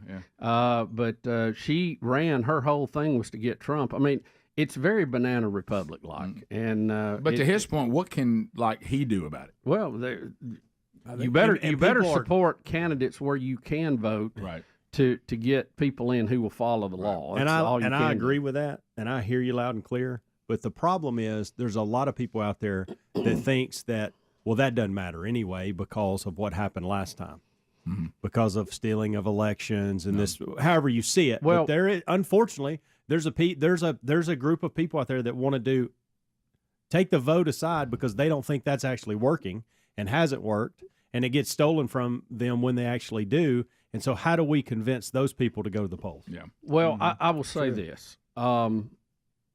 You don't have a lot of options. But the only thing worse than a liberal judge and prosecutor in New York who has already not following, due process, the whole symbol of our court system is Lady Liberty holding the scales with the blind on, and that's no longer the case in a lot of these. The only thing worse than having that in New York is to have it in your own town. Right. And instead of trying to redo what's done in New York, you better put the fences up on your home defense. Try that in a small town. Yep. There you are with the fence again. Yep, a lot of fence talk. What if I said fence earlier? I'm just kidding. I'm talking about southern border and all that. High cotton folks like you have That's fences. a wall. That's a wall. Chain link ain't real high cotton. No, it's not. Russell, go ahead. Depends on how much you got, I guess. 30 seconds. Hey, I have an alternate I got an alternate theory on that animal sound from yesterday. Tell it. I believe they may have actually captured Beth Mullins at the exact moment she found out Speedy did not want to go on a date with her. All right. Okay. They don't need any help. Let me tell you something. I like some of that bald head. Let's go to Bobby in Alabama. Bobby, go ahead. 30 seconds. Bobby? You said Bobby, and my name's Bob. I'm from McKenzie. Yeah. All right, go ahead, Bob. All right, No, Bob. they can't. Work through that, Robert. Well, I'm sorry. It's all right, Robert. Go ahead. Hey, did y'all? I know you talked about Bigfoots yesterday, but did you know that Evergreen, Alabama, is the Bigfoot capital? Yes, No, we're here. I did. You know, I didn't I did know know that, but that is a lot of woods around Evergreen. I knew that. A lot of woods. Let me tell you, with thermal glasses. St. Ern. I want y'all to listen to this. I want you. Well, you got a timeout. You're all over this, Rick. Well, listen. sometimes I get to listen, I forget. I know, but listen to this. You're all over it. Think about what he just sounded like, and now listen to this. The smell is so bad it'd make a man want to go back to his ex-wife. Was that Hank? That's Hank. Yep, Tom. Yep. That Talking about wasn't Hank. Bigfoot. Yeah, That was Evergreen, Hank. Yeah, I'm sorry. He sounded like that Hank, though. Yeah. Hank from Hendersonville. Let's go to Elizabeth, Clanton, Alabama, home of Gary. Go ahead. Good morning, guys. I'm driving back home from Birmingham right now. I've been to the market and back this morning, and I stopped in Brent, and when I came out of the store, the fog had set in so thick. Yeah. And I'm hoping, as popular as y'all are and as many people listen to you, maybe you can get the word out there that even though your daytime running lights are on, your tail lights are not on. All right, so I know y'all probably think she's crazy, but this is a national story down on I-10 from all the way up and down the coast. The fog is so bad. It's like warnings and smoke all this. And fog together. Yeah. What's she talking about tail lights? I don't know. I kind of lost that and was focusing more on the fog because I could tell y'all weren't sure. She's saying your running lights, which is the lights that are on your car normally, do not include tail lights. Okay. So I guess you can't see somebody in front of you unless you put your headlights on. Right. And a lot of times you don't see them unless you hit the brakes, you know, and then it's too late. Be careful out there. Jackie in Alabama. Slow it down. Jackie, 30 seconds. Go. Bubba. Yes. I'm calling. Okay, I'm calling about if Trump don't get the nominee, but can you not just write him in? Well, if he is declared uneligible to run for the office, and you write him in, they will just throw your ballot in the garbage. Now, some of you are thinking they probably did that anyway. And if he's eligible, they will do it officially. Can I say this to America? If he's eligible, but not on the ballot, and you write him in, we're going to lose. That's true. Okay? So don't go that route. Yeah, I was going to say the same thing. If a write-in campaign for Trump, if he is even eligible, but he didn't get the nomination and you wanted him to have the nomination, the Democrats will win.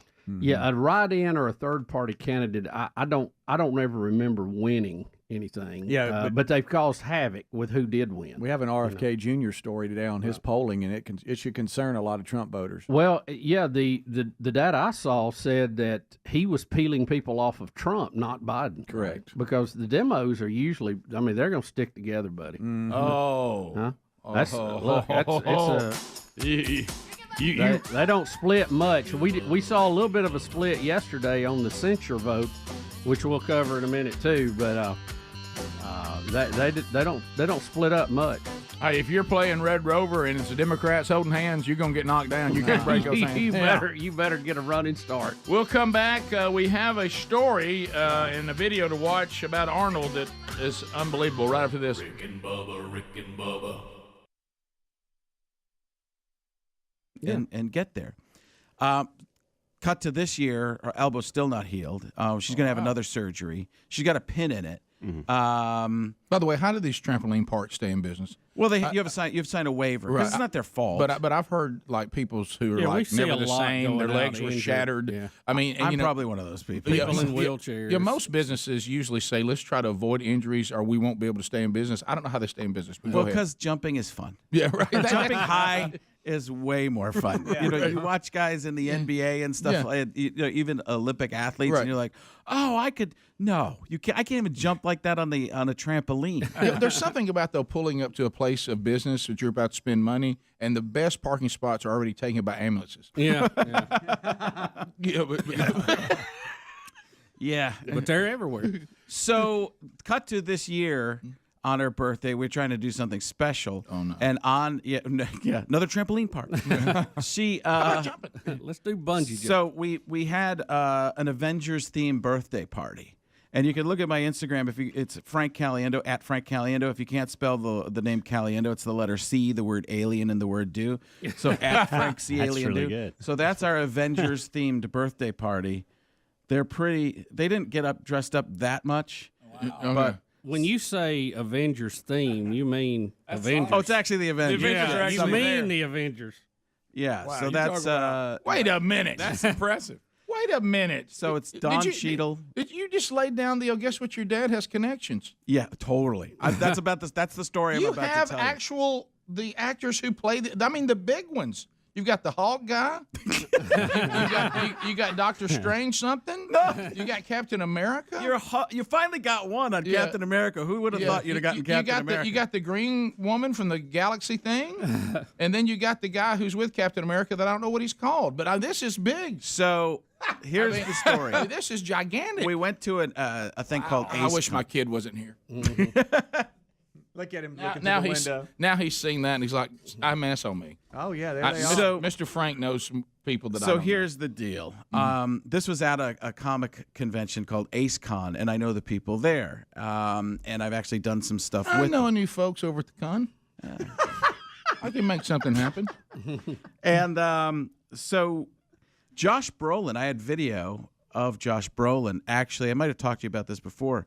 A video of Josh Brolin talking about me as the voice of George W. Bush and being the inspiration for him and Oliver Stone that movie. for That's the good. movie W. If you Google Google good. Josh Brolin, Frank Caliendo, I probably should have pulled that earlier so you guys could hear it. But Put it with that picture. but that would make me doing Speedy's job, I guess.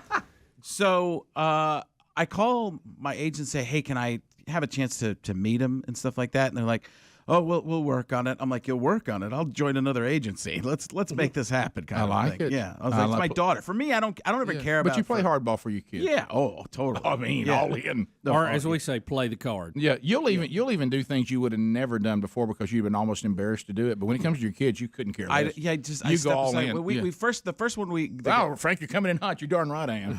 The first guy we met was the guy who plays Loki. This was at a different one. Oh yeah. This was the year before. I am Loki of Asgard, and I'm Yes. burdened with glorious purpose. That one. Yes. So I've been working on it. I didn't know you've been working on You're it. not, no, but I'm here, and I'll make it happen. Yeah. So he does impressions. So his agent noticed me, and we started talking, and I said, hey, can my daughter meet Tom Hiddleston, Loki? And so he comes over, and I've seen him do a bunch of impressions. So we're doing Jeff Goldblum's. Yes, hello, goodbye. Why? Good, very nice, very nice. The funny thing about let's come back. This is too good. Okay, yeah. So All the right. story that was a lot of setup. I'll get to the. And I think we got the clip that you referred to. Okay, we'll get all that. Oh, we have that too. Did you get Brolin to do the big evil guy? What's his name? Thanos. But Thanos. we'll talk about it on the other Okay, side. This story gets good. That's a lot of setup. That's a huge setup. Bottom line is, you're just being a dad, and you just happen to have access to this, and you're gonna make it happen. And I'll tell you how. I almost didn't. All right, we'll do that next. Rick and Bubba, Rick and Bubba.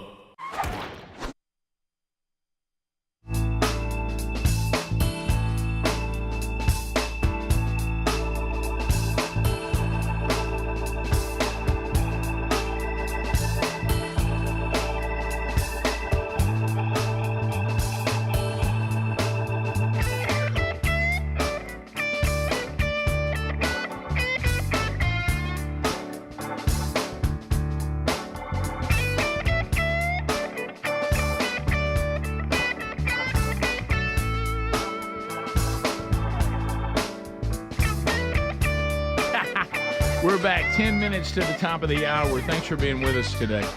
Our number is 866-WE-BE-BIG. There'll be the other opportunities coming up for you to chat by phone as well. All right, so for some reason, and first of all, I'm always crazy uncomfortable with Arnold's last name. I've never been able to say it correctly. Just like Who has? Just like he can't speak clear English, and like Greg has said, and he's been here. I've never seen anybody's accent be so defiant. He can't say 6 o'clock. Yeah, and so Arnold, is it Schwarzenegger? Schwarzenegger. I've never been able to say that right. Yeah, that's it. And you can see there's obvious reasons why I don't like saying it, but it seems like I remember somehow. Get down! Get down! Get down! It seems like that we, for some reason. We did it. We did a story and watched a video of him and found out. We were like, "Is that a pet donkey?" Mm-hmm. So apparently, Arnold has a donkey. I have a donkey. Get down. I have a donkey. My donkey is here. His name is Get Down. Get down, donkey. So he's on the Peyton cast. Is this recent? Yeah, this was this past Monday night. Okay, and the donkey. Can I tell you, we didn't see this particular episode, but this has been one of the few things that will get Betty Bussey to watch football. She likes the Manning cast. Okay. All right, so here we go. Here's Arnold with the Manning cast and his donkey. All right, so here we go. Mm-hmm. What is that? That donkey looks like you eating, Peyton. It's the same thing. All right. Look at We're Arnold. going to He's break. loving it. We're going to break, Peyton. We'll be back. I love Peyton's face. So, do we have the clip where he's talking to the donkey when they come back before he's live? Oh yeah. This is you got to see that. This is the next video. Watch Peyton's face. Back. Oh, yes. And let's welcome an icon right now, Arnold Schwarzenegger. Arnold. Please watch Peyton, Y'all, I'm so uncomfortable. Listen to what he says. All right, welcome back. Oh, yes. And let's welcome an icon right now, Arnold Did you see Peyton's face? Peyton's like, is he speaking sweet nothings to a donkey? Ah, yes. Ah, yes, donkey. Ah, yes, donkey. Get down. Should that concern us? Yes. I mean, he's got a full-size donkey in his He's wearing his governor jacket from California. Yeah, I keep forgetting he was actually. I was once governor. He was like the real governor. Him and Jesse Ventura both. You set your clocks. Okay. And and we've covered this, but I can't help but notice he would be considered a very successful actor. From movies. Yeah. But yet he was never required to get past. He didn't play characters that were from Austria. No, he just played regular characters, but he talked with that accent. I don't. You have all these actors now when you see them in an interview and they have their real accent, but they talk with American accents while they're acting. I guess they just never required that of Arnold. That's right. I mean, you can play the dad in Jingle All the Way. It's no big deal. Yeah, you talk like you're from Austria. They never explain it. They never explain why this person The that he's kid not playing once to one of his friends said, "Yeah, my dad's from Austria." Yeah, it's a regular playing a regular part. I want the toy. Why'd your dad talk like this? Nobody ever addressed Feed the donkey again. Oh, yes, the donkey. I love my little donkey. Yes, that's why. First of all, has there ever been anybody? Okay, biblical times, yes, because they were functional. But in the times we're living in the culture we're living in, is there people that I'm not aware when someone says, I'm thinking about getting a pet? What are you thinking? I'm thinking a donkey. Indoor donkey? Absolutely. Sure.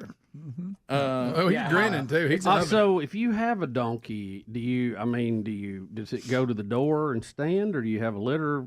Boy, I wouldn't mind or what having do you one do? out in the pasture. It's a Go house, up and hear it's him a go. house donkey. I love that when they get cranked up. By the way, Lisa, that one's eating chicken bites, though. I mean, that's a little different. Yeah. Lisa just texted me, says she lives with a donkey. Oh, okay. Okay. Hey, wait, stop. He took it off. Well, Greg, put it back your on. medal back on. I asked y'all. Get your medal back on. You will wear that medal for the rest of the show. I'm sorry. I asked the whole staff. I made fun of it. You will wear that medal for the rest. Put it on right now. Put it back on. Like right now. Take your headphones off. Put it on. Because of what I said to him, and he can't say it back on air. He doesn't want to put it on. I know. Well, I asked y'all for help. I don't mind. But I have influence over him. Hey, you're promoting. I don't like to brag. That's all day, bud, until you leave. I don't like bragging about winning my age group. I don't think donkeys, but that's just what happened. That's just what happened. Pretty much wore them out. When you think about donkeys as pets, we have a whole analogy about donkeys. It means they're difficult and they're ornery and they won't do what you want them to do. And hey, the miniature donkeys, I pass a farm every now and then. They got them running everywhere. I'd kind of like to have one of them. I'd like a miniature donkey. Yeah, me too. That and a fainting goat. Yeah. Why is everything better if it's miniature? I know. What is the deal with that? Ain't very I mean, a donkey shouldn't sit on the couch and watch TV. Interesting. Okay, guys, it shouldn't have its own pillow. Probably not. We've lived it out here. I mean, when we got a miniature, show got better. Yeah, we did. That's right. We got a little miniature. Hey, we got a miniature person. That is so kind of you guys. There you go. Thank you. Uh-huh. All right, welcome back. Oh, yes. And let's welcome an icon. I love Peyton's face more than anything. I got my donkey. Can I ask you this? Who talks to their donkey that way? Oh, yes. I don't know. Bubba, who has a donkey in their room? I can't get past that. I don't know.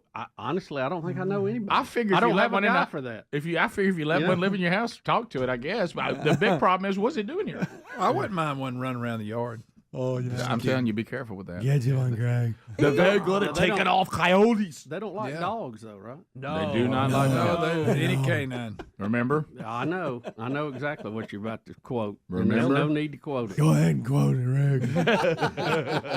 Get down. Your donkey has kicked my dog. I just want to watch Peyton one more time. Could I? Okay, Yeah, just watch his All right, face. welcome back. Oh, yes. And let's welcome an icon right now.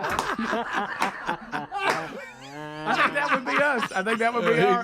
I think Peyton Manning's playing our response. Yeah. Can I tell you, he was a great quarterback, had a great career. Sure he did. But I'm gonna tell you, he is funny.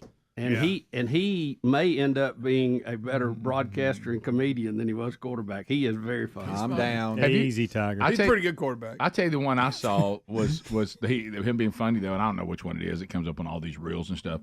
I don't know what episode or how new it is, but where Eli calls out the all he does is call out the code for the formation or the play they're going to run, and Peyton stands there and acts it out every time, and he'll throw it out, show how do you signal that to the receivers, and he'll just keep throwing them out, and Peyton does every one of them, and it's hilarious. I mean,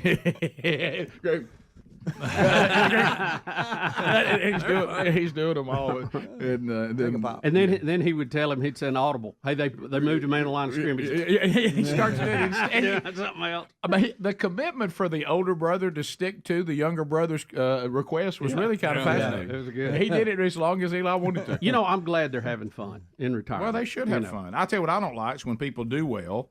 They've been blessed, and then they act like they're miserable the rest of their life. Well, they're having fun, no doubt. Yeah, so... Arnold got mad at the donkey later, and he was like, "Donkey!" He screamed at it. Yes, I love the donkey.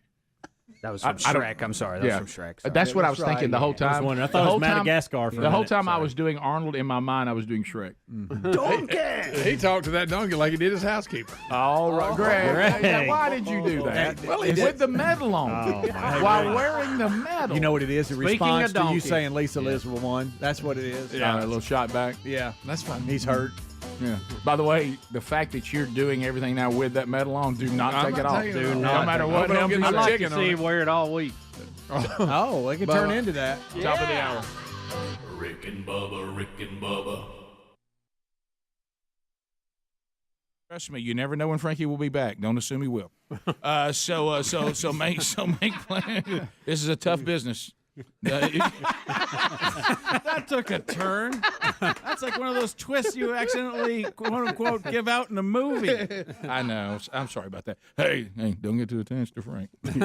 Anyway, so Nashville and Huntsville, August 22nd and 23rd. And make plans to go see Frank. I'm telling you, all kidding aside, one of the funniest shows that you'll see. There's nothing in the show that you would say, oh, gosh, I don't know why we came to this. He works totally clean, but he's not campy. He's funny. He can be edgy, but he's not going to be. And he offends everybody. And he offends everyone equally. No, it's just fun. How about this? When's the last time you went to something you said, you know what, that was just a blast? Fun. Before we get back into that story I was telling for the last 17 segments. Yes. It's a dandy. On the podcast that I do this week, Al and Frank Try to Be Serious, we had a guy named Ryan Davis on, and we were actually talking about that, about comedy and trying, everything seems to be PC, and people are always fighting for this PC. And the big thing that came from it was when you do jokes for people, not at people's expense, that's what you should be allowed to do. Be able to do jokes. We're all different. That's what makes it funny. We celebrate our differences, and we used to be able to laugh at that. Now it's like, oh, no. You're making fun. No, I'm not making fun. We're just saying we're different. Look how different this is. Now let's laugh at something about me, and that's what makes people get together. That laughter is a bond. And when you take that away, I think it's a problem. No, and it is important. And I don't want to go super serious here, but to talk about it, I can remember my wife talked about, we went through our tragedy 11 years ago and the earthly loss of our youngest son. And one of the things that she recalls a part of the healing, obviously the spiritual element was the most important, but she said, I went to see Brian Regan. Oh. And I was telling her, I said, let's just go see Brian Regan. And she said, I remember the first time I laughed. After something like that. So really when you go to something that's just, hey, it's also, man, don't we need that? I mean, it's something that is beneficial, and I don't enjoy going places like I say where I'm going. Oh gosh, I wish I hadn't heard that. Oh gosh, I wish they hadn't done that. Have you ever told Brian about that? I don't know that I have. But that'd be very interesting. Yeah, because I was also looking for a segue to go from something very serious to something silly again. I was going to do a Brian Regan impression, but I was waiting for the time to do it. Waiting for the time. Going to get the segue. Struggling to find the way to turn it around because that's important. It's important to everybody. But then you gotta go back before you got to talk about the Avengers. Okay. Then you got to do the Brian Regan segue. Okay. Now I'm gonna do this thing where I move my head over here and my neck just cracked. Okay. So back to my Avengers story from the. Okay, so let me set it up so in case you just joined us. So Frank Caliendo, it doesn't matter what you do for a living. All this is a dad. All dads, we use any influence we have, regardless of how we get it, to get our kids to get to experience things that maybe we can come through for them. Dads love to come through. You just want to come through and be a problem solver. Dads love to come through. So I have the footage of Josh Brolin talking about me, even though he says my name slightly wrong from years ago. It's all right. And I'm awkward picture using all this stuff to try and get an actual meeting and spend some time with Josh Brolin, who was Thanos in the Avengers and lots of other movies. Because Frank's daughter has an Avenger-themed day going because of her birthday. Yeah, and so she loves the Marvel stuff. And when she broke her elbow, that's when she got into the Avengers. Mm-hmm. She started caring about the Marvel movies and stuff like that because she was a gymnast, and now she had all this extra time. So she started watching Marvel movies. I love the Avenger movies. I love them. You don't know any of the names of the characters. I don't, but I love them. But you kind of know, enough. Their concepts, so you can make up a silly name and think it's the correct one. Yeah. That's Hawk Fella. I like this Hawk Fella. So what is the guy called that is Captain America's friend? Bucky? What is the Winter Soldier? The guy who dresses. No, he's Iron Man's guy. I'm sorry. Who is the guy who's Iron Man's like? Oh, the bottom right there. Yeah, the bottom right guy. Don Cheadle. Yeah, the bottom right. He plays Rhodey, War Machine. Okay, so I didn't know that. Yeah, no, okay. I didn't think you would. Yeah, okay. So when you move outside Batman, Superman, Spider-Man, I know it's a different group, but that's what I call him Iron Man's friend who puts on the thing when Iron Man's too hurt to do it. Originally I think that's what Stan Lee wanted to call him, but they thought, hey, a little wordy. That takes up a full page. A little wordy. So I'm working the whole day to try and get more than just a picture with Josh Brolin. I'm texting agents and stuff like that. Can we meet him? He knows who I am, all this kind of stuff. Please, just say caliento when you talk to him.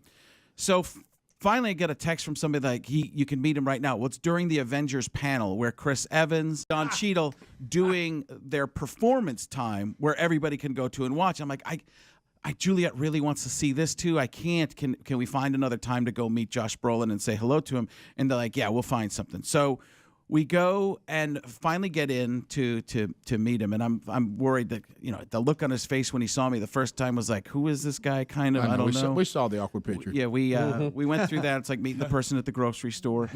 So then we get in there, and then we get in there, and Josh Brolin's like, oh my goodness, you don't understand. I was like, what? He's like, I have no idea who you are. No, he's like, I was like, you don't understand. That movie was me doing you. That's what that movie was. Oliver and I. Not Thanos. Yeah. which was a joke I did later. Did you? Yeah, because so here's the situation. My parents went.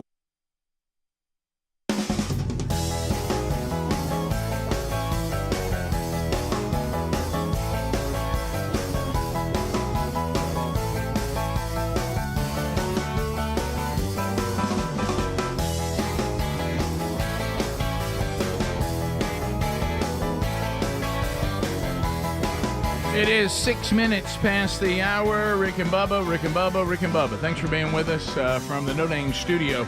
Living out on the bleeding edge of technology, we come to you from Sweet Home, Alabama to the rest of the world on various platforms.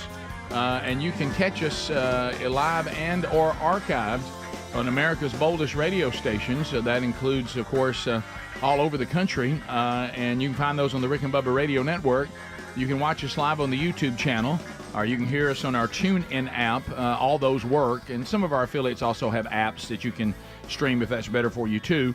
Also, on the archive side, you got the YouTube archive and the podcast archive every day, so you can catch any part of the show that you may have missed. And as we mentioned, we welcome to the Rick and Bubba Radio Network, AM 800 East Central Illinois, WKZI, and we also will be welcoming this week AM 1450, FM 101.9 and 100.5 WGNS, Murfreesboro, Tennessee.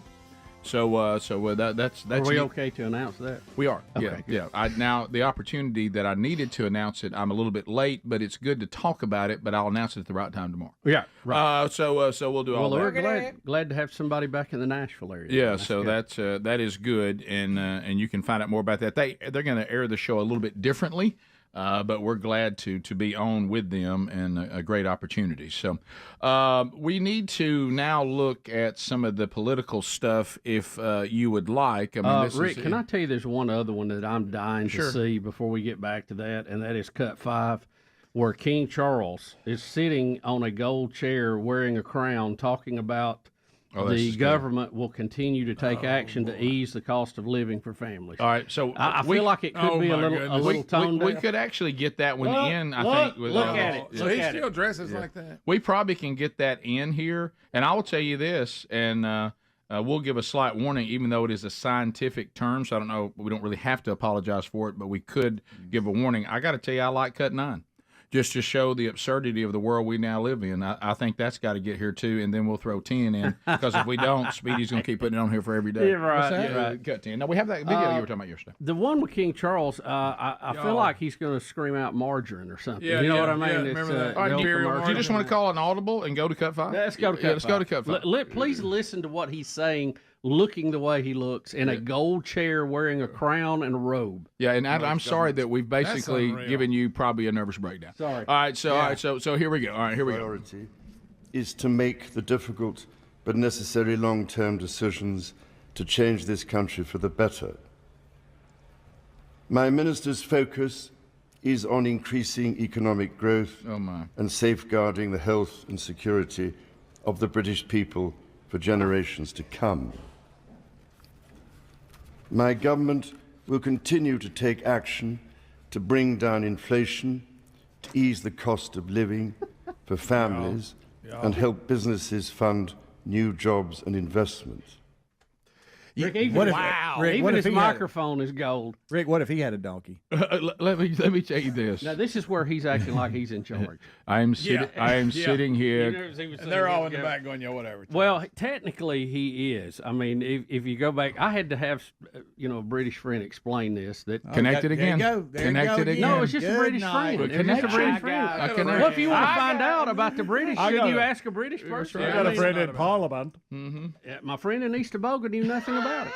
You got to go to the source. Yeah, that's a great point.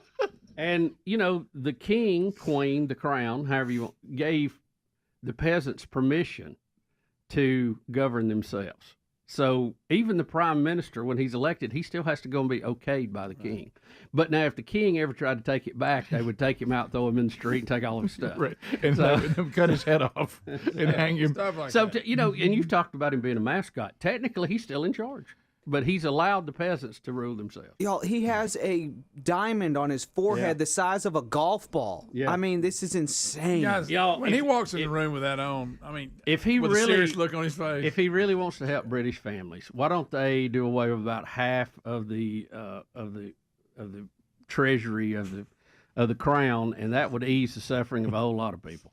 Yeah, Talking about tone deaf. Good Lord. I sit here talking to the people of England. I'm concerned about the families. I in the am long draped. term. Just one diamond upon my very crown. Could buy the whole North America. Bubba, I know he's from Montgomery. Yeah. Even down South Alabama. I think about my mama.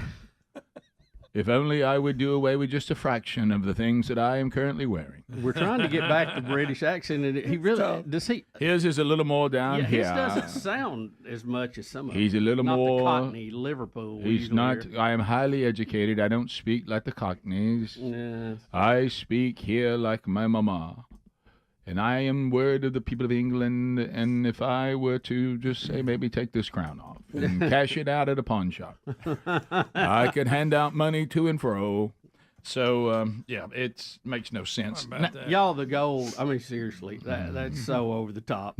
Well, if you're embarrassed by a fake king, how would you like to now hear from our current president? So here we go. This is, y'all realize we have a war going on in the Middle East, which is not that abnormal, but this one's a little more intense. It's kind of like some of the famous ones of the past. We have a ground war going on.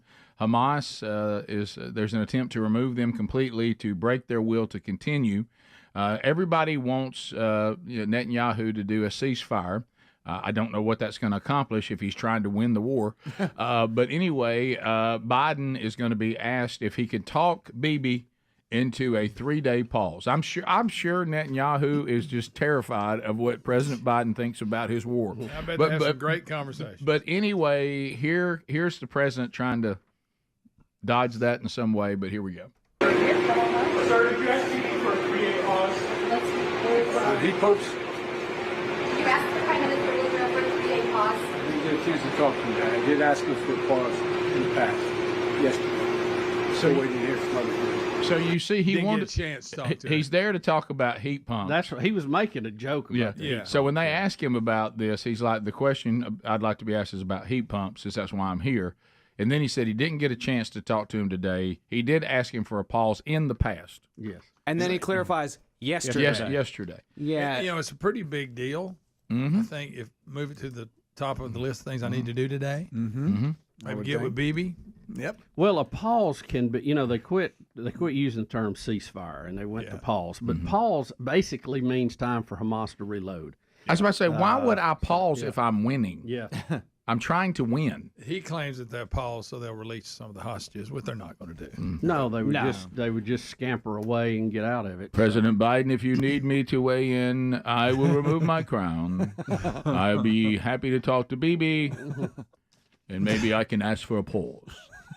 Yeah, Charles may be the only person that they do not pay attention more than they do the president, because Charles has nothing except a nice, pretty cool hat. And I wish you'd have won that at the crap run. I'm just picturing him walking in the room with all that on. Everybody going, what?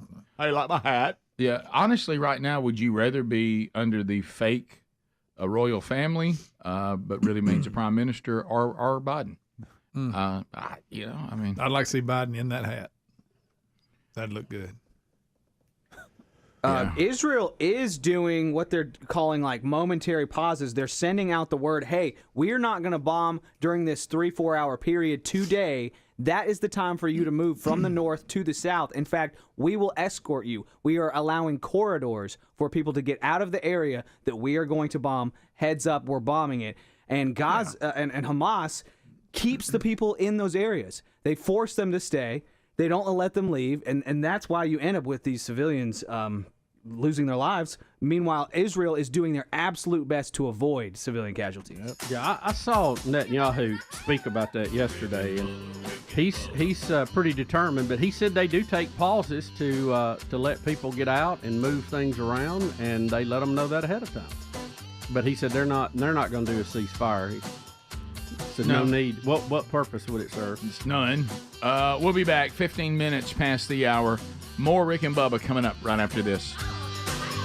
Rick and Bubba, Rick and Bubba. For a week's vacation. No, that's that's the Fresh Prince of Bel-Air. Sorry, I get me and him confused. We all do. So, Chris Evans, Captain America, I knew that one, is in the same room, and he's like, Josh Brolin's talking to me about W and stuff like that, and he goes, Chris Evans, who's doing something else at the time, he goes, wait a second, who are you? I go, Frank Kelly. He goes, oh, in front of your daughter, tell me she's there. She's there. I wouldn't be doing any of this stuff without my daughter. He goes, you are the funniest guy. And he's just... in front of your daughter, Captain America said you're the funniest guy in front of your daughter. And words I could not use on this show or anywhere, but just going, oh, my, this is unbelievable. I can't believe... He starts quoting things that I've done on television. And my daughter has this look of... and up until this point, this is near the end of the day, I thought I'd failed. I didn't get the opportunity to spend time like I did with Loki, the god of mischief. Right. So, and how many times have we all said that? We've said it millions of times. Right. So this is starting to pay off now. All this work, all day. He's like, this is unbelievable. And Juliet's talking to Josh Brolin for a little bit. My daughter, who's turning 13 that day. Oh my God. And he's like, just going crazy about me, because he's a huge Patriots fan. He brought the Patriots to the premiere of Endgame, and Juliet knows all this stuff. My daughter does, so he's starting to go off and crazy about me. And Josh Brolin says to him, "Yeah," he goes, "The whole role in front of your daughter, all this in front of my daughter." He goes, "That he's responsible for my role." And Chris Evans like, "What role?" And that's when I threw in, Thanos. That's of course. good. Sorry, I beat you on that job. Yeah, no problem. And then Chris Evans like, "Oh, that's hilarious, man." And then I start to. He's like, who you doing? Any other people? I'm like, yeah, I've been working on Robert Downey Jr. They're like, oh, do something. I'm like, I'm doing it right now. Apparently, it's not as good as I thought it was. Do me a favor. Come back in a month. We'll see if it gets better. And I like looking over at Speedy doing it with his face as I am.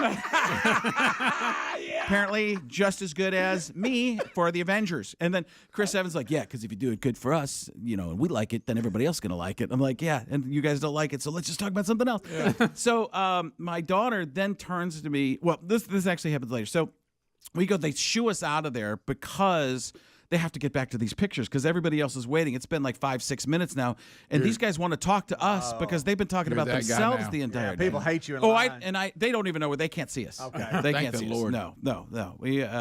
So we move out of there. We go to another spot. And we're just standing because it's over, right? It's done. Chris Evans comes out to text somebody in a little bit of a break, and he sees me and comes over to talk to me more. And we're just talking like two dudes. And I'm telling him what it's like to be pigeonholed, and you don't know what it's like to be pigeonholed, Cap. Hey, can you throw the shield for me? No, that's the thing. I would have said, my daughter loves to see the shield. Well, they had the shield there. You can. It was there. Okay, yeah, all that stuff. She doesn't even. It's not even so much. She likes the people. She likes the actors so much more. So we talked for a little bit, and it goes on, and he goes back to do his thing. And then my daughter is just standing there, and she goes, "This is the greatest day of my life." And you need to remember that. Here was the thing. You're never going to hear that once you turn 16 on. But the bad news, I said, okay, that's great, but here's the bad news. That's the greatest day of your life, period. It's never going to get better.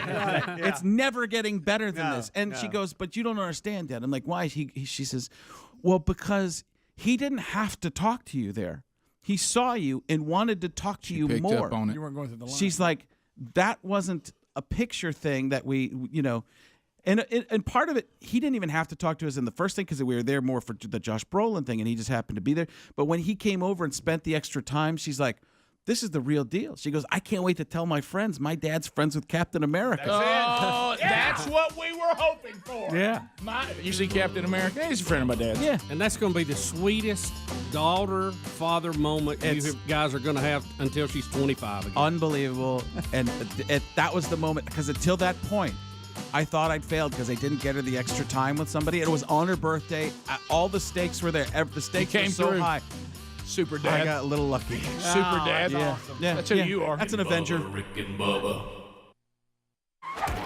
So, Frank, what you're waiting on is for a listener from somewhere around the country to say to you, wow, what a wheel.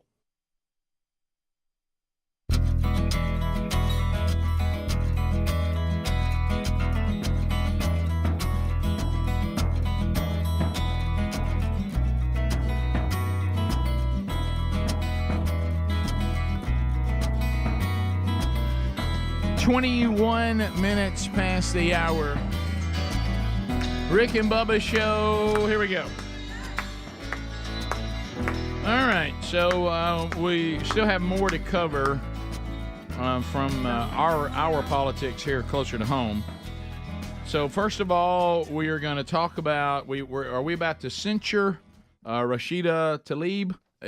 She was voted to be censured. That word is so hard to say. Censured.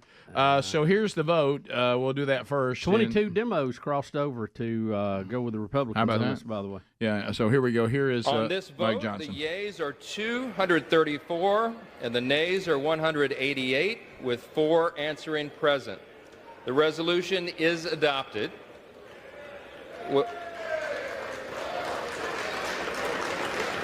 Without objection, the motion to reconsider is laid on the table. So now we're going to hear Cori Bush not going to like this at all. Unhinged rant that they were going to censure Rashida Tlaib. And as you said, Bubba, she's apparently not aware that 22 of her own Democratic colleagues think that what she's doing needs to be addressed as well.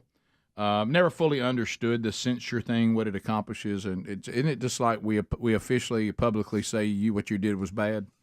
This is an official slap on the wrist to say what you did was bad, and you don't need to keep doing it. All right, here is Cori Bush in response to the vote. Here we go. Of a lack of care and a lack of understanding and a lack of seeing the humanity of folks who look like Rashida Tlaib. It's outrageous that my colleagues are blatantly attempting to silence the only Palestinian American representative right here. It's outrageous, but it's not surprising. And let me tell you, it's not surprising because this place is where 1,700 members of Congress, this elected body, enslaved black people. It's not surprising because they thought it was right. It's not surprising because this is a place where members continue to claim that the insurrection on the Capitol just appeared to look like a normal tourist visit. It's not surprising because this is the place where our black and brown staff members repeatedly speak of experiencing racism and sexism, Islamophobia, get pushed off at elevators, xenophobia, and more right here in this workplace. This is the place. And let me say this. She mourns for the 1,400 Israelis. The gentlelady's time has expired. She mourns for the 10,000, and she will not stop. No gentlelady's time has expired. Ceasefire now, and she takes the death threats that you all sent that they. The gentlelady is no longer recognized. The gentleman from Maryland. Good night. I'm worn out. The desire to save lives. Cut the mic. Gentleman from Maryland is recognized. That's what I said. Wow. Come on. We'll reserve. The gentleman from Maryland reserves. The gentleman from Georgia is recognized. Good night. Wow. Well, and the whole thing, she sees herself as apparently a Pentecostal preacher, but I guess so. The bottom line is this whole thing, this whole diatribe, it's tired, it's old. It's do you have anything else to do when you don't get your way other than scream everybody's racists, everybody's bigots, everybody's xenophobes, everybody's homophobe, everybody's misogynist? Do you not have anything else to say? You know, you stand up there, and if you want to defend her, then defend what she did and say why the other people are wrong that found what she did to be dangerous and found what she did to be worthy of censure. All this other diatribe is almost like if I don't have anything else to say, I always say this. And it's just tired. It's just old. Yeah. There's still racism, and there's examples of things that shouldn't be taking place. There's rude behavior. There's other things. Do I think her staff is being pushed off elevators at the Capitol building? Absolutely not. No. That is made up. That is imagined. I mean, it's just not happening. And I would say when you weigh into this Palestinian, Hamas, Israeli thing, no matter what side of the fence you're on, you probably get death threats. Absolutely. Oh, yeah. Who doesn't? Yeah. I'm sure the Jewish people get death threats too. Oh, yeah. Matter of fact, we know they do. Everybody gets death threats now that we have computers because it's so easy to send one. I mean, we get them, everybody else gets them. That's just a daily occurrence. Well, we're not done. Now we got to hear from more of the squad here. We're going to hear from Omar now on the House floor. So here we go. And it's what is true here is that every single one of them has not acknowledged the fact that Palestinians are dying in the tens of thousands, but will continue to say it is us who are not acknowledging humanity. humanity. Rashida will stand strong. Gentlelady's time and the has expired. Palestinian movement will continue for liberation until every single Gentlelady's time has Palestinian expired. has the right to Gentleman live from in Maryland liberty. is recognized. The guy from Maryland must have a lot He of does. time. I And, tell you- and boy, he's got a hard act to follow there, doesn't he? Oh, Mike Johnson's got his handful. Doesn't he? Yeah.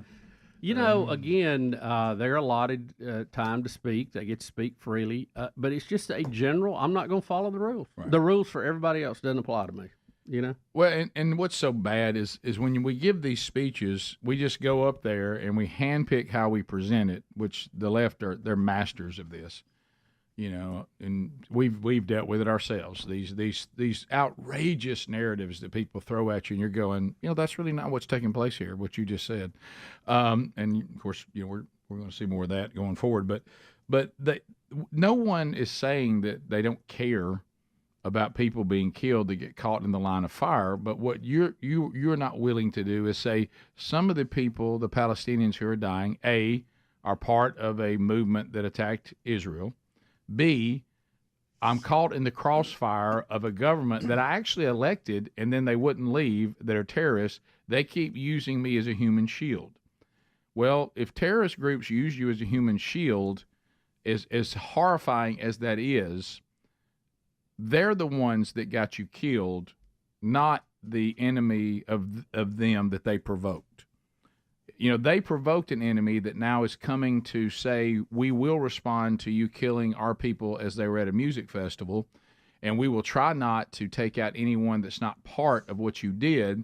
But if we're coming to get you and you put them between us and you and we kill them, then really that death lays at your feet more than mine, because if you had not done what you did, we wouldn't be here right now. Yeah, if we go back to, was it October So you got to the explain 6th? all that too. Yeah. Was it October the 6th was a Friday? There were no buildings being leveled in Gaza. There were no tanks in Gaza. No. There were no aircraft bombing Gaza. And there was a decision made on October the 7th, which I think was a Saturday morning, to attack Israelis and kill as many of them as you could, and that has brought this on. I mean, you've got to look at the cause and effect of this. Yeah. And I'm sure everything wasn't perfect. It never is in the world. But did you make it any better with that stunt? I mean, you just brought this on the people that you're supposed to be there helping. Yep. I mean, and then you cry foul. I mean, I don't understand it at all. Well, and if the shoe was on the other foot, and let's say, which, you know, hopefully this wouldn't happen, but let's say that the Palestinian people were just going through their day and having a peace music festival, and Israelis just came in and started slaughtering them just left and right. And then they went into Israel to try to go take on Israel. And Israelis were putting Hebrew people in between them and the terrorists, and they killed some of them. They would immediately be saying, well, that's on their fault for starting this war with us, and they're using people as human shields. The reason why they're not telling the truth is because it fits how they want to be seen. But we all know what the truth is, and just because you scream and yell and have a lot of emotion about it doesn't mean the exaggerations and the hyperbole and the propaganda that you're spouting is to be believed. I've seen people many, many times that have been completely and passionately wrong. Emotion and passion doesn't mean you're right. Bottom of the hour, we'll be right back. Rick and Bubba, Rick and Bubba. You do not spin it until they say, wow, what a wheel. All right. And now, how I'm would John trying to figure out Gruden? if I should do this in an impression just to make it. Yes. Look at this. This is a tremendous wheel. It's an incredible wheel. The spatula, the roses, Pipit. I love. Pipit, isn't that one of the royals? Isn't that Pipit? No. That's not Pipit. Who cares? I don't care about the royals. They're not here anyways. Oh, I can't spin that wheel. I spun the wheel. Oh, the president can spin the wheel. That's right. It's different. Anytime. I'll tell you what, man. Let's get this going, man, because we can't be near a wheel without spinning it, man. Tell you what, it's gonna struggle right here. Caliendo can't get near a wheel with a bunch of clickers on it. That's why I call them clickers, man. Sometimes people call them clackers. Those people are wrong, man. People are wrong, man. Where's the callers, man? Here we go. Here. Come on. Let's go to Florida. Chris from Florida, right out. Chris, what do you say to Frank Caliendo? Why is Frenchie crying? And wow, what a wheel. Spin it, Frankie! Yeah! What a spin! Frank Caliendo grabbed that thing and spun it like his latest impression. Uh-oh, he spun the lights right off of it. Lights off. Frankie, my God. It's not on you, Frank. It's on us. It's us. I wish we could leave it plugged in. All right, let's see what happens. Watch your head, Speedy. Silly Don't rules. get cut by the wheel. Oh, looky here, right out of the gate! Oh, no! It's Henry the horse. Here we go, Henry. Right out of the gate. Wow, what a horse. Here he comes. Henry. Hey, Henry. What's up, guys? What's up with you, Henry? What's up, Henry? Hey, great to see Frank Caliendo in studio. Yes. You know, I do a few impersonations myself. You do? Can't wait to hear it. Here's my Donald H. Trump. The H stands for horse. I eat the best hay. If you think you eat better hay than me, that's a load of bullcrap. What? Because, you know, I'm a horse, bullcrap. Okay, all right.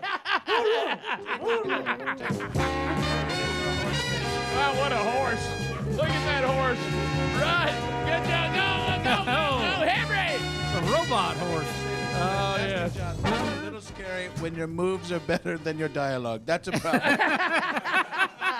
His moves were fantastic, though. That incredible moves. Some of the best moves. Not that I remember I was in Breaking 2 Electric Boogaloo, and I did There's No Stopping Us. Turbo, Ozone, all the guys from the original were back, and Turbo would do that thing where he looked like he was on a unicycle, but he's doing the weird thing. Listen, Kelly was a professional dancer. She was a fantastic dancer, a ballet, a trained dancer, and then the boys from the streets, Turbo and Ozone, they won the dance contest and everything. 80s movies, nothing gets better than that. And let me tell you this, there is no stopping us. Can I tell you what? The fact that you found Electric Boogaloo and had it, I did not know that was there. And Turbo, all that. Dancing with the Broom. Let's go to Clanton, Alabama. Kyle's standing by. Listen to us on ZZK. Kyle, what do you say to Frank Caliendo? Wow, what a wheel. Spin it, Frankie. Here we go. Yeah! Oh, everyone see what happens for Kyle and Clanton. The wonderful wheel of meat is spinning. Trumpy Bear is overlooking the whole event. Can't say it. You okay? Event. Okay, buddy. Someone get a medical professional to Bubba. He just had a stroke. Quick, another cookie. Meat, meat, meat, meat, meat, meat. We're all meat. Meat it is. Say meat.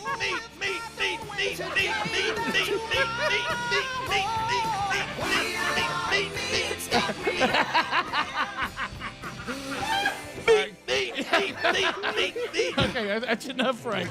Kyle, congratulations. A $50 gift card from our friends at harryanddavid.com. Oh, my goodness. We'll send that straight to you. And a rotate to you. All right, thanks for that. Gosh. Frank, you don't leave it all. We still got a few more spins. Oh, really? You should have told me there were this many. I didn't know I used it all up on that. It's a number of spins. Don't leave anything on the table. Don't leave anything on the table. Okay. We go to Brittany and Trustful. Brittany, what do you say to Frank Caliendo? Wow, what a wheel. Come on. There we go. All right, there we go. Frank tried the short spin. He did. All right, Brittany. No pun intended. Come on, Brittany.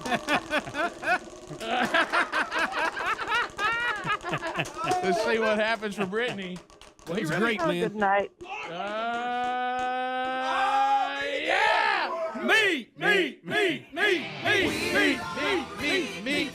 Meat the president.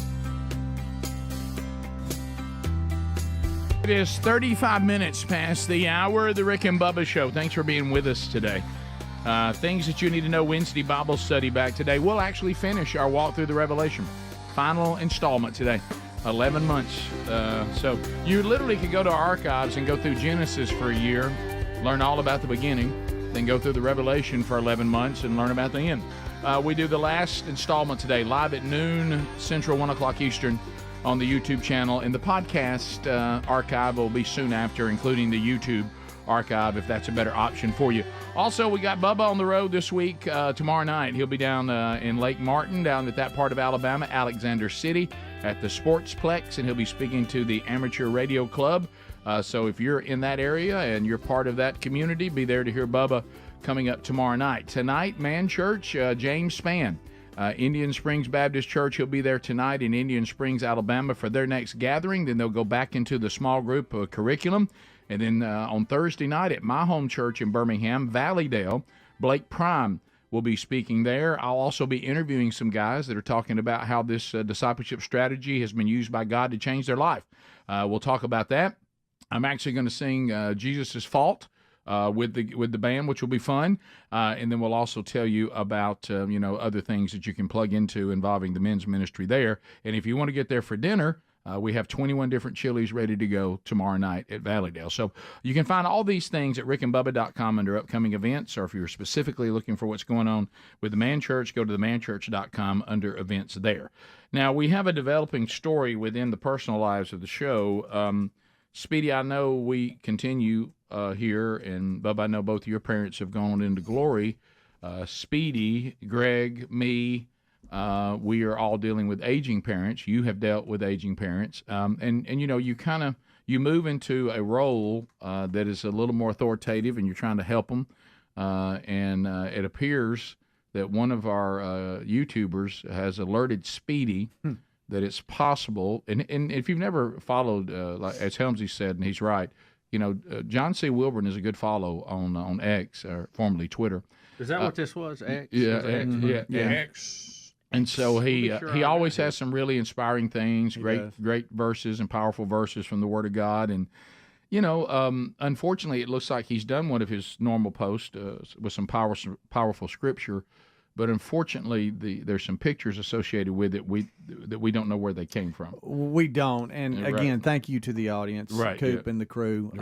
They said, hey, this is just not normal for your dad. I think he's been hacked. Mm-hmm. And so I call him in the break. Dad, hey, buddy, did you mean to post this, or do you feel like you've been hacked? He goes, no, I probably did it, but I can't see to what you're talking about. You might want to explain to some audience. And I wasn't. Is that Dad is blind? He cannot see, and I guess you would call it legally blind, even though the doctors claim. I mean, he has to have it like right. I'm talking about can he see touching his all? nose. Yeah, it's got to be that close. He says he sometimes can see a shadow of something, but he can't. Dark, He can't walk across the room, without making sure that he doesn't trip or whatever. So whenever he posts these things, he talks into the microphone on the iPhone, and it dictates what he's saying and posts it or whatever. That's how he wrote 2 children's books doing that, which is amazing. It's amazing. And so he posts this, and then there were 2 pictures which looks like emojis. One is a donkey with a rainbow unicorn. I think that is just a unicorn. A unicorn? Yeah, because why would it have the horn? If it was donkey, a donkey? or whatever. That's what I said. It's a unicorn. It's a unicorn. Yeah, but it's a rainbow unicorn, and it's got big hearts for its eyes. Right. I don't know what the meaning of that is. And then another one is a mouse with stars for its eyes or something. Weird. Yeah, I don't know. I got to be honest. I think your dad did this. Yeah, and so I talked to him on the phone, and I do. And he said, "Son, I think this is on me. I think I did this, but I don't know how to correct it." Mm-hmm. You're going to have to delete it. You can't edit a tweet, as we all know. Well, no, but you can copy the content of it and then delete it and then repost it without the pictures. But trying to explain that to him has been somewhat difficult this morning. And then when I get Mom involved, sometimes there's frustration between the two, and I don't want to start that up. Right. And so I told Dad, I said, Dad, can you? Well, he can't see how to delete or anything. He just knows how to post. And so I tried to go into and go, Dad, let me take over the account. Well, I don't remember I don't remember anything. Yeah. So I'm like, okay, well, let me go in and reset the password and see if I can. Then you'll be sent what the new one is, and then we can go. But the username doesn't even work, which is at Wilburn Joe, which is at his ex account. Yeah. So now I've got my dad posting something with these 2 pictures. Right. That's funny. Right. That's confusing everybody. All right, so Everybody's like, you think, and I know your dad can't, is it possible that your mother can hit those 3 little dots over there and get the drop-down menu and just hit delete and delete it? That seems like maybe a possibility, right? That doesn't seem overly difficult, right? It doesn't. It doesn't. But it could be. It could be. parents. It could be. Yeah, It could be. sure. I might try a FaceTime here in a minute on Right. her phone and say, Mom, show me the phone. Right. Those buttons right there is what I Right. want you to hit. You know, right now in these moments, and your parents are almost 2 hours from us. Yeah. This is one of those moments, it's not possible, but you wish somehow some sort of superpower that your arm could reach into their house and just simply click on it and delete it. I just thought of something. JC's in town. Why don't I tell him to go over there? You go. Can you do a screen Bingo. share or Big on something him. so you can control that? I know. Don't do that to him. I know. That's why. So he can you can control the screen and go in. I used to have to do that with my mom. No. And you could do whatever. They Yeah, wanted. that sounds like that's an awesome idea. Actually, it'd be great. But so a little dilemma. So I just wanted to, those of you that follow him and those that have reached out, thank you. I'm But sorry. Just wanted to let you know that I think he accidentally did that. If somebody was gonna hack the account, they wouldn't put what he put. Right. You know what I mean? But Like, it would be. It's so bizarre a little though darker. that people think that's what happened. No, but I know. I think it's well, just because an there's a accident. colorful unicorn there. I like Yeah, it. it is. I think it's cool. Can do too. Can I say something What do they here? mean, Yeah, so though? here. Yeah. First of all, before I say anything, okay? All right, so before I say anything, I have tremendous respect for your dad. Okay. I have tremendous respect for you. I feel like a butt's coming. But I have There it was. But because of the comedy of this situation, okay, and we laugh at things to sometimes to even help ourselves therapeutically. I got to know what these emojis mean. Well, I can tell you what one I think of them means. one's a and one- bisexual woman who sleeps with heterosexual couples. Yeah. What? That's the unicorn. one? Is that the unicorn? That's the unicorn. I Googled it too. Guys. That's exactly what it means. That's the kind of stuff I'm looking for. Maybe just to weirdos, but to normal people, it's just a happy unicorn with hard eyes and a rainbow. Well, I'm just horn. telling you, What Speedy is about the mouse 100% correct on the meaning of that particular emoji. Do I even want to know what the mouse with the big stars is? Well, I'm looking it up You next. can't even have, Rick can't even have a cartoon. I'm gonna let you Google that one. Can't Helms. even have a cartoon. What I'm saying is, A You joyful said little that so character. quick, I missed it, but please don't repeat it. 'Cause Yeah, I okay. didn't tell me in the break. it is comical, and I'm just saying comical. It is comical to have commentary on James chapter 5 and Elijah, and to have that emoji under it. That is comical. Even God is laughing. That is fine. Okay, about how it got there. Now, he wouldn't be laughing if it was there on purpose, but the fact that it got there, the way it has gotten there, and the times we're living in, unfortunately, you got to be careful about every click and every. I mean, it is. And when you're blind, you can be an out of control clicker. Dang the luck. I got to tell you, I don't get it from him. It's under dang the luck, Greg. I don't get it from him, but he has got so much patience when it comes to the frustration of not being able to see and maneuver around. When I told him about this, I could just a little bit of frustration came out, and then he started laughing. Like, what do I do? Right. You know what? What do you do? We just need to delete it. Let's just delete it. we're The gonna- whole We're thing. going to work on that. Right. That's just 3 dots. Get it on. Get it I on. mean, Oh, see, that sounds so easy. but to your mom, I'm thinking maybe your mom. Surely, Mom, I need you. I know. Gosh, I need But you. don't you wish know? your arm could reach to Huntsville? Yeah. Like right now, if I could have. You know how long it would take you Yes. to delete it? Seconds. Seconds. Right. Seconds. Yeah, I could even Rick, you coming copy. right down I 65? could even copy the context of the Sure. of the post, Right. delete it, and then post that in seconds. Anybody with the mouse with stars? Still looking, right? Okay. Starry mouse. The unicorn I kind of had because Yes. I knew Oh, the no. rainbow was taking us somewhere. Yeah. And by the way, letting that group hijack the rainbow really bothers me. Yeah, I agree. Of course, whether they're conscious of it or not, what they're doing is ironic. Yeah, it is. Consider what it stands for. I'm about to get locked out. That's all right. Well, I just. so everybody, I thought it worked fine. Everybody who First message. follows Speedy's A dad, nice little touch. yeah, the emoji there was a mistake. And, We got some starry eyes and and some we're hard we're eyes. working on correcting. Could have been worse. Could have been worse. Could have been worse. Could have been worse. Could have been like a And- picture of a donkey or something. We still don't know the mouse. So the mouse pregnant is man eluding emoji. us. Oh wow! I've been blocked out of his account trying to. That's good. That just adds to it. If only the unicorn had been blocked out. Yeah. We'll come back. I'm calling Mom in the break. Okay. Mom, I need you. We'll take your phone calls next. Speedy, you stay where you at. We'll move Helms in there because I think you've got your hands full. We'll take phone calls next. More Rick and Bubba coming up. Rick and Bubba, Rick and Bubba.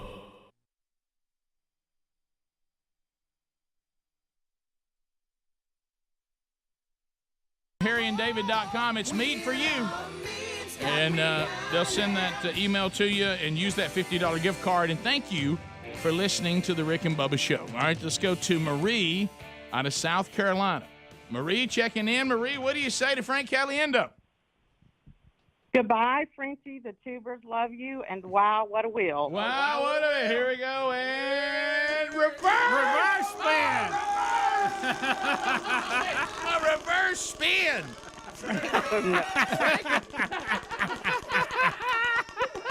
It's going to be give out after this. Yeah! Moultrie, view it. Well, Marie, Frank has spun the XV7000i, or the XA if you're AT&T or Verizon. That is the Moultrie Mobile. That's the camera now that has the what is it called? Built-in modem, Rick. The built-in modem. Mm-hmm. And you'll love this. This is a very, very cool camera. So we'll put you on hold, and the folks at Moultrie will send that directly to you, okay? That is exactly what I wanted. Thank you. Is it really? Thank you. Appreciate that. Well, we aim to please. Yeah, and didn't she say she was, aren't you tubing? I am tubing. Speedy, come on. Are you really? Okay, she's actually tubing. Tubing dance.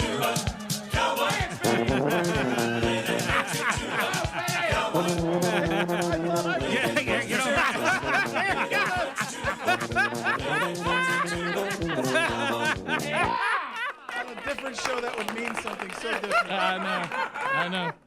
I know. Look, one more spin, Frankie. One more. All right. Let's go back to It Florida. finally hit me who Speedy looks like when he's doing that. Remind me to tell you Okay. in the break. James in Florida, what do you say to Frank Caliendo?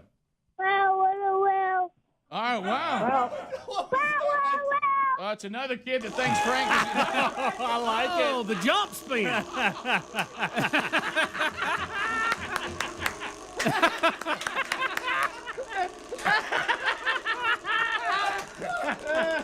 Frankie, man, you really... He's really feeling it now. now. Look at here. Yeah! Spatchler, flip it! Yay. Well, James, you have just... You've got the Rick and Bubba Spatchler. It's our number, a big item, one of our number one items there at the rickandbubba.com under the store. We'll get the information. We'll send it to you, and thank you for watching and or listening to the Rick and Bubba Show. Yes, for you too. Oh, another tuber. There we go. Thanks, I appreciate you. All right. Got him on hold there. Frankie, well done. Hey, that's what I do. You did. All heroes wear capes. Some of them spin wheels of meat. Yes, they do. And let's put that as your epitaph. Rick and Bubba.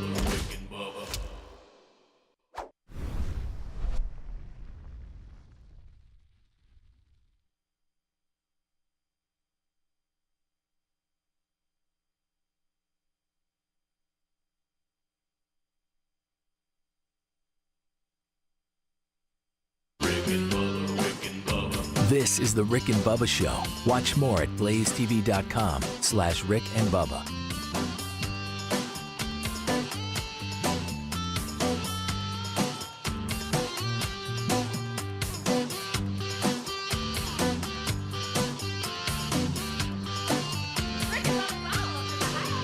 Rick and Bubba, Rick and Bubba.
10 minutes to the top of the hour.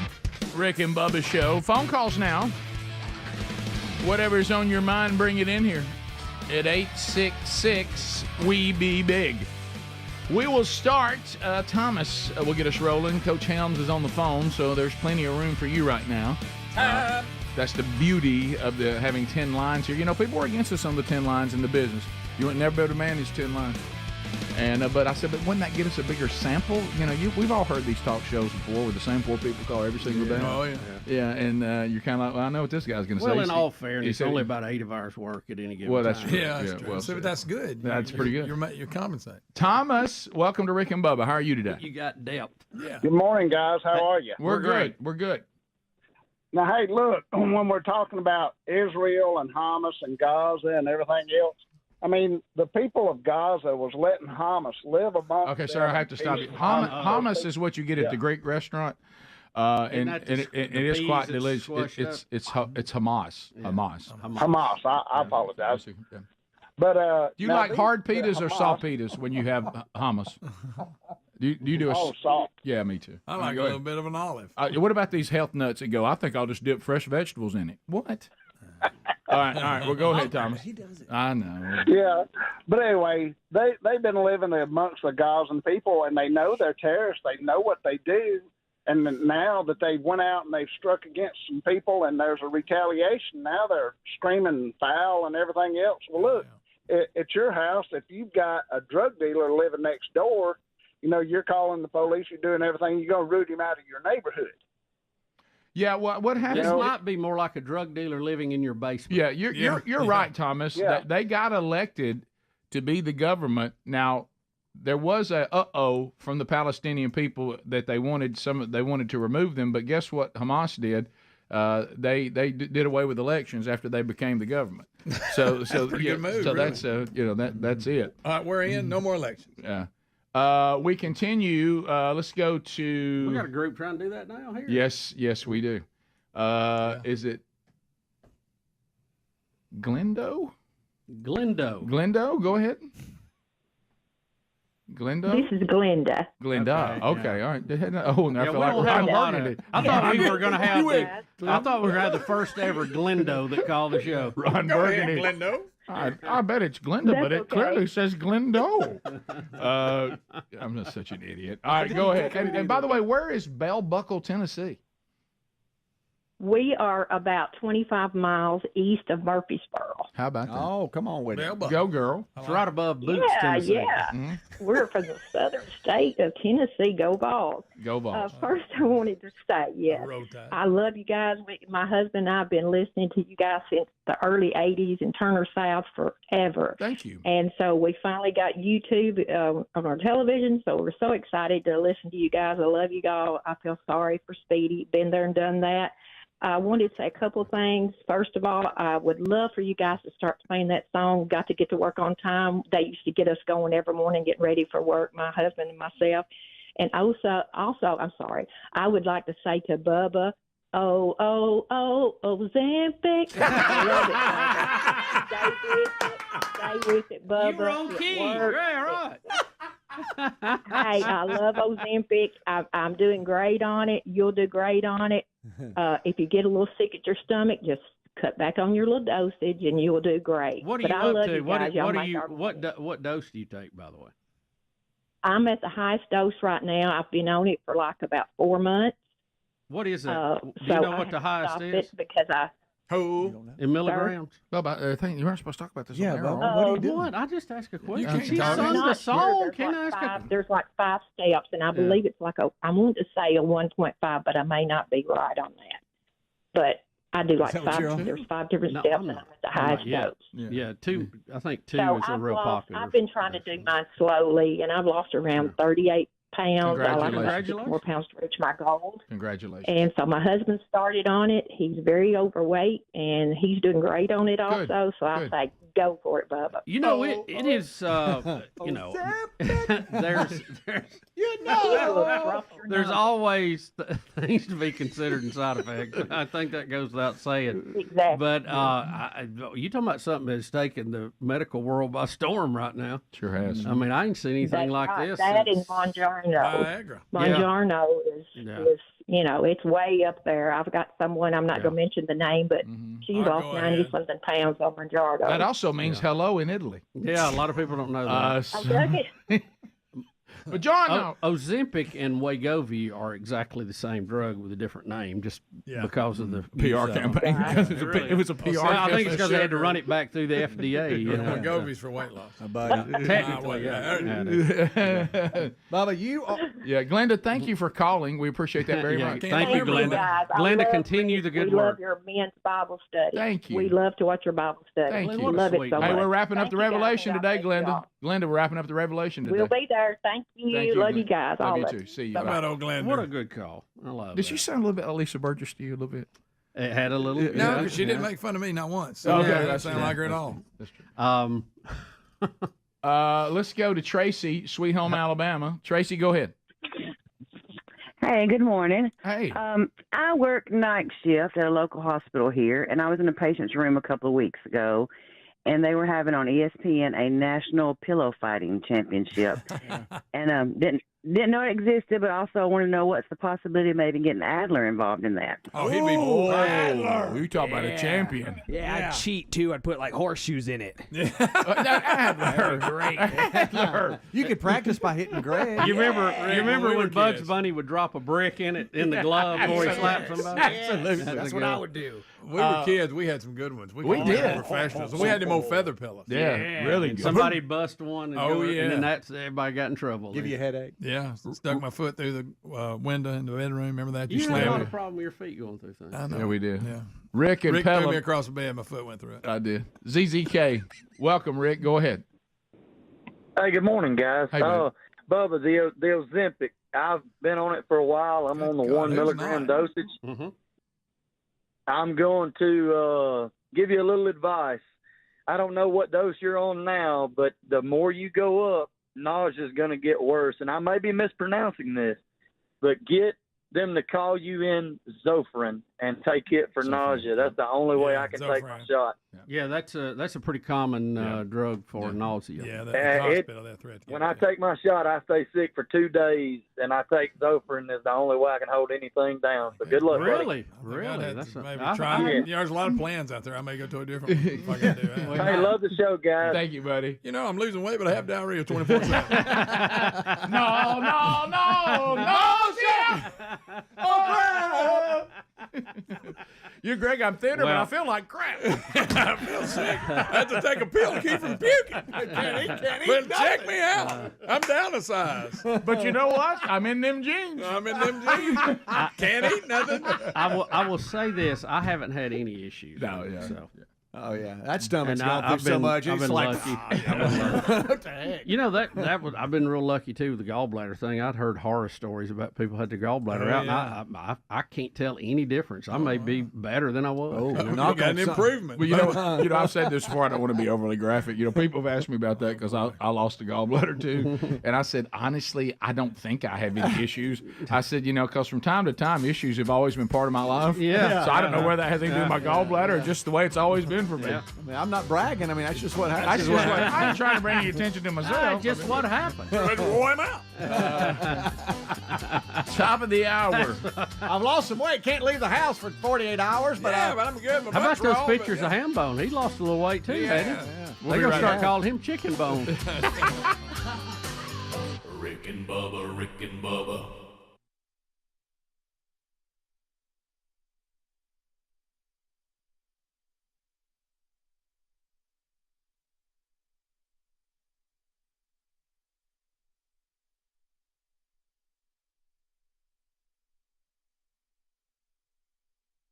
Our little big town, Boondocks. You can let that roll. No, I could. I could. That is a dandy. That's, of all the stuff they put out, and they've had a lot of good, fun, great songs. But I'd still maybe be my favorite. That's a good. I may have to join you on that. Yeah. That's a good. The video was good when it first came out. I thought that's very clever because we'd all use the term Boondocks. Yep, Boondocks. And they turned it into a hit, baby. We're familiar with the Boondocks, aren't we? So we got a big day today. We also have a special day set aside in the golden ticket seats that involves the tubers, those that watch us on YouTube. Wanted their special day. A lot of them organized and got together and have made their way to the broadcast plaza and teleport, and they'll be packing out and rotating through the golden ticket seats today. So that'll be a special opportunity, and one of those will go home with a $50 American Express gift card today from Dr. Dudney. Yeah, it's a Dudney Monday. It is. So we got that going on. The weekend, as I mentioned, we certainly have some lighthearted stories from the weekend, but we all got up on Sunday morning and found out that we had not one but two crazed shooters over the weekend, and of course it didn't take seconds for it to become a political story more than just a story of evil and tragedy. But you and I were talking in the office. I mean, if you want to play politics with this, which I suggest that we don't, but if you want to play politics with this, there's all kinds of political statements you could make on what added to this, but when it all gets boiled down to when you have evil people do evil things, and I mean, but you can go to, hey, this rebel rouse, well, there wouldn't have been a problem if we'd have done something about the border. Well, over here, when you talk about guns, well, if it had been, these hadn't been gun-free zones, maybe somebody could have shot back. I mean, you can really take both sides of it and throw it around and make all kinds of statements, but I'm not sure that's going to really solve anything until we do something about what keeps perpetuating these kind of people. Yeah, it's a bad situation. I was out of the news loop a lot this weekend, I was too. And when I saw it, it's just, you can't help but just be crushed when you hear that and you see the people involved and that have suffered losses. And I think 20 in El Paso, 9 in Dayton. So it's disturbing. Like you said, it doesn't take long for politics to kick in, and we're in a political season already, so that even makes it worse. But it's just you hate to keep waking up and hearing these things. Yeah, and same thing with me. I wasn't in the news loop over the weekend, which is really kind of the norm with me. I normally don't stay in the news loop over a weekend, and so you get up on Sunday morning, you start getting ready to for your day and a day of worship, and suddenly I started seeing various stuff from pastors praying for those, and I was like, oh, this doesn't look good. No. This means something's happened. So then you start Googling it, and there it all comes. Yeah. Neil Tyson, was it Neil deGrasse Tyson, who we've had on the show here, he had put out a tweet about some of it too, and boy, he's catching a lot of backlash today. And we'll look at that. We'll break down what he said and a lot of that today, so we have to look at it. It's just it's a sad thing. It really is. It's just disturbing. But it reminds you, like you said, we live in a fallen creation, evil world. Evil is out and about, and more than ever, we need to pray for each other for our protection. That's for sure. Well, we've talked about it, and again, some of it will be repetitive, and I can tell with you too. Some of it you struggle to even have the energy for anymore because you're like, we've made these points over and over again. But until we want to take a comprehensive look at these situations, the rest of it's really just a waste of time. And then, I mean, you can do a lot of things, even if you have a comprehensive look and you bring it all to the table and you talk about it, but you still are faced if you have someone who is decided that they're going to do evil. There's not a whole lot you can do to stop them in a lot of these situations. So if, and I know the gun control bunch will be, high tide today, but again, if they're going to break the law by murdering somebody, they probably would break the law to get a gun. And that's the world we live in now, sadly. Yeah, we'll be back. So we'll unpack that today. The other big topic, hiding it in with Frenchie. I'll give you a very big update on that. That's still to come. Your phone calls coming today to talk about whatever's on your mind. Have you seen some of the games that are going to be covered on the Ocho this week? I have not. You seen Taser Ball? I haven't. You need to see that one. We'll be back 15 minutes past the hour. Rick and Bubba, Rick and Bubba. So looking back over the weekend, had an opportunity to travel.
Minutes now past the hour from the No Name Studio out on the bleeding edge of technology. Here we go.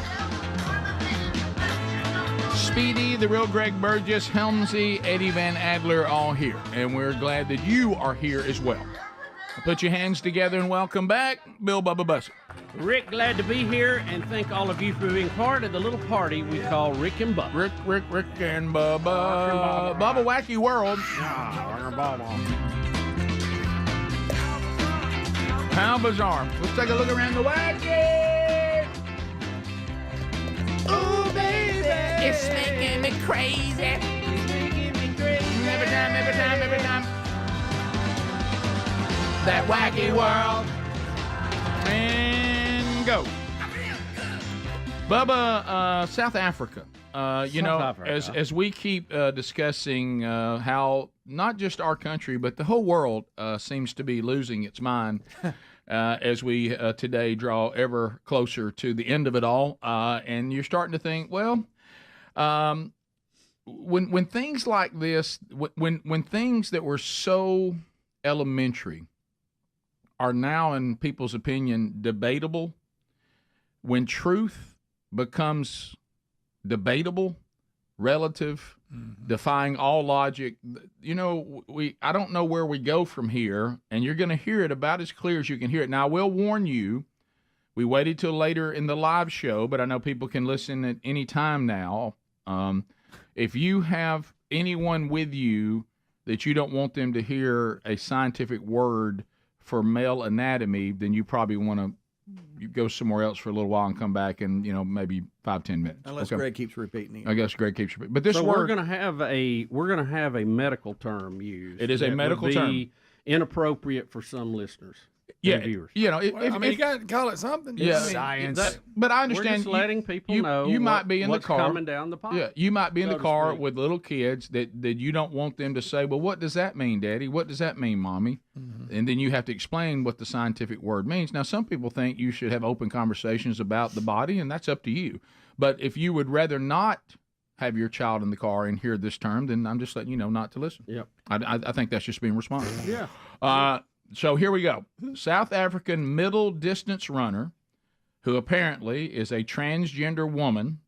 We've talked a lot about biological males and females, and we have an update on the story yesterday. We'll hit you because I think we probably do need to now here.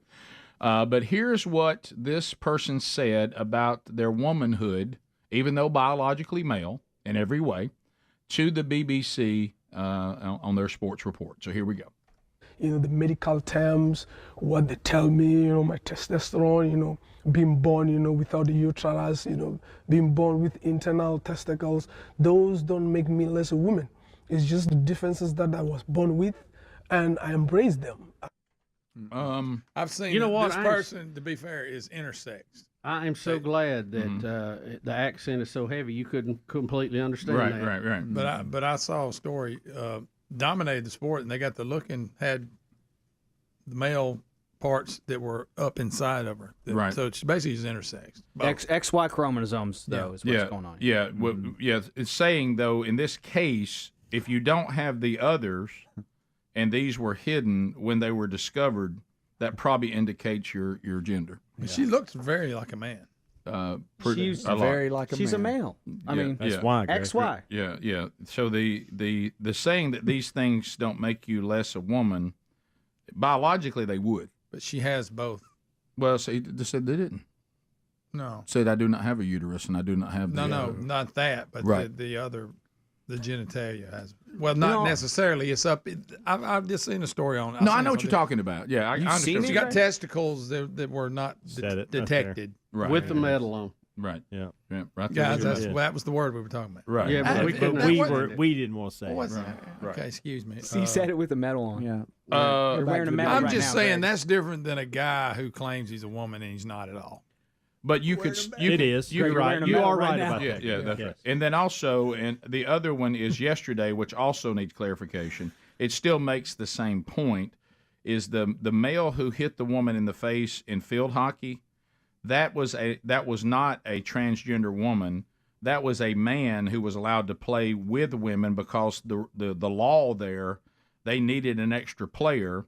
And the law there says that if a biological male, of course, this would be the same point we're trying to make about trans women, if a biological man cannot find a male version of a sport, they can go play against women in that sport. So that law allowed that male to go onto the field with the females, and of course, knocking the teeth out of the female that was guarding. But that was not a trans woman that was playing with them yesterday. Right. Even though the point is still valid because a biological male, you saw what happens when they play against biological women. But, but we do want to be accurate in the report. Yeah, I saw a discussion yesterday on this, and they did not mention, and it may be or may not, I don't know, that the girls' team did not have enough players. But what they mentioned was in their state, the way the ERA amendment is interpreted and had been ruled on by judges, that if a school does not have a team for a particular biological sex, but they do for the other, that anyone can play on the team that they have. So, in other words, for a field hockey team, that school did not have guys, so they could go play on the girls' team. Yes. Yeah, and but like in basketball, they couldn't because they have a basketball team for the girls and the boys. Yeah. But they don't have a girls' football team, so if a girl wanted to play football, she could try out. Yeah. And I actually had several accounts that I follow and respect put that out and label that person as trans that was playing on that. So I actually relayed that incorrect information to you guys, and I've moved some people to journalists that I respect to journalists that I have to further vet and make sure they actually know what they're talking about. Well, it's sad. Well, the end result was the same. Yeah, it was. The but point still stood. Yeah, the point stood, but we did need that to be accurate. And now with journalism, and I'm going to say this to any narrative, people try to find things that support a narrative, and sometimes they're willing to do that, even if by leaving out information. And we shouldn't do that. They shouldn't do that. And but the point is still valid, and I totally agree with that. But I would have liked to have been able to reported that story correctly, not incorrectly. Right. Totally. And these journalists you can't really trust. And just like this one, even though the point still stands, I have no idea this person is an intersex person, which is a little bit different to Greg's point. And we can't seem to get that information clear, and I hate when we do stories that we don't have accurate. The next one is the one that we do know we have a confused deer that has come through the window. That we've had these stories in the past, which makes this one. I was done with it. What makes this one funny though, Speedy, to your point, is it does come through the window of a lingerie shop. Yeah. For some reason, that makes it funnier. And I got a lot of email asking if this was Betty because she was going to have the deer costume on for Halloween. Yeah. That's called aggressive shopping. Yes, courtesy of News 10. Yeah, here we go. On Saturday, we shared news of an unexpected visitor at Curvaceous Lingerie in Old Town. That visitor being the deer you see on the screen. While those inside the store at the time remained calm, it's a day many won't forget. We spoke with the owner of the store who says it could have been worse. We encountered a little bit of a wild adventure. An adventure you don't see every day in Old Town. We had a deer leap through our glass door. Look, there's a picture of a deer there. That's funny. Create an entire ruckus all the way around the shop. Lauren Palmer is the owner of Curvaceous Lingerie. On Saturday, employees and customers received a not-so-friendly visit from a deer. Everybody pretty much kind of remained somewhat calm and just stayed out of the way. This was a big buck. It was not a small doe by any means. We were not going to mess with this deer. The deer destroying fixtures, tables, mannequins, and mirrors. Palmer says no one inside the store was hurt. Gals that were in the shop at the time, one of them was very level-headed. One of them was a little bit more panicked because she doesn't love animals. It wasn't until one of the employees opened the door and the deer eventually left. After, the community immediately pitched in to help clean up. Although Palmer says this came at an unfortunate time. We've been having a rough season, so to have this on top of that is adding to the challenge. But we're hoping that we can pivot and make light of it, as we have tried to do with some of our signs and some of our social media. And they put that up after. Yeah, because that's the door. Men couldn't get there quick enough with their shop vacs. Let me help you out. Was it called Curvilicious? Curvaceous. Curvilicious. But that works too. Where did you come up with that name, Rick? I don't know. I don't know where that came from. We'll be back. 16 minutes past the hour. More Rick and Bubba coming up right after this. Rick and Bubba, Rick and Bubba.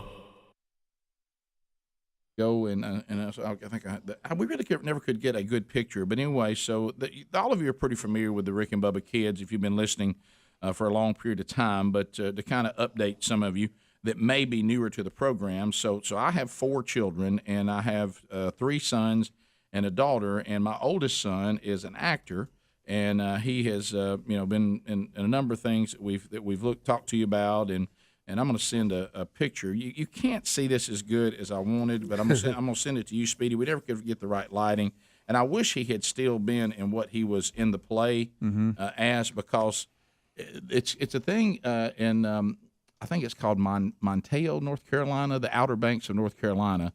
And we all know the famous story of Great Britain, trying to, Sir Walter Raleigh wanted to, he was trying to convince Queen Elizabeth, hey, we need to be doing this. She's like, I'm at war with Spain. I don't have time for this. I can't be devoting resources. You trying to colonize the New World, and he's trying to get her to do it.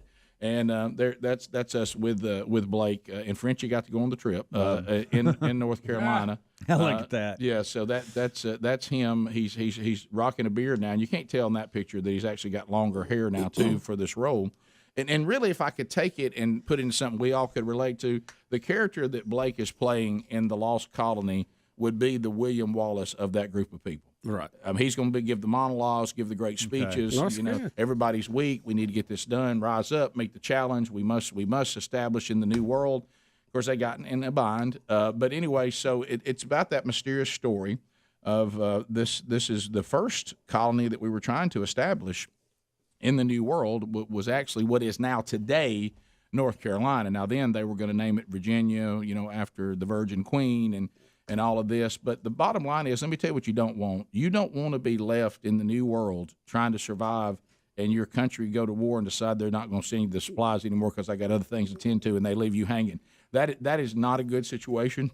And picture two. How about just getting here on one of those boats they were using? Yeah. Sails. Well, I will tell you. I mean, you think they're a big boat, but you see them now, you realize they're not that big. I mean, yeah, it's about a pontoon and a half. You know what I mean? It's not a big boat. No. Well, I will tell you this too. Just like last summer, the incredible things that they did. This is a different location, but when they created the Titanic in this lake.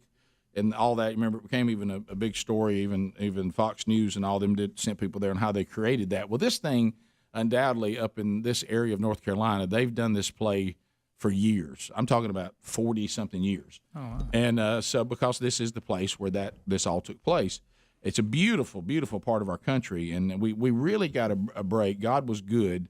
This time of year, you worry about thunderstorms. And now they'll do the play if it rains. But if it thunders and lightens, they shut it down.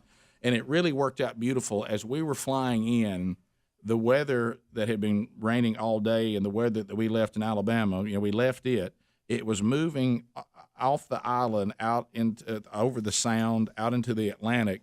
So when we landed, it had been raining. All that cleared up, and we actually ended up having a very cool night. It was not hot. Nice. Really worked out nice. But I'm talking about they do things like you're sitting there behind the stage, and like you see the mast of the boats, like they're coming in and they're getting off, and they go up and get on the. I mean, it's an incredible visual thing. A lot of fighting, a lot of guns, a lot of explosions.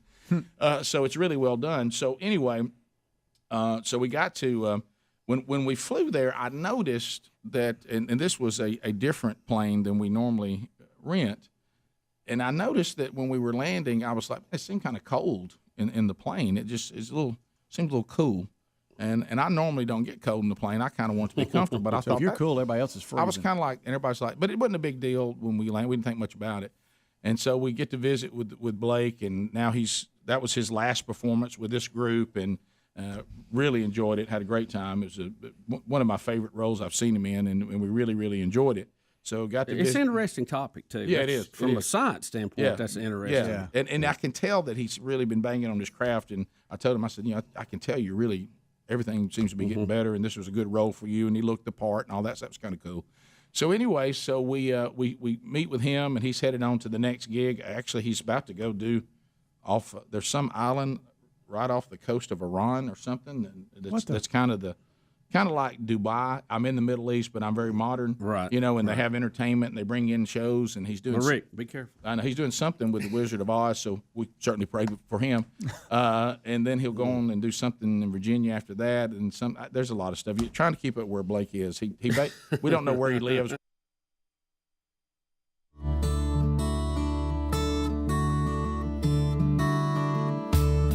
We are back 21 minutes past the hour. The Rick and Bubba Show. Come on.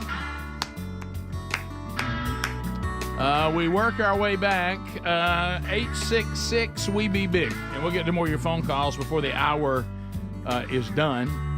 So are you going to give, Bill Bubba Bussy, are you going to give, and what's that word you're trying to spell right now? Never mind. Yeah, That's good. You got it. Because that one, I wouldn't even know where. I wouldn't even know. I think I can get the first letter. Monjero. Will you give the Republican debate tonight anything? No, probably not. Somebody told me, and y'all help me out with this, that traveling show's coming to Tuscaloosa. Is that right? That is correct. Yes, it is. Saw that. How about that? So the one Coach Saban's moderating. All right. All right. All right. What do you say? So do you think that Trump will come to the one in Tuscaloosa? Oh, he's not coming to any of them, is he? I don't think so. He's not coming to this one. This is the third one that he's skipped. Now, you want me to watch it? Let him show up. Amen. I'll watch it. I'll stay up late. So Miami tonight. So it looks like people think, Bubba, and you mentioned this one before, that DeSantis and Haley will be the big showdown tonight. What about Juan Ramaswamy? Is he fading a little bit? I'm not here. I like old Mama Swama. Yeah.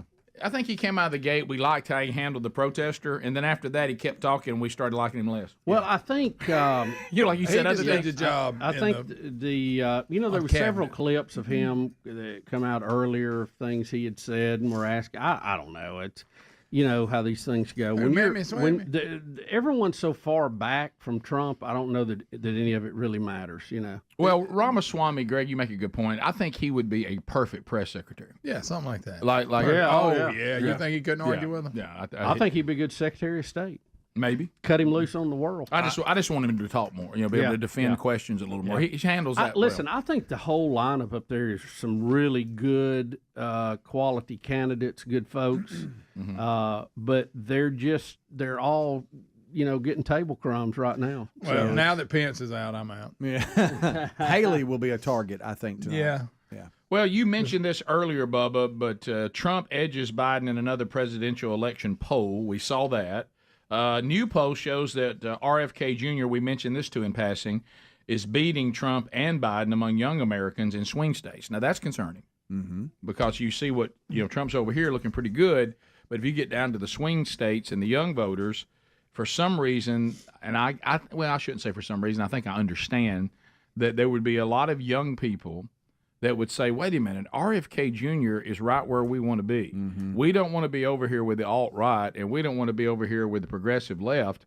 He looks like he's something in between. He looks like a true moderate, or the old Democratic Party that seemed to at least have something in common with the current Republican Party. We want to be there. Now, the problem with that, if they do that, then the Democrats are going to win. Now, that's the only problem with that. I can't remember. Let me see. I'm going for the name. Was it A.J. Rice? Was that y'all interviewed on the podcast? Yeah. Is that right? Rice? Is it right? I can't remember what his last name was. Yes. Was that it? Yes. Threw it out there. He said, crazy as it sounds, if Kennedy would run as Trump's vice president. Yeah, he did throw that out there. He said You're it right. sounds He did. crazy, so I'm telling you. From a You got numbers shot. standpoint, he said that would work good. Trump, to me, seems like the kind of person that might, if somebody could talk him into the strategy of that, he'd go for it. Well, I think you're going to. Are there going to be? Let me ask you this. I'm trying to think the right way to phrase this. Is there a big group of people who wants the VP slot under Trump?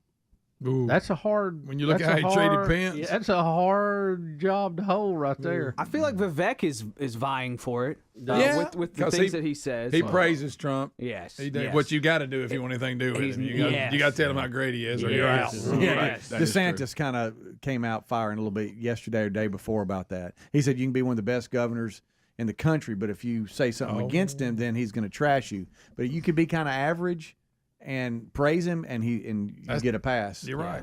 That was DeSantis. Was he wearing them stacked boots, or was he just normal? Well, I will say doing this show, and it's something that I'm never going to be okay with.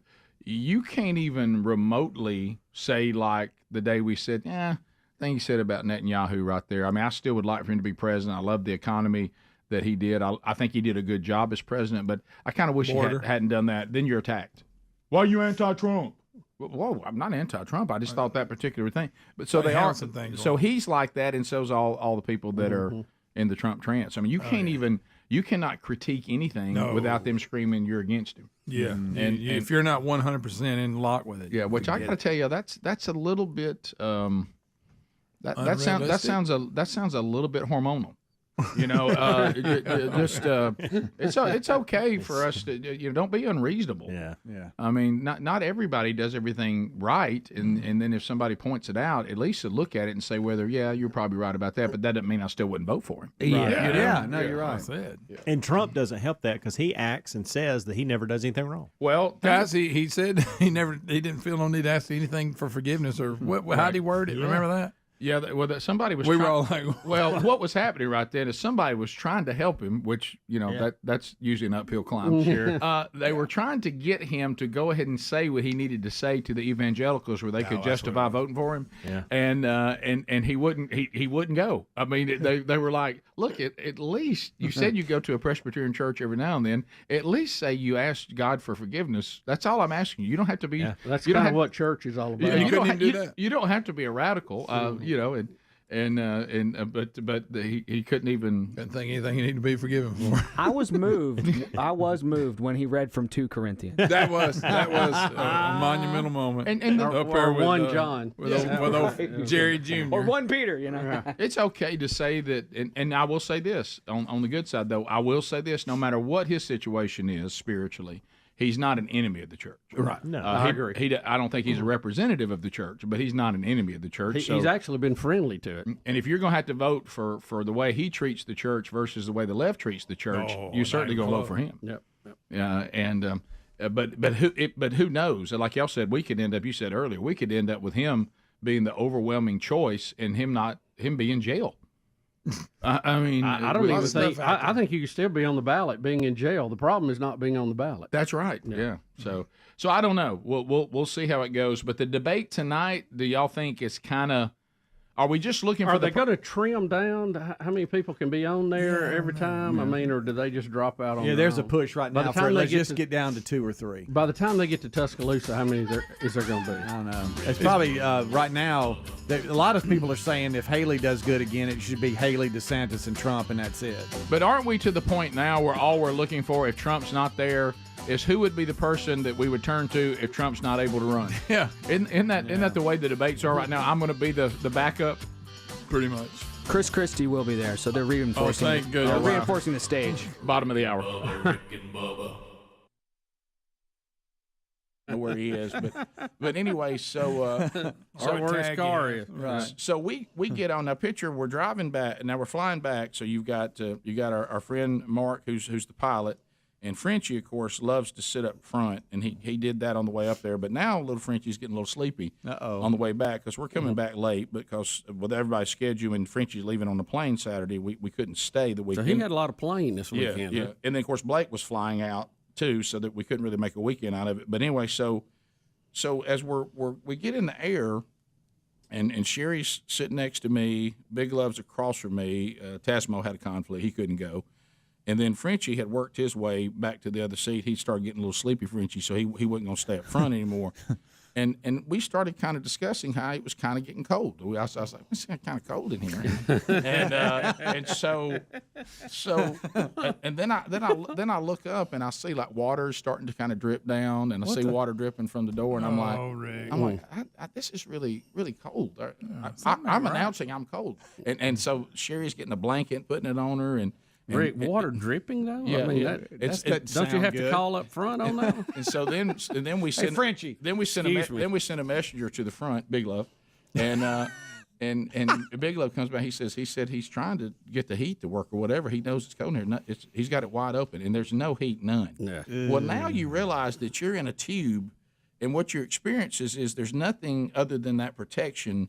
And when you're up at 30,000 feet, it's real cold out there. Yeah, it's real cold. It sure is. And listen, below zero. Listen, it started getting so cold where and we started doing jokes, and everybody's got blankets on them. Your breath starts coming out. Listen, and I announced I'm afraid to go to sleep because I'm afraid I won't wake up. and so we're all like, will we freeze to death? And so at one point, somebody. At one point, Sherry says, I got to tell you, I can't take it anymore. She gets out of her seat, comes over, and begins. She goes, I'm gonna put my feet. Let's all put cover. At one point, we all got in a human pile. What? Like to try to get. Look, she's like in my lap, and I'm holding her up against me. No, is that cold? And we're just throwing. But yeah, I mean, it was. Don't think it was mildly cold. You know, listen, if you know I'm cold, it's cold. That's a big deal. Yeah. So thinking warm didn't help? No, I tried all that. Sorry, Greg. And then there's how long was your flight? No wind. Well, that's the thing. It was not short, but it was not long. But now the cold felt long. Well, now the cold takes an hour and 45-minute flight. It makes it feel like an eternity. And I looked up at one time and I thought, well, I bet a lot of time's passed, and it still had an hour and a half left. And I thought, an hour and a half. Hour and a half. Yeah, and I was cold. Hey, guys, it was. And look, And I know. I mean, it ain't like you brought jackets and stuff. no, well, then you start. It's August 3rd. So then there's our second. Then there's times you're kind of like, hey, Big Love, go back this time. Ask the pilot if we're gonna die. You know what I mean? Are we going Ask him if he's cold. Are we going to? Are we going to freeze to death? Like, could this be dangerous? Are we like? Is the outside air going to come in like we're astronauts or something? We've lost the shield. I mean, ask the pilot if he thinks we're all going to die. I need to know that. Right. You know, I mean, in my mind, I started thinking Stuart Payne kind of thing. You know, what's going on? Yeah. Well, I started thinking Or Payne Stewart. Well, that's it's the way I read it off my file. Right, you are.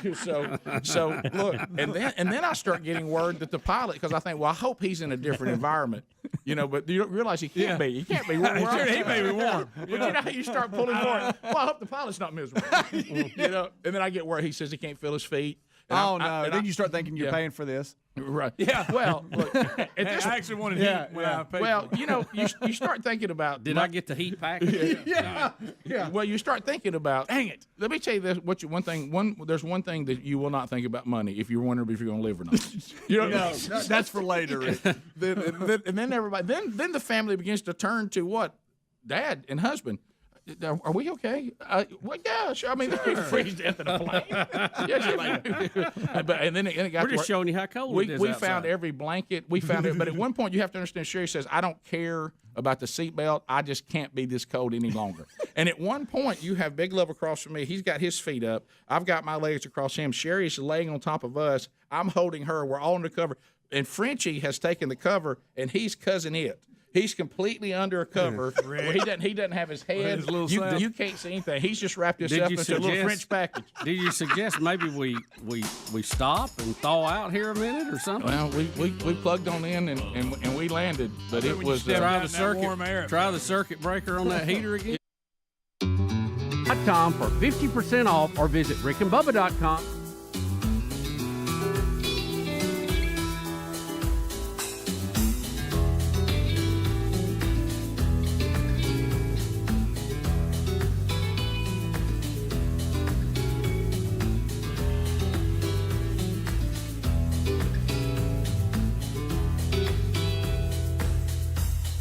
$30 baby. Our birthday coming up in January. Still here.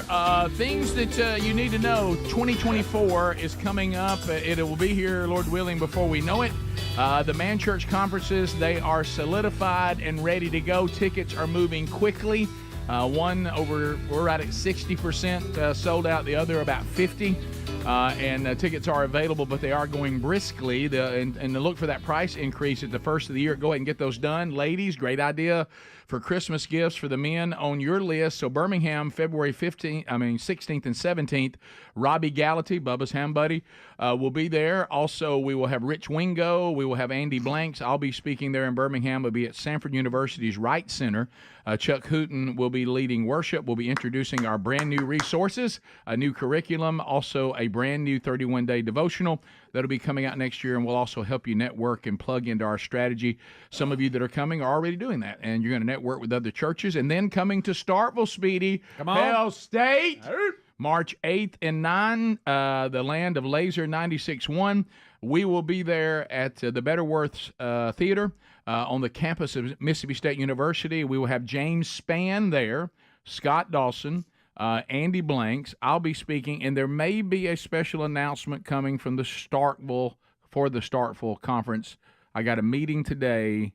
We'll see. Maybe a big announcement. But those tickets are moving, and also you'll have the same option to worship with Chuck Hooten leading. He did a great job last year in Oxford. Don't be those men that, like, when we came back on the Monday earlier this year in February, and everybody was calling saying, hey, you missed it. It was one of the most powerful experiences, one of the most powerful conferences I've ever been to. Hey, the Lord's presence was there, and then you're going, I guess I should have gone. But anyway, get them now at themanchurch.com. Just click right there on the logo, and you can go to either location coming up in 2024. All right, so let me ask you guys what you think about this. This life that we keep talking about, the life of an empty nester, adult children, young adults, but adult children. Mine are 34, 33, 24, and 22. Come on. Yeah. So all out on their own, all doing their own thing. 2 of them married. So I'm you heard Adler and I talking about, we're moving a little product. Adler's got a bunch of kids now, and his family's growing. He's got a sweet van. He's got to say goodbye to the motorcycle.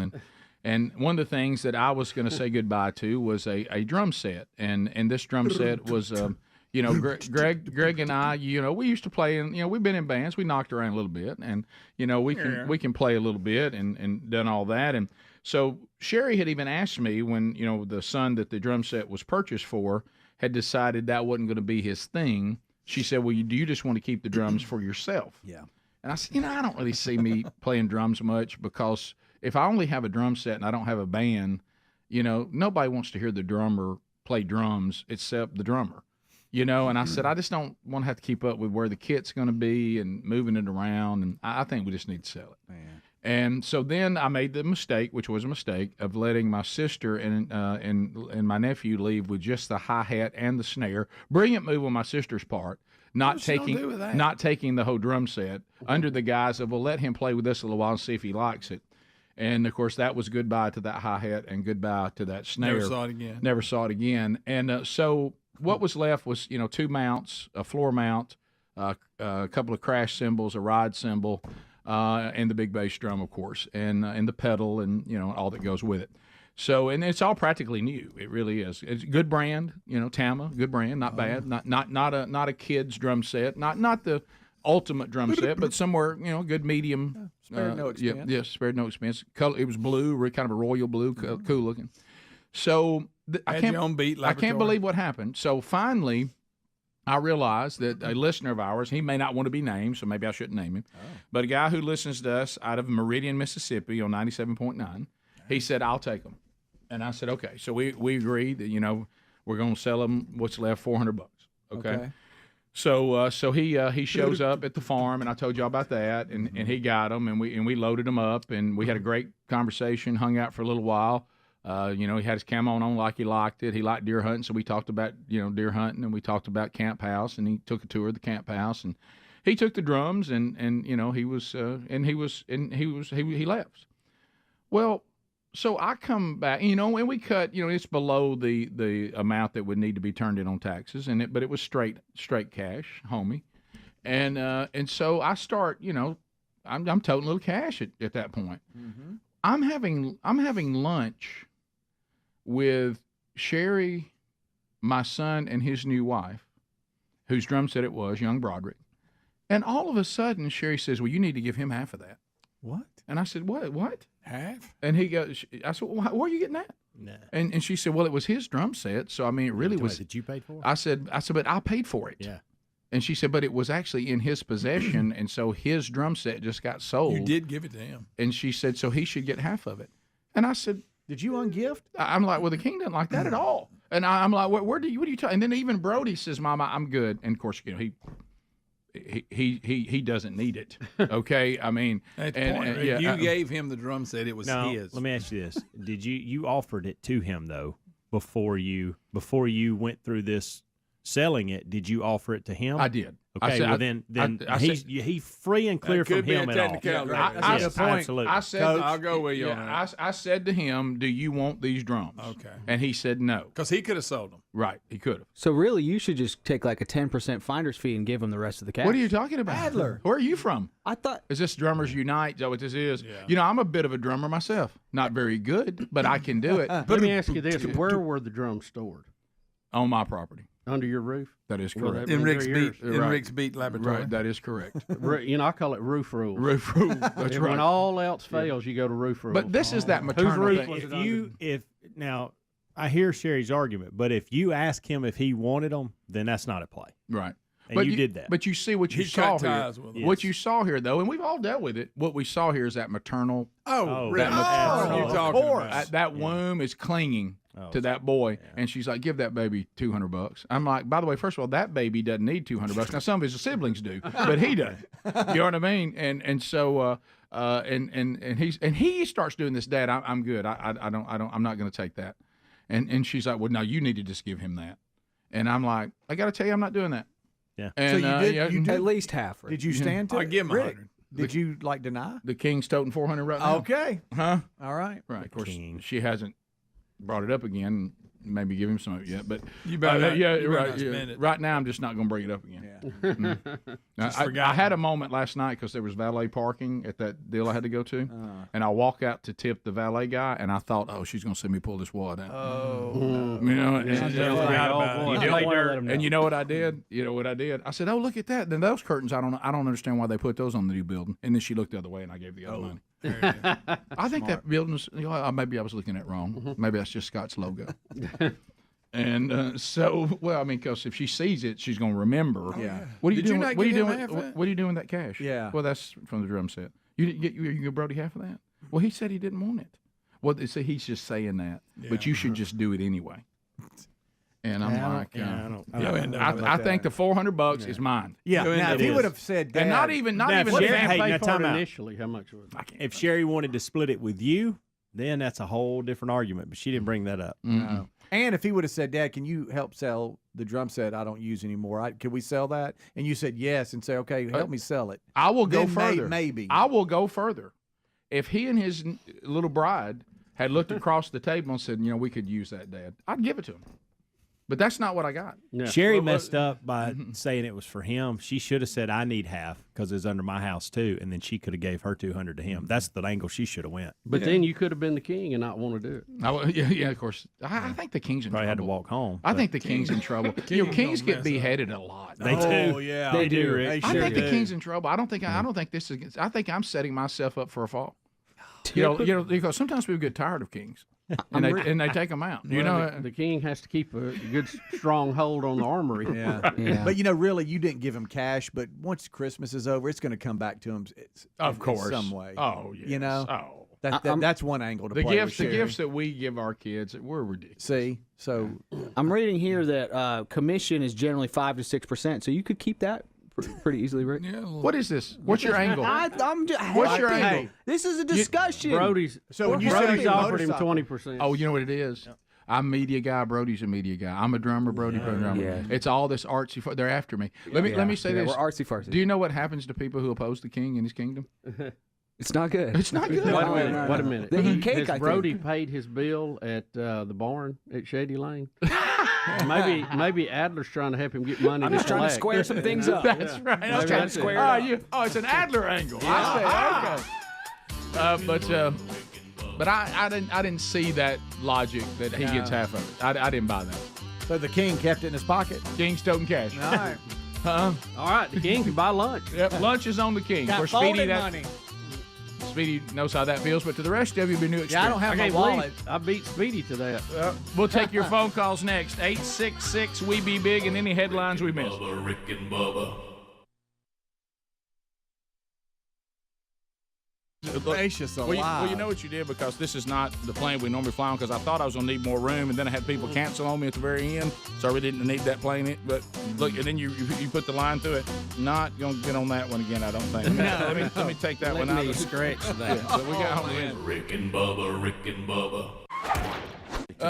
Well, I know that we were discussing over the years, the last 25 years. There's the things that are kind of unique about the show. Somebody says, we have our people that kind of like what we call the Rick and Bubba album cuts. You remember back when albums were big, you'd have somebody says, well, everybody likes the hits, but I tell you, I've got an album cut, deep cut that I like, and you certainly have that. But then we have the hits over the years, and this thing with Frenchie will go down as a hit. The response of the audience to the Frenchie visit for a month was just, looking at the numbers and people that are going back and listening to the archives and responding and all the social media chatter about him and the number of people looking at pictures and updates, it definitely was a hit on the Rick and Bubba show. And it was, it went back, and I know a lot of you have been asking questions about this that I certainly we were not going to discuss, during the process, but a lot of you have been asking, some certain things that we can talk about a little bit, because I think it's, just like everything we do here, some of it is just goofy fun. Some of it is, has eternal consequences.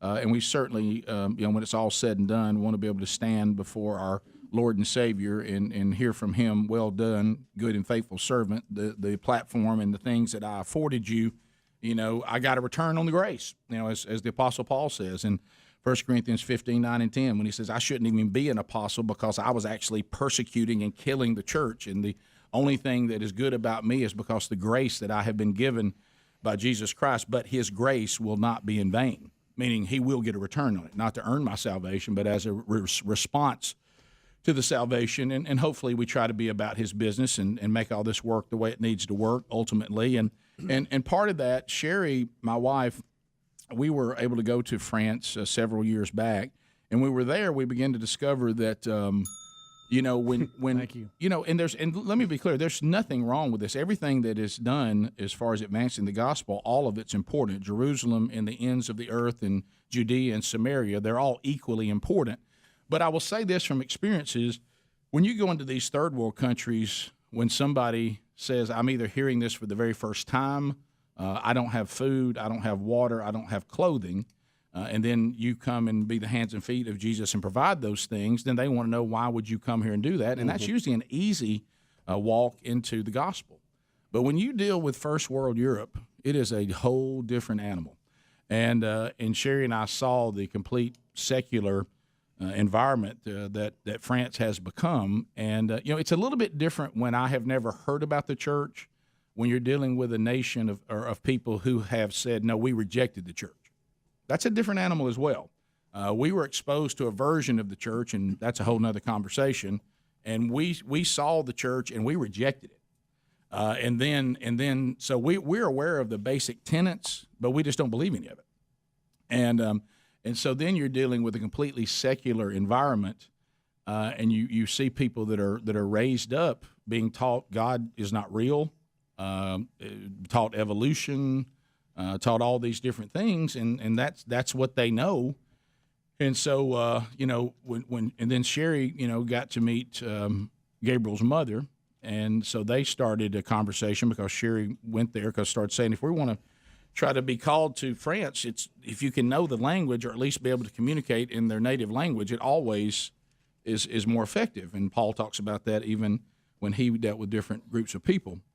But so Sherry started trying to learn as much French as she could learn to answer the call to try to go and be part of evangelizing first world Europe, and where the church is all but gone.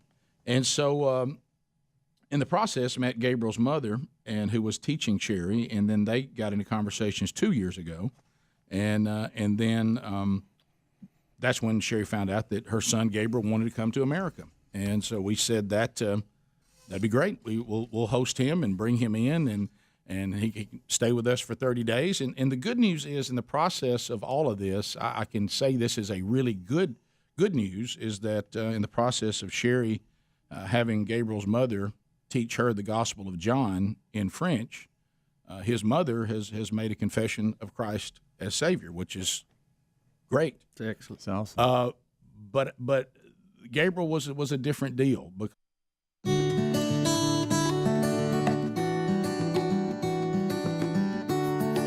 All right, here we go. 9 minutes to the top of the hour. If you're wrapping up time with us today, don't forget Wednesday Bible study back today. We will do the last installment today. We will finish our walk through the Revelation today. Noon Central, 1 o'clock Eastern on the YouTube channel. The archive available soon after on the podcast and YouTube channel. Also, tonight in Birmingham, Alabama, James Spann at Man Church, Indian Springs Baptist Church this evening. To the phones we go. If you are ready to join us, you can. Lines are available. Speedy is taking your phone calls. I don't really see any headlines that we didn't really cover today. I think we hit all the big ones.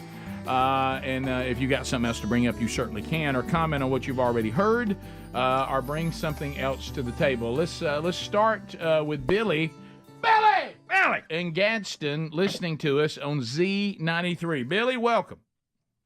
Hey, good morning, Rick. I just it hit my heart what you was talking about with the drum set, because I know that Tom drum set you spent more than $400 on it, and you got to try to share it. But now I want you to know that I just had my first grandbaby a week ago. I know you ain't there yet, but I think about half of my savings account is already gone for this grandbaby that I didn't even know was coming until the money was spent. So you got more to come, my brother. Yeah, I haven't thought about this. I'm watching Greg and Speedy. They're already in this world, and I have other friends that are in this world.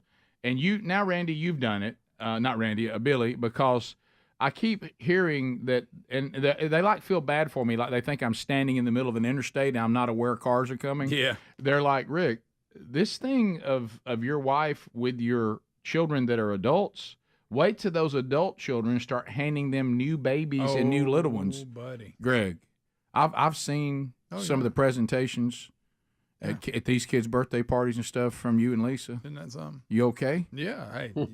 Suddenly, right. But you're so giddy about it, you don't care. And the thing that somebody hit me, though, that brought the most terror to me is somebody said, "Oh, you're not done with Disney World."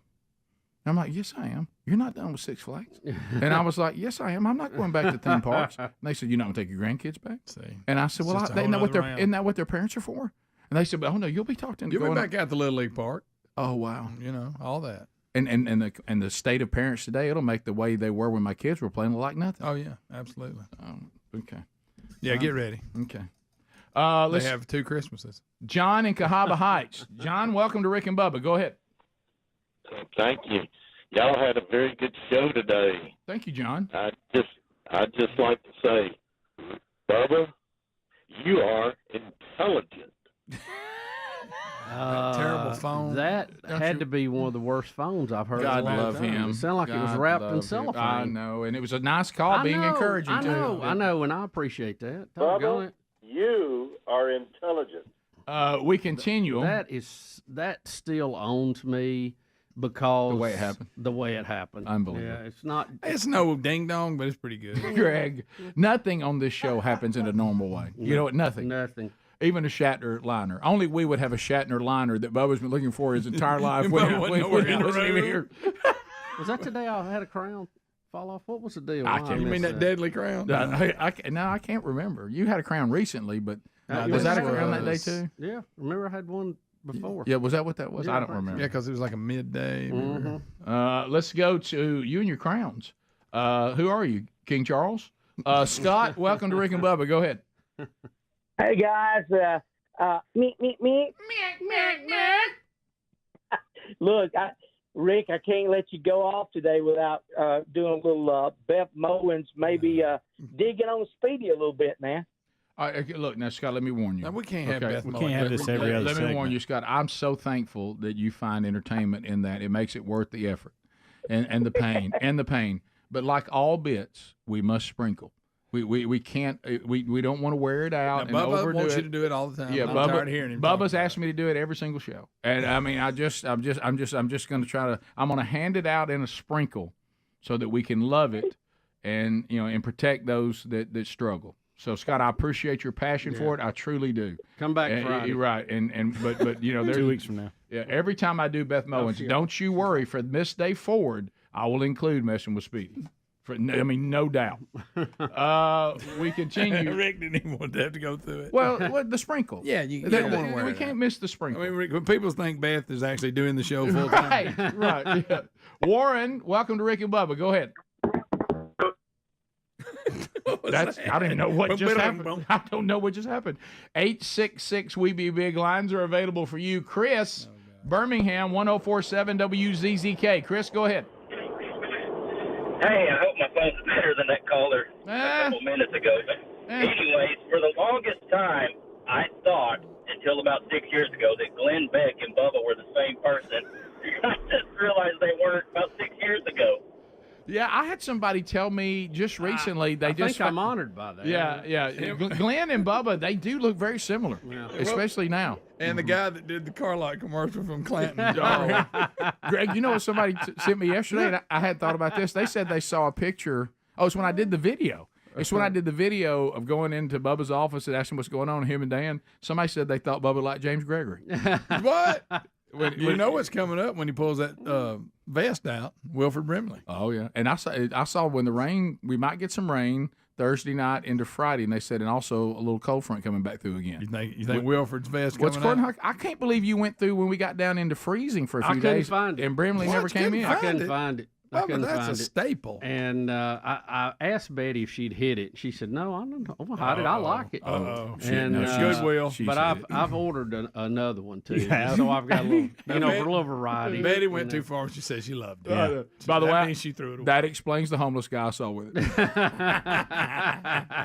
Tyler, welcome to Rick and Bubba. Go ahead. Hey, I was just giving y'all a call to see if Helmsy's eyebrows darkened up. What about it? Had enough time. You seen any results yet, Helms? He scrubbed his head. Started this morning. Okay. I didn't know that. Last night. I think it's already time. Greg, this thing, I've had several people. It's a waste of money. No, I've had several people text me and go, "This stuff didn't work." Well, if there's anything to you, give it about 2 weeks and then dye your hair and act like you did. That's good. That's real. Guys are starting to come around a little bit. Here she comes. But guys, look at this. Ben in Talladega. Ben, go ahead. Hey, good morning, guys. Hey, buddy. Thanks for the call, buddy. What's on your mind? Yeah, so Rick, about the drums.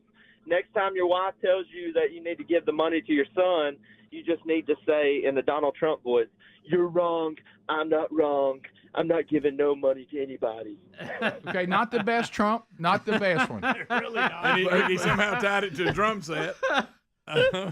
This guy's been waiting for how long you think? What's some reason I could do Trump? Yeah, I like Trump. And God love you, Ben. I mean, it was a good effort. Yeah, it was a good effort. And I'm sure Ben's a nice guy. But Greg, maybe Ben needs to just listen to calls, not actually be on one. Greg, you talking about Ben Hard to Gold? Hard to Gold. You can't beat him. Big-hearted Ben. Well, we love him. But I appreciate he can that. enjoy calls by listening. That's fine. Greg, don't be like that. I wonder how much he's practiced that. Greg being like that with that medal on owns me. He forgot he had it on. I did. That medal don't even exist now, does it? Well, I was cleaning that mess up I made. It was just dangling. Watching him clean up a mess, he spilled something in there with that medal on. Oh, gosh. Hey, thanks for being with us, guys. If we're wrapping up our time together, take care. You know, you can get any of the Rick and Bubba show that you may have missed on the live at the podcast archives or right there on YouTube for those archives. We'll catch you on the next show. Rick and Bubba, Rick and Bubba.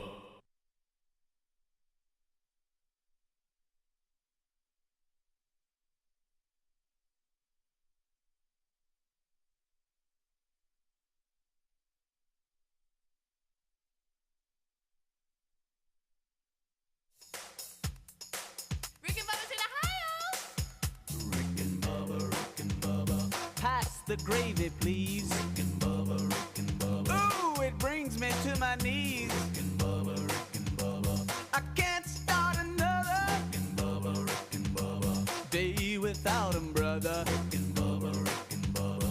Ooh, there is no other. Rick and Bubba, Rick and Bubba. Waking on their blubber. Rick and Bubba, Rick and Bubba. Gonna be a big star. Rick and Bubba, Rick and Bubba. Fat will get you very far. Rick and Bubba to the high.